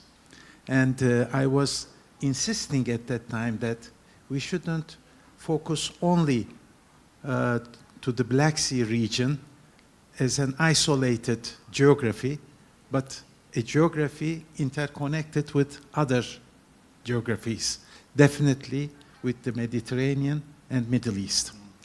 And that's why I was giving the example of Syria Express. When Russia invaded, annexed Crimea, it was to project power to the south. So it shows the connection between the geographies. Now, coming to the problems of the region, I very much appreciate the positive tone that Mr. Ezrahi adopted in making his remarks, and it is good to look to the future with this positive orientation. Nevertheless, we should also draw lessons from today and from recent past, and I can only subscribe fully to what Mr. Nusayr Bey has said regarding the ongoing tragic situation in Gaza. I will give you one important anecdote that I collected in my recent engagement with different groups. I was invited to Como to attend a meeting organized by one German think tank there. And it was the perspectives of Global South. And the representatives of the Global South were extremely critical about the stand that Europeans, the West in general, was demonstrating. On the one hand, to be united, to be against what Russia has been doing in Ukraine, violating blatantly international norms and rules, and for the same West to be silent with ongoing human suffering in Gaza.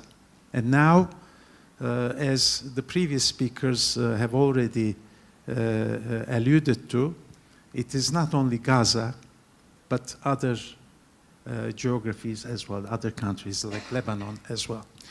I think one may say power politics is back. Rules-based international order has collapsed, so what's the point? But if we are going to have a proper order for the future, we should agree on the fundamentals to respect to the sovereignty, territorial integrity of countries, respect the dignity of human beings, and not to resort to use of force or threat of using force. These are fundamental things. And we cannot compartmentalize and say, well, these are valid for certain conflicts, but not for others. Then the West would be accused of double standards and selective use of rules and principles. We should avoid that in order to maintain credibility of the Western community. As to your question regarding Turkey-Israel relations. Well, we have to recall that Turkey was among the first to recognize Israel, the state of Israel, as an independent state, and we have maintained very good exemplary relations until such time that there is a public reaction to any engagement with Israel. That's why we don't have ambassador in Israel. Our relations do not exist almost formally. And it is sad, because if we are going to have a region with cooperation in the center of all activities, from efforts against climate change to migration, energy questions, we need to cooperate. But even today, in a dramatic way, the government decides to change its relationship with Israel, there would be an abundant majority of the population resisting to it. Therefore, first and foremost, the ongoing tragedy should stop, both in Gaza and in Lebanon. Otherwise, we could not have any prospect for the future, peace, prospect for peace in the future, under the shadow of the lingering tragic situation that haunts all of our minds and hearts. Therefore, international community should be more forthcoming in saying what it is in terms of injustice going on. I know that some European countries have a historical baggage to carry, and we all recognize the tragic consequences of past policies, and we sympathize those who suffered. The Jewish people were subjected to such atrocities at the time, but this should not lead those countries to shy away from their responsibility to speak out regarding what is right, what is wrong. So I leave it here. Thank you. As usual, Ambassador's remarks are encouraging for crosstalk or for being challenged or agreed upon. But actually, I think that everybody's remarks are meant to open a discussion. So I invite you, all of you, if you have any cross remarks, go on with them, but do it also as short as possible so that we perhaps may have other questions around. Yes, Daniel. I was about to ask Ambassador Ildem if Turkey considers itself a member of the Global South or a representative of the Global South, but that's a discussion we should probably have later, because this is going to too much away from the Levant. Look, I think our fundamental problem, and this refers to what all three of you said, is we are dealing with this region still as if it was not part of the Euro-Mediterranean neighborhood.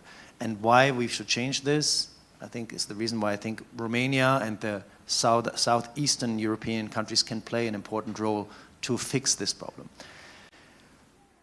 We are looking at Syria through an American lens. President Trump decides that the leadership of Syria is no longer a terrorist organization. End of the discussion.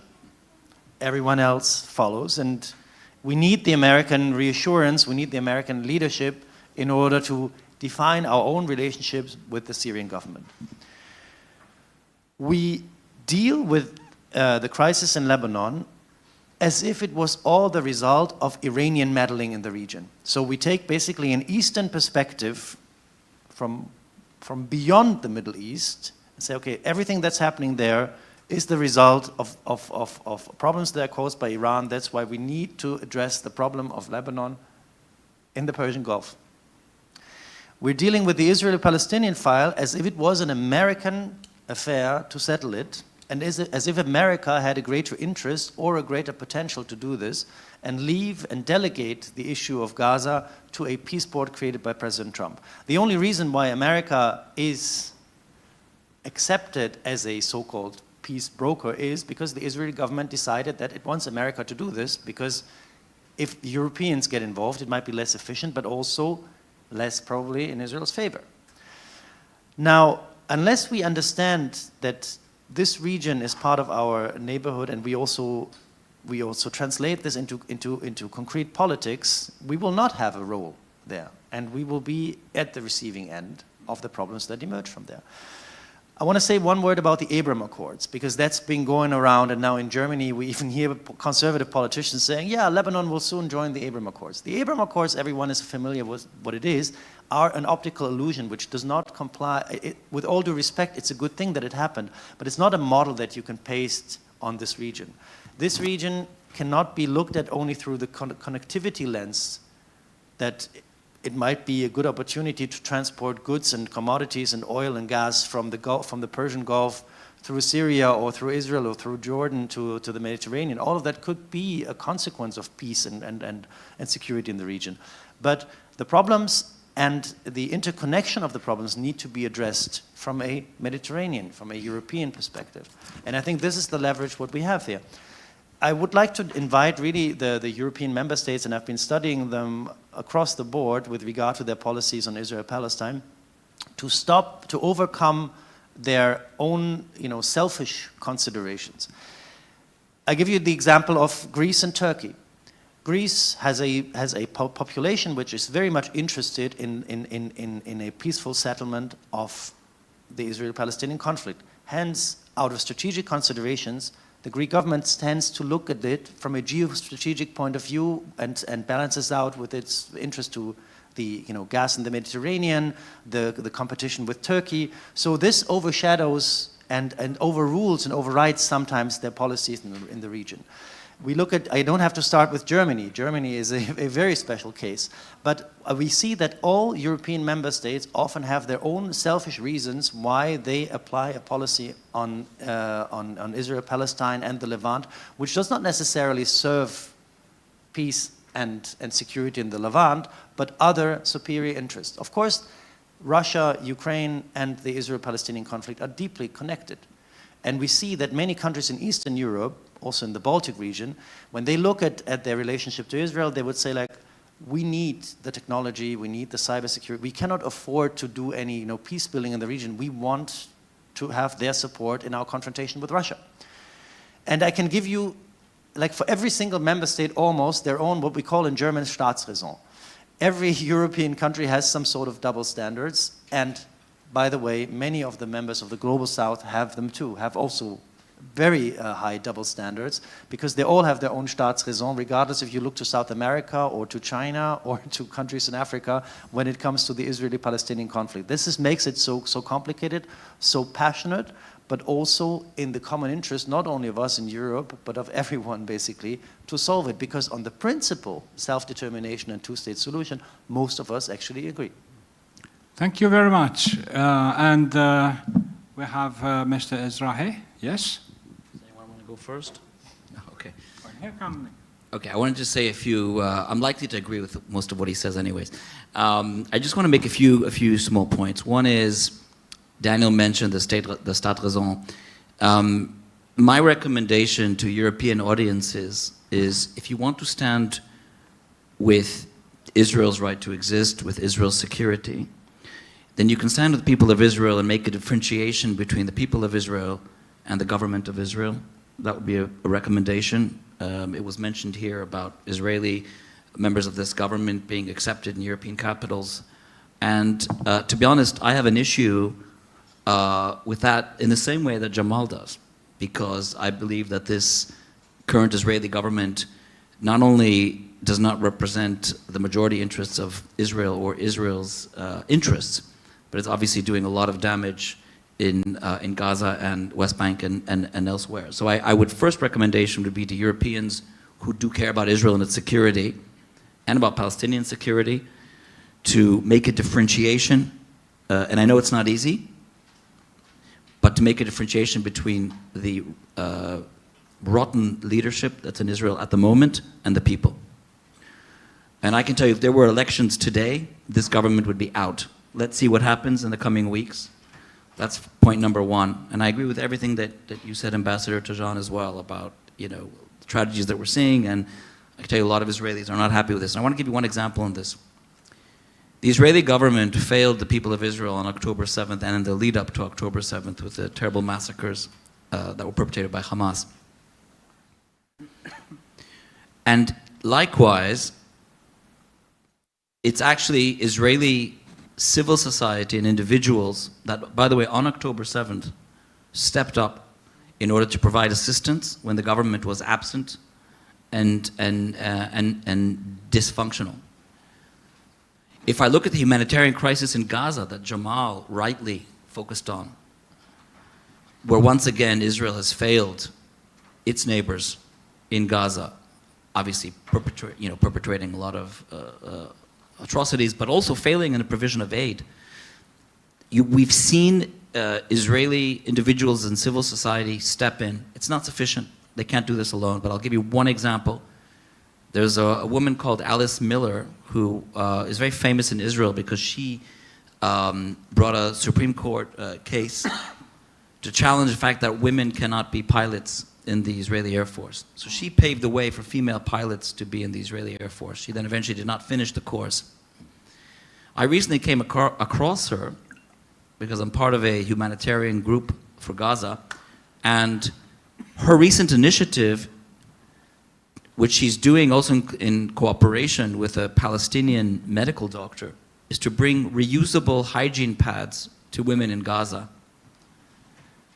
The Israeli government is not providing such solutions, but we do see, so if we're thinking about the positivity and forward-looking, there's a lot of people in Israel and Palestine, in Turkey, in Lebanon, in Syria, and elsewhere, who I believe would want to see a brighter future together. We see different horizons of that, but it's not enough. And as also Jamal said, we need external support for this, and we certainly need and deserve a better leadership. Thank you very much. Yes? Thank you. So thank you. Just a quick response. What we're seeing in Gaza is not really a humanitarian tragedy. It is a man-made starvation. And it is not something that should be perceived through the eye. Israel is not just not providing sanitary pads. Israel is controlling the access of everything to this Gaza Strip. Therefore, it is preventing the access of sanitary pads, which the whole world is trying to send. Different. Second, this is not only Gaza, and you posed your question, Ambassador, about what's happening in Gaza and so on. This is bigger than Gaza, but it's also bigger than Gaza because I am Gaza. I have family from Gaza. Gaza is part of a larger community. We all feel Gaza. Not as much, of course, as the people who are still there, but I lost cousins in Gaza. So it is part of a Palestinian community which goes back centuries. And we are being wiped out off this map. What remains is something else. Now, the third point is looking forward. There's talk about, Middle East corridors and so on. I think it's great. Economy is necessary. And I want the Palestinians to be able to build a country that they are proud of. And I want to do that as much as possible without help. I want us to build it. I don't want to rely on aid. But in order to get there, to get that economy, we need the politics to be solved. And one of the big mistakes that we have been making, and the outside world has been making, looking at us over the past 30, 40 years, is, oh, we'll get some economy going and we'll leave the politics till later. You need the political structure. You need that Palestinian state that has been recognized. Let that be the beginning, and let it be a framework within which we can build an economy and a society that can thrive with Israel next to us and with the rest of the countries in the region. Thank you. Ambassador? Yes. 2 minutes. 2 minutes, okay. So it's the clock, not me. First of all, yes, you are right in saying that for many countries, double standards exist. But in terms of creating a new order, and we need it in a ruptured order that we are going through, we should agree on fundamental principles. And I think those principles are clear enough for the West, first and foremost European Union, to show some kind of leadership role to induce others to follow suit in implementing, applying those rules. We cannot just take it casually saying, well, the order is ruptured, so why to bother? I think we have all a responsibility to do so. Also the two-state solution that you refer to. Yes, it is something viable in our minds, but with all the policies implemented right now, the room to achieve results, unfortunately, are getting slimmer and slimmer. Therefore, we cannot wait until these actions on the part of Israel to continue. International community should be more forceful. I don't see United Nations, although the different agencies, institutions are expressing their discontent, but without any result, which unfortunately makes the wider societies to distance itself from the existing international organizations, first and foremost, United Nations. So we have a credibility issue. And second, for what we try to see achieved in the region, we should also give an opportunity for those having a proper government to rule the country and to have all the ability for good governance. If you don't have government, how can you talk about good governance? So these are issues that needs to be tackled in a matter of urgency without further delay, because it's already too late. Thank you very much. Well, I'm afraid we are also getting rather late in our discussion, unfortunately, because I wish I could pull all of us back in time at around, let's say, 10 o'clock in the morning and have 2 hours in front of us in order to debate this only topic. There is a huge temptation that I can't resist, another one, which is to draw comparisons between the wars in the Middle East and the war in Ukraine. And I will mention one point, which is security guarantees, because one of you have mentioned that. Fine, we can agree. We have agreed, actually, on a lot of guarantees on paper and on treaties and on the UN Charter and on God knows what else. Where we didn't do that well was enforcing them. The international force that Mr. Ezrahi mentioned, fine, it's excellent. Who? Who is going to go there? Who is ready to do that?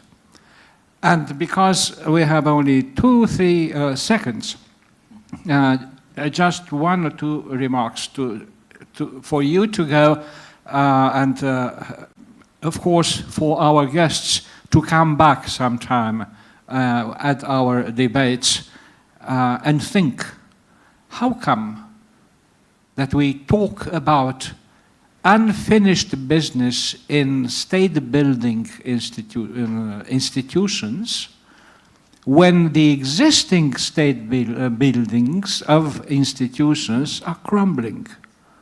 starting with multilateral organizations and ending up with democratic systems in many countries, ours included. And if you look at the map again, I asked you at the beginning to imagine something. Now imagine something else. Imagine human capacities of the Israelis and Palestinians coupled with the material resources of the Gulf countries. Note that I didn't say either Arab Gulf or Persian Gulf, because I can't put a slash between them. But I meant both banks of the Gulf. Put them together and imagine what that could bring. This is quixotic, absolutely. As long as the peoples in those areas don't talk to one another more, don't act together, and Jamal mentioned that. I know that Candid is doing things on this, and a lot of other people, and even us here, with the NGOs, which the governments may or may not listen to. It doesn't matter, but we need to do our duty. Thank you very much. I liked very much to pontificate. So this is the end of my pontification. Have a great evening, and don't remember that we have another panel right here waiting to start, which is quite exciting too, talking about societal resilience from Ukrainian wartime to European society in the era of full-scale hybrid warfare. And we haven't mentioned hybrid warfare in either of the areas. Thank you very much indeed. Thank you for your patience, and thank you for the team who has helped us in securing the technicalities of this meeting. Good night.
And gives me great joy to greet you at this late and last panel of today's rich day. Seminar, panelists, conferences, everything together made a very strong and robust conference. I think we will lead from here with very good and fruitful ideas. Our panel today is hosted together with the Friedrich Naumann Stiftung from Germany, as it was already announced. And I am the chairman of the Institute for Freedom and Democracy from Romania, and my name is Cristian David. I am privileged to have with us here distinguished panelists, and I will start with our special guest from Ukraine, which is Ms. Olga Reznikova, which is a researcher by profession, but currently she's heading as deputy the Center for Security Studies within the National Institute for Strategic Studies. Next to Mrs. Reznikova is the distinguished Mr. Raed Arafat, the State Secretary and Head of the Emergency Situation Department within the Ministry of Interior from Romania. We continue with distinguished Mr. Ralph Thiele, President of the Eurodefense Germany, Chairman of the Political Military Society in Germany, and Managing Director at Stratbird Consulting from Germany. Next to Mr. Thiele, we have the privilege of having together with us Mr. Jakob Godbirinski, Research Professor at the Norwegian Institute for International Affairs from Poland. And last but not... From Norway. The Norwegian Institute for International Affairs, but you are located, as I understood, in Poland. No, I am located in Oslo. Okay, great. Thank you so much. It is a good start. And last but not least, hopefully I'm not missing anything this time, from Finland, we have Mr. Martin Angeby, Senior Advisor at the European Center of Excellence for Countering Hybrid Threats. Is that correct? I work in Finland, yes. Yes. Therefore, under these friendly auspices,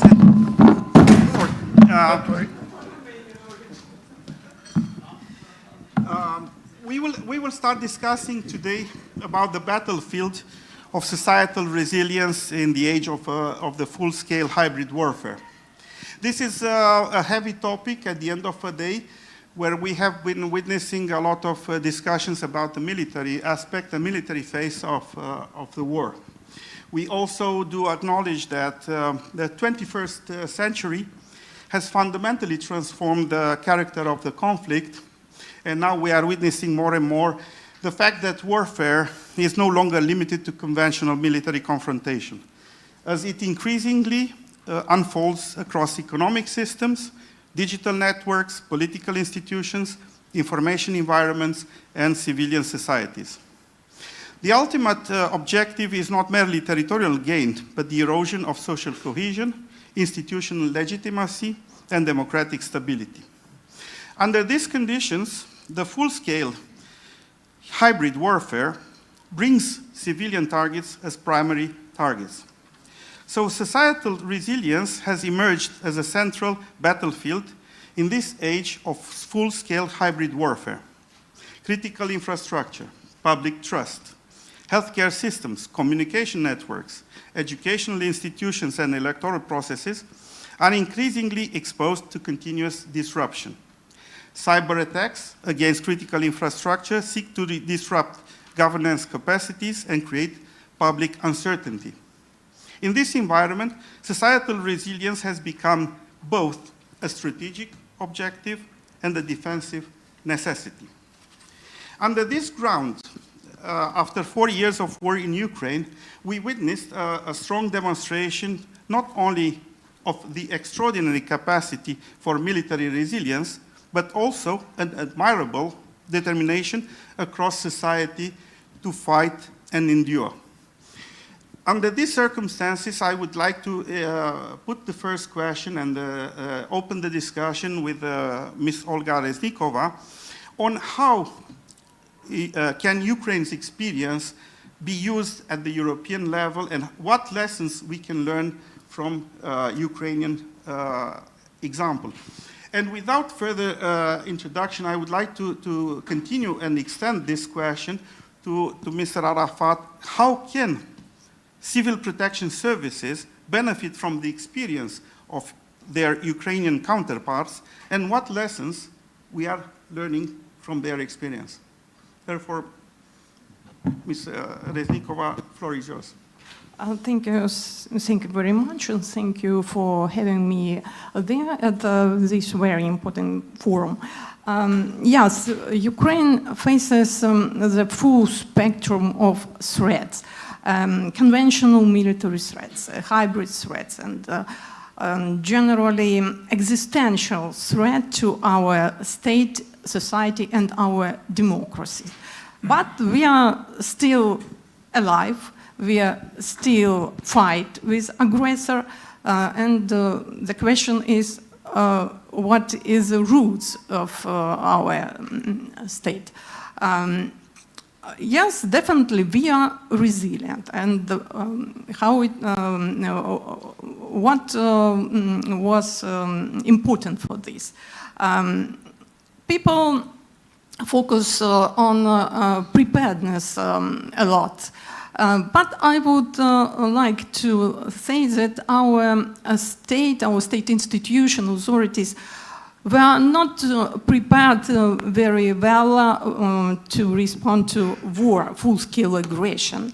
At the same time, our society was fully ready to resist aggressor, and it's something more than just preparedness of society. This is about motivation, why people stay and fight and not escape from a country. This is about motivation, patriotism, and also it's not only about motivation. This is what else helps us to survive in war time. It's our flexibility, creativity, adaptability to wartime conditions. This is a part of our DNA, so to say. You know, a lot of solutions were established not in advance as a plan, but it became a result of collaboration between civil society institutions, state authorities, and local authorities, and the businesses. You know, maybe such examples like point of invincibility in Ukraine. So it was just a result of our creativity and adaptability to wartime conditions. And, you know, a lot of plans were not so effective that was expected. Actually, it is impossible to be prepared to every threat and crisis that can happen, especially in the face of uncertainty and hybrid threats that we face now. Yeah, experience of Ukraine is really unique and worth studying through the lens of resilience at national and societal level. So, to continue to this, I would like to add that, first of all, the war in Ukraine has shown us that societal resilience is no more a theoretical concept, but a core component of national and European security. So we need to start looking at the individual as the basis of our resilience, but also the resilience has to take into consideration systems, institutions, and every concept we have which will guarantee that whatever the risk and the threat is, including war, we need to be ready to face it, and our population need to be ready to face this. So if we look at what we learned in the last period, is that we need to prepare better. So Romania went on certain endeavors. First, to create a better preparedness for mass casualties, a better preparedness for mass response. better information of the population. We created a portal very similar to what Sweden and I think Norway has this also, to inform the population on how to behave, how to act facing certain crises, certain disasters, and so on. The other thing we are doing is, for example, if we take the SAFE program, Romania is maybe the only, if not one of the very few countries that is allocating funds not only for the military, but also for the civilian side. So we have an amount of money which is allocated to the Ministry of Interior. Out of that, there is an amount of money which is around 900 million euros to the civil protection to prepare better our response to face major disasters, including, of course, the theory of conflict. And what we learned also is that the new way that Russia is leading its aggression is by not respecting any kind of international humanitarian law or Geneva Convention. And one of the targets we have seen is the health structure. And not only this, according to what we know from our Ukrainian colleagues, there are already hundreds of killed firemen, medical personnel in the field, and there were, according to the data we have at the Joint Health Group at NATO, already near to 3,000 attacks on health infrastructure. This means that our preparedness has to start looking different. We need to start understanding nothing is protected. We need to prepare. We need to have concepts to deal with the new situation. We need to do what is Germany doing now, looking at hospitals and the underground areas in the hospitals, how they can be used in case of a conflict. We need to start thinking of energy redundancy. We need to start thinking of redundancies and various types of equipment. And to end, today we received a question from our Court of Auditors to ask us that we bought some equipment during the pandemic for negative pressure isolation, and they are asking us, why didn't you use them much or something like this? And my answer to them will be the following, and I already asked my colleagues to write the answer. The same way the army has tanks, has rockets, has drones, and we all hope they will never use them, we as civil protection are entitled to have our equipment ready for disasters, for conflict, and we will hope never to use them. We must be prepared, we must have redundancies, we must have equipment that are not based on cost efficiency, but on efficacy and preparedness for response. And the last thing is, the whole society has to work together, from the individual to the community, to the public institutions and the private sector. And we just finished last week, in fact, the meeting with the private sector on building up resilience together. And I think this is very important also. Thank you. Thank you so much for this first round of answers. Definitely we take from here the keyword resilience and adaptation, and also the concept of being prepared at the emergency situation for all kind of situation, not only the regular military ones, but also emergency situations, which may be perceived as dual use in the terms which we are using for the military capabilities. But here it is also a dual functioning, not a dual use of emergency situation structures.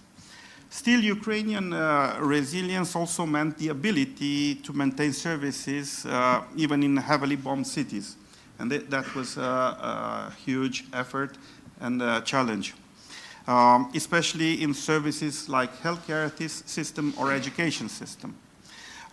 Interesting to hear is the Scandinavian model, which also provided a model of investment, significant investments in resources in preparing the population to cope with extreme situations. Therefore, we will move from Ukraine and Romania to Scandinavia.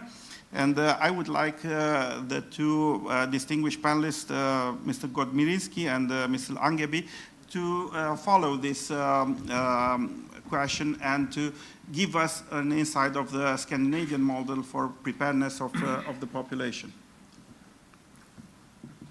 Shall I start? Okay. Yes, please.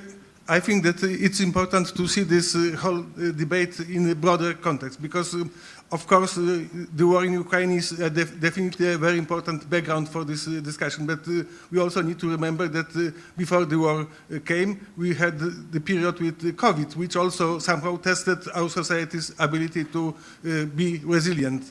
So those two recent experiences are an important background for the measures that have been taken in various type of countries, including the country that I have been living in for the past 40 years, Norway. And Norway has had this whole society approach to the issue of resilience traditionally because one of the cornerstones of the Norwegian security policy is the issue of the so-called total defense, meaning that in the case of a crisis, be it political but also military crisis, the whole society is supposed to take a part in this, in dealing with those challenges. And based on this idea, the issue of preparedness is definitely very high on the agenda.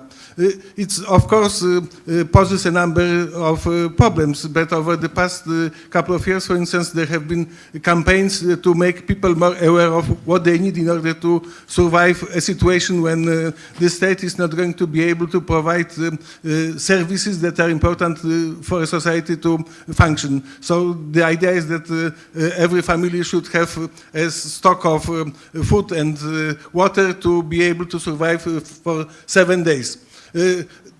The situation is even more complicated because we have also seen a situation where the whole technology has changed, meaning that, for instance, 99% of operations in Norway are paid electronically, meaning that the disappearance of the digital dimension of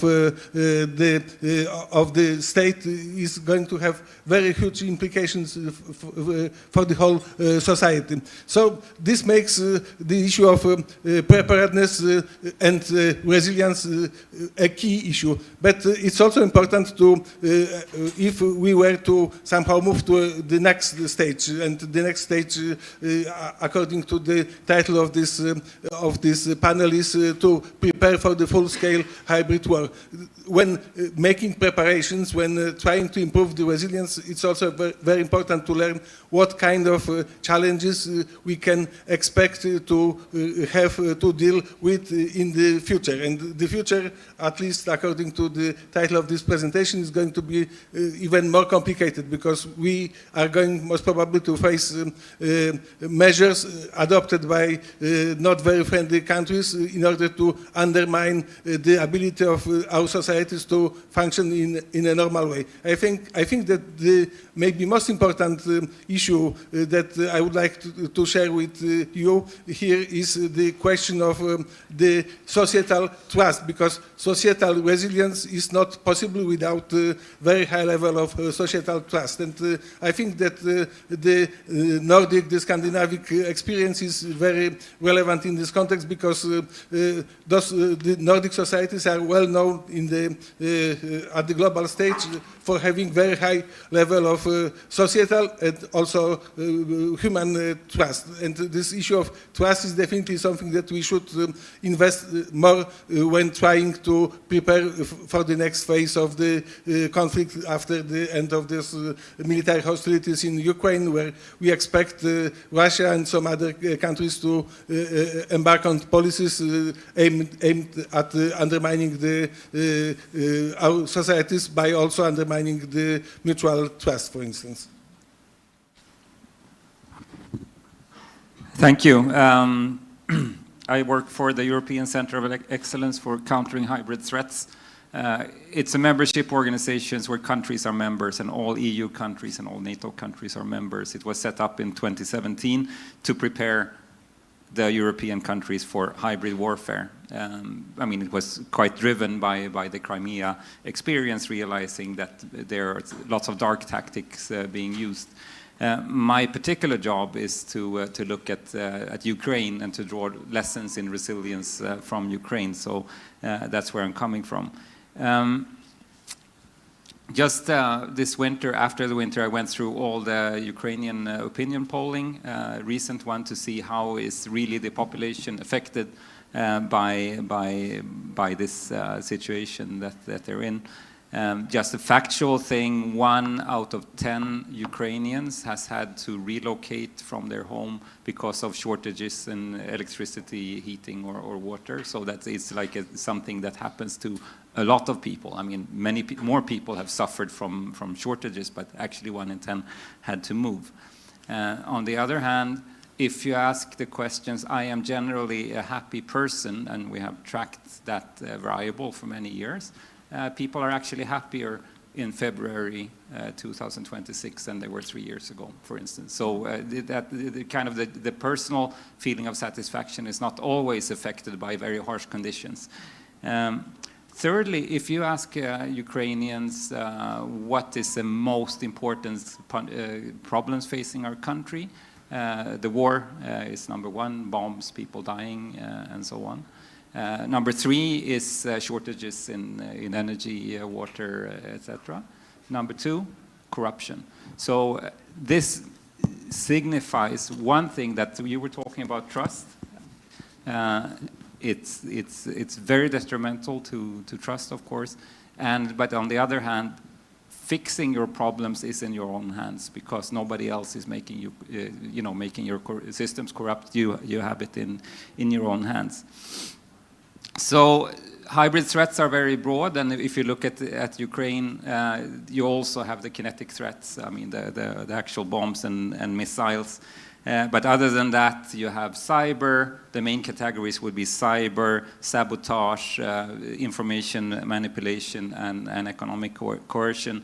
When we try to draw lessons from Ukraine, of course, you cannot look past the missiles. So that's the main thing, and you cannot look past energy. Among all critical systems in society, energy is really number 1, and that's a realization. And when you have EU directives pointing to 10 different critical infrastructures, and you have 7 NATO baseline criteria for resilience, actually there is one baseline criteria, and it's energy, and then you have another ones that are also important. So I think this is very important. Some trends when it comes to sabotage that I've heard recently, and that we're also struggling with in Europe. One is recruitment on social media. You can recruit vulnerable groups to do small things for you, transport a package to start with, take pictures of something, and then to start carrying maybe explosives and so on, sometimes unbeknownst to the person who's carrying it. It's a dark tactic used by the Russian side in Ukraine, and the Ukrainians are very worried about it. But it's also one thing that's used by criminal networks in Europe more and more, and by the Russians in Europe. For instance, they had some immigrants, Moldovan nationality, going around Paris painting swastikas on the walls. And these are hybrid tactics that we should be very aware of. So we're going to draw some lessons on this, and I will also come to the Nordic model. But firstly, of course, we have to understand the goals of the adversary, and our goals should be the opposite. The adversary wants to incur costs with us. It wants us to focus on the wrong things, on problems that they have generated for us, instead of focusing on what they're doing. They are actively trying to undermine the trust of people in the governments, because that make the government it's difficult for the government to act. And that's where a thing like corruption, which we can control ourselves, of course, we should control. Although when there is a problem, of course, it will always be exacerbated by information campaigns by the adversary. They use the situation. At the critical juncture, they want to be able to paralyze us, and that is really when we come to a very difficult situation. Another important lesson, I would say, and that the Ukrainians tell me about, is that, well, we should have started yesterday. There's lots of legal obstacles to being fast in countering hybrid threats. So you have to, Ukraine has passed, I don't know, 10, 20 new laws in order to be able to reconstruct and to counteract, etc. Those laws should be passed already, and they should be put in the speedy part of the system. And now, we talk about the Nordic total defense models as something good, but these models have not been tested in a sharp situation. Ukraine did not have a total defense model, but it has been tested. And I think that we should actually look more at Ukrainian experience and looking at Nordic experience. Just because they exist and they're elaborate and they are documented, it doesn't mean that they are the models that we'll use. Actually, what we have seen is that there is no default to action in those models because it's felt everybody in the system feels that the system will take care of it, and there is no individual incentive for action. We have seen it. We have had some problems. We had rivers flowing over or forest fires and so on. And we see that the system is not all that great. It's great in a conference room, but it's not great in practice. And I think that the self-organizing system where people actually have incentives to take action can be just as good, and or if you infuse more the default to action within the European systems. Maybe I'm talking too long. Yeah. Well, that was very interesting. It is a pity. I'll try to wrap up. I think that actually we have a lot to learn from Ukraine, and now only on the issue of critical infrastructure and cyber attacks. There are two different European directives. One is the Critical Entities Resilience Directive, and another one is the NIS2, the Network and Information Systems Directive, which deals with cyber. They both deal with very critical systems in our societies. Now, in the European Commission, these are two different directorates. But in Ukraine, they are put under the same service, the state service or the special service for strategic communication and information protection. And that makes sense because they deal with the same things. And actually, from the cyber people, you can learn lots of systematic approaches that are also good for the critical infrastructure protections. There are 7 European countries that are presently being taken to court because they have not implemented the critical entities directive. France, Poland, and Sweden are 3 of those countries. And I think that if there is anything that's the main message here is that we have to actually work much harder and be much better prepared. Thank you. Thank you. I think it was a very elaborated answer on the model which is built on in Scandinavian countries, viewing the experiences in Ukraine. Still, we do not need necessarily and hopefully to test those models, but being prepared is essential. And moving from a Scandinavian part to continental Europe, we are looking to hear about the German view on this perspective of hybrid threats. How do you feel, Mr. Thiele? Is Europe ready to cope with these hybrid threats as exemplified here before? Yeah, thank you very much also for the invitation. Well, I can link up to my previous speaker. When Germany was one of the key founders of this Center of Excellence in Helsinki, very engaged, and actually I had the privilege to run a 2-year studies, 17 till 2019, on hybrid warfare, future and technologies. And what we found in principle that all those things that have been mentioned here matter: people, trust, government, taking care of its citizen, and the way, the holistic approach that the Scandinavian countries actually have about. Now, Europe, well, 50 years ago, I was a great enthusiast of the European Union and idea already. Europe is a peace project. This is of importance in such very some times as we have here, because when Europe was founded, more or less, it was about getting this war-torn continent back to peace track. As a result, the European Union is not very experienced in dealing with war and its effects. It means there is a clear lack of experts, and we do hard actually to get forward with what we're doing, and I think we need to learn from that. In principle, when I look at Ukraine, very important, you mentioned corruption. Of course, it's important that people trust their governments, and the less they trust it, they look for a kind of horizontal trust building where Ukraine is excellent in it. This is clearly something that we could learn about, how people build trust in each other and overcome hurdles and stress and shock situations that they are dealing with, an important thing. Another thing, I mentioned technology also.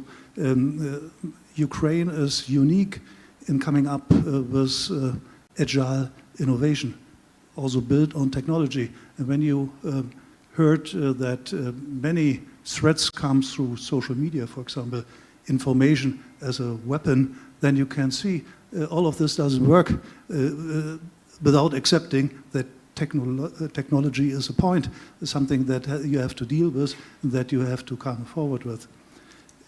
In principle, Western Europe, so we're, actually when I talk about EU, I mean particularly Western Europe, learning from Ukraine and also learning from the Scandinavian countries. Finland has excelled in, in keeping Russia away enormously, although how much citizen it gets involved to show preparation and resilience, how organized you actually are, preparation. Many forget that resilience is a kind of muscle that you have to train, that you have to equip, that you have to organize and prepare for. So this is certainly a particularly important thing. And when I now listen also to the other panels that I had the privilege to learn from this conference, there are two key ingredients that we have not looked at and that we need to look at in these difficult times where we are not so sure how close our American allies will stay with us. First of all, situational awareness. It came again and again, and it not just affects war situations, but it also affects hybrid campaigns, hybrid threats.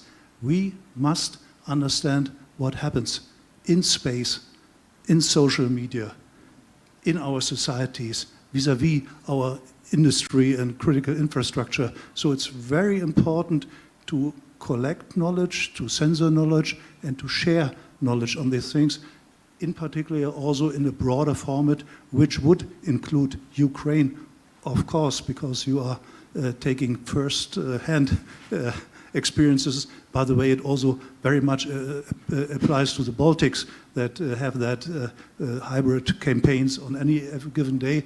And well, it took a long time for Germany, for example. It's just 2 months ago that the president of the protection of our constitution acknowledged how much hybrid threats we face today in Germany.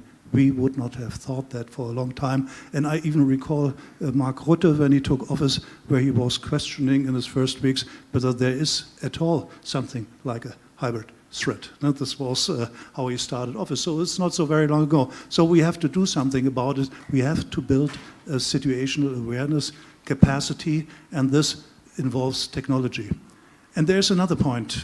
When I on a trip to Japan, actually, the Japanese asked our delegation why we would build all our information and communication on Chinese or American systems.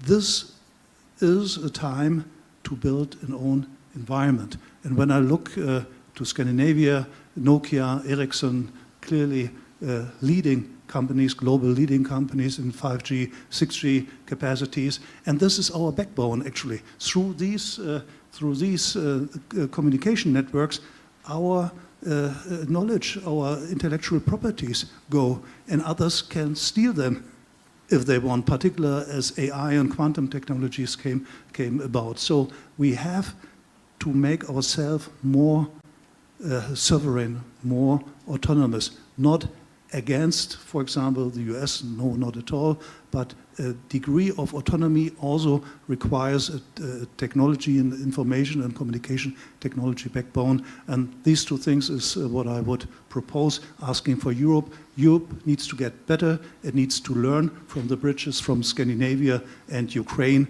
and it has to get its act together on its technology, because it has the technologies, it has the people. It needs to do something about that. Thank you so much. As Mr. Arafat is about to leave to an important meeting, I will take the chance to question him first at this next round. Starting from the point of information, the emergency department is maybe one of the most communicational institutions in Romania. You are under pressure always, and information flows around every step our emergency situation is dealing with. Therefore, from your experience in this information battlefield, which is putting a high pressure on you, how do you appreciate that disinformation narratives have affected your efficiency and your interventions? You have such a huge experience, and then we will also go back to Ukraine, but starting with you first, Mr. Arafat. I will underline that we are amongst the most communicative and most attacked entities, and this is because the population has confidence in us. I mean, if we take some of our institutions that we coordinate, like the General Inspectorate for Emergency Situations, the fire service and so on, they have a confidence rate of nearly 90%. So we become a target for that. So this is one, and we know that. The other issue is how we were impacted during disaster response. And we see how emergencies are turned against us and how we are attacked. We had this during our major fire disaster. We had this during the pandemic, and I will stop at the pandemic for a while. The pandemic, it showed us that the disinformation didn't come only from social media. Romania was one of the countries where disinformation and manipulation came also through mainstream TV channels. We had time which was given to influencers, fashion designer, actors, singers, to say their opinion more than the experts and to be supported on certain TV channels. What happened is, in the fourth wave, where we had 20,500 and something deaths in exactly 2 months, it was the Delta wave, 90%, 85 to 90% of the deaths were unvaccinated, were victims of disinformation. So yes, disinformation can kill. Disinformation needs to be tackled, and we need to be ready to answer. We need to go into this battle and answer, but the best thing is that we need to prepare the population before. And this is where I go to the Nordic countries, where they do train their children on how to appraise information on the internet and so on. And we need to do this in our schools. We need to teach the population, at least when they are looking at information, to see what is its origin, where is it coming from, is it true, it's not true, and so on. So I think that this is the most important thing that we take as a lesson from the pandemic and from other emergencies. And this is where we need to partner also with the media. Me saying that certain TV channels did the misinformation, it doesn't mean it is a general issue. So we need to partner with the media, which is ready to pass the message and to pass the, let's say, the official message, and then the population can compare and believe what they want to believe. But we had deaths because of misinformation, and this is very serious, I would say. Thank you very much. Thank you so much for sharing this experience, and thank you for being with us today. I will turn to Ms. Reznikova. I think the disinformation narratives and these social media campaigns have affected, have been present in the war in Ukraine. Still, you were talking with high appreciation of the solidarity of the people, of the motivation, which shows that these narratives were not successful in Ukraine. Sometimes in some countries in Europe, we see more effects of these narratives than to you. So if you are so kind, just share with us how your solidarity works in rejecting this narratives. Thank you so much. Yeah, we are fed up with disinformation, and actually our people can understand who we are and what is disinformation is. And actually part of these, I would say, wrong narratives is narratives about Ukraine as the most corrupted country in the world. This is not true. And, you know, if our society had no trust to our authorities, it could be impossible to fight during five years against Russian aggression. Actually, we know this problem, this issue, with corruption. We discuss these issues openly. That's why sometimes it seems that corruption is the most important problem in our society. This is not true. And if you asked, for example, Russians about corruption, they maybe don't know about corruption in their country nothing, because this problem is hidden. It's not discussed, a part of discussion in the society. Actually, our society are open, and we are decisive and brave enough, not only with our enemy at the battlefield, but only we are decisive to fight with enemy on the hybrid battlefield, such as disinformation and the creation of wrong, or how to say,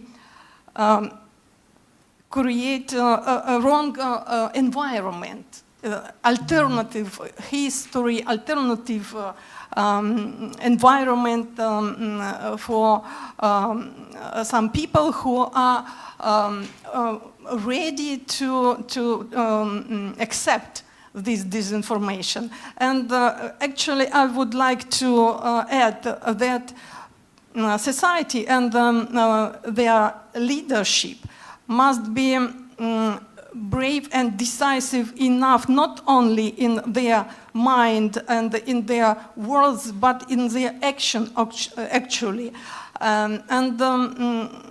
You can see that, actually, coming back to this problem with corruption, we fight with corruption every day. And actually today we can see a new round of this fight at the lowest level, but we are doing this openly.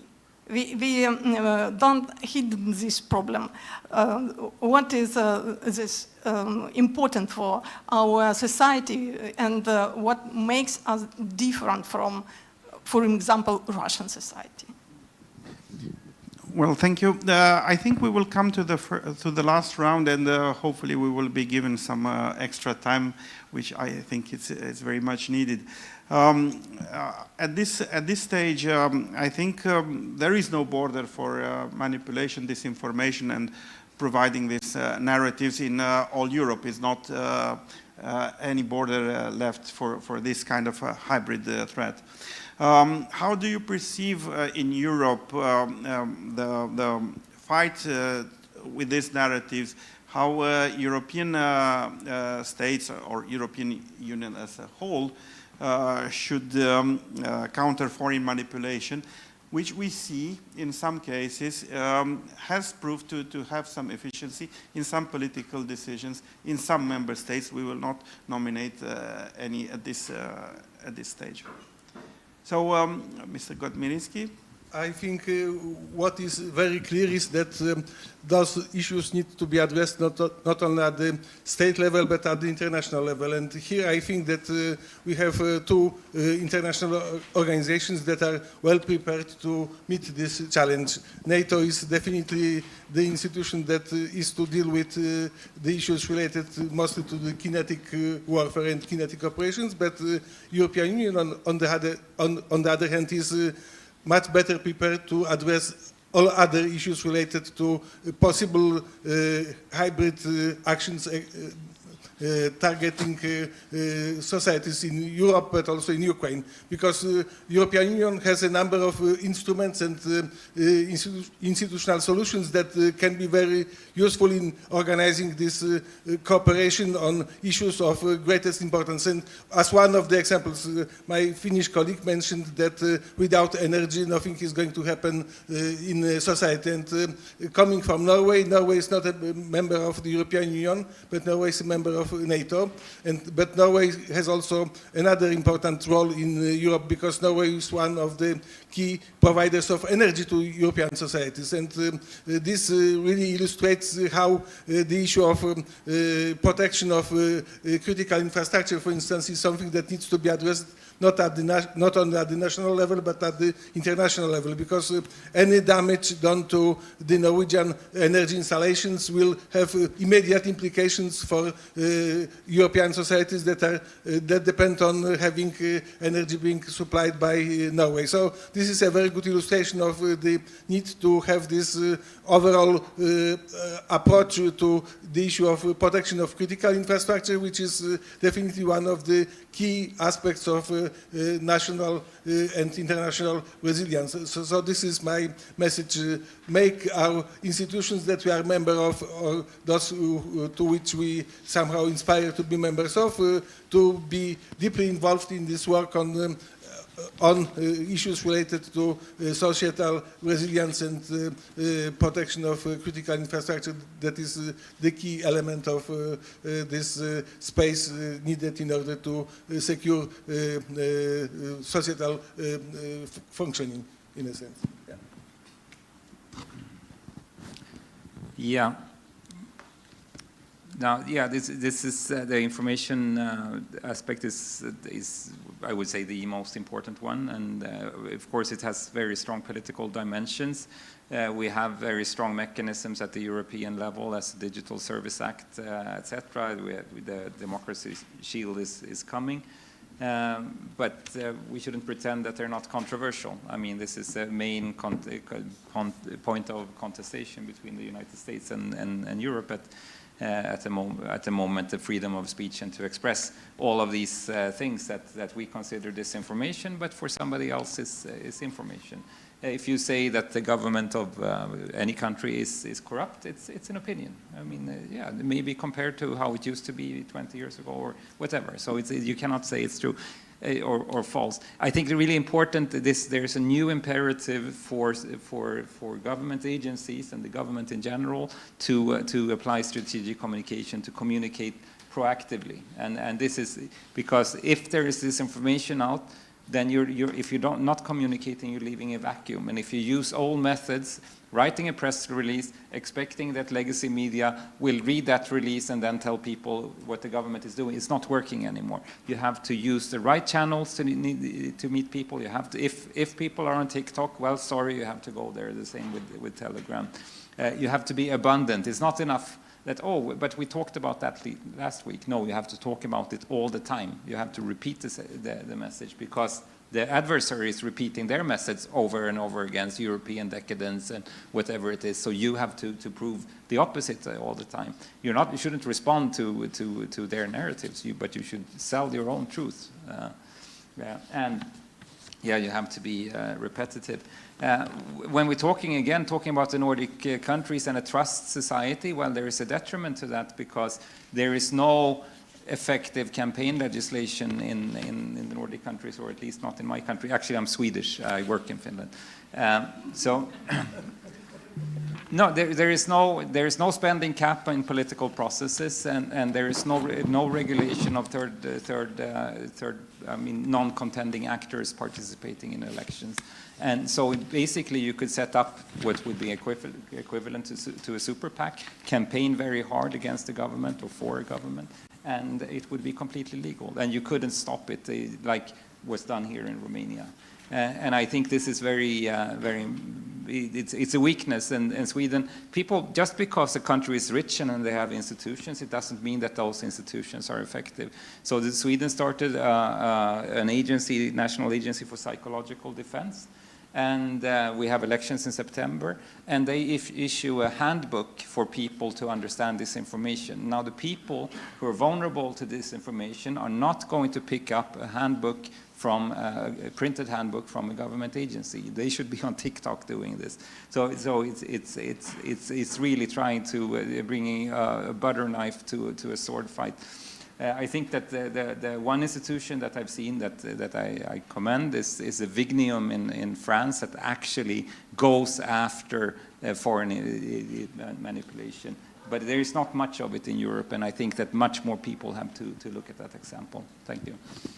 The last intervention of Mr. Thiele gives me the opportunity to ask an experienced military expert and to connect with information warfare. Now the cognitive and psychological dimension of the conflict have become a strategically significant part of the military capabilities in a broad sense.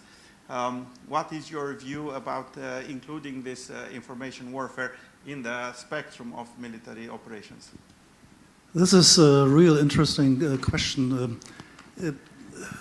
All of us are victims of micro-targeting. Amazon does, I could now name plenty of others, they do.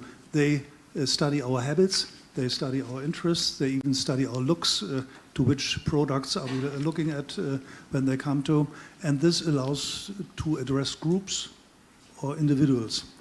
Actually, in the military, we've just seen that in Venezuela. There are always things you see, ships, bombs, kinetic things, but there are also many things you don't see. In Venezuela, key groups of the society were targeted along with the attack and were told how they better would behave. China does that with its citizens as a standard, and we should not be surprised if they also do it with us as we try to do business with them along the value chain.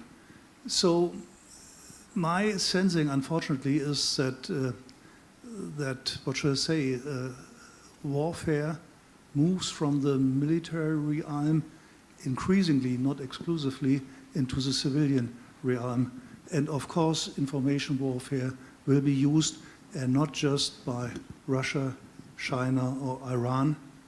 We have seen Cambridge Analytica supporting the US president in his first term in the election. So actually, Gerasimov, when he came up with this concept of hybrid warfare, had studied the Arab Spring and what Western nations have done there to learn from there. So this is coming to us, and so we need to get better in dealing with that. And I would say, in a sandwich format.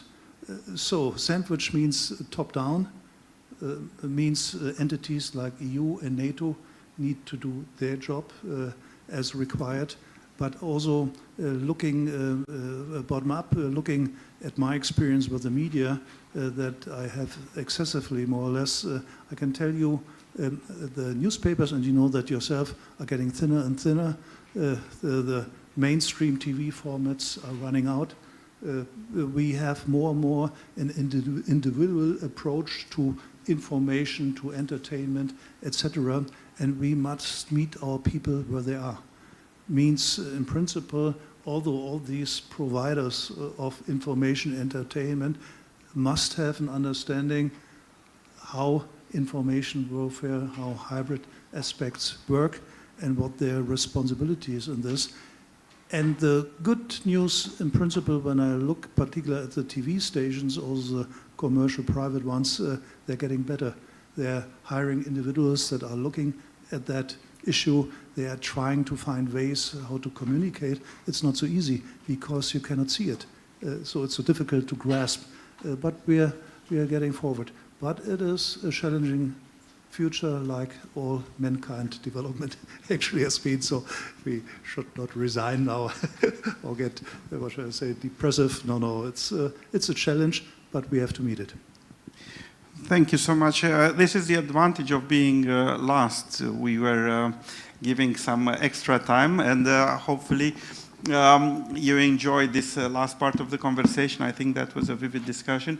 And I think before leaving, we can conclude on this at this stage that the future security of states and democratic systems will depend on their ability to cultivate resilient institutions, informed citizens, secure digital ecosystems, and cohesion of social structures capable of withstanding the multinational and multidimensional pressure of hybrid warfare.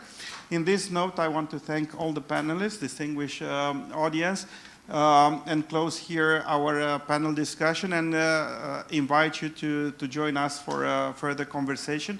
At the first floor, it is a dinner buffet, which is waiting for you, and we will therefore continue our pleasant conversation. Thank you so much, distinguished guests. Thank you so much, your audience. Thank you.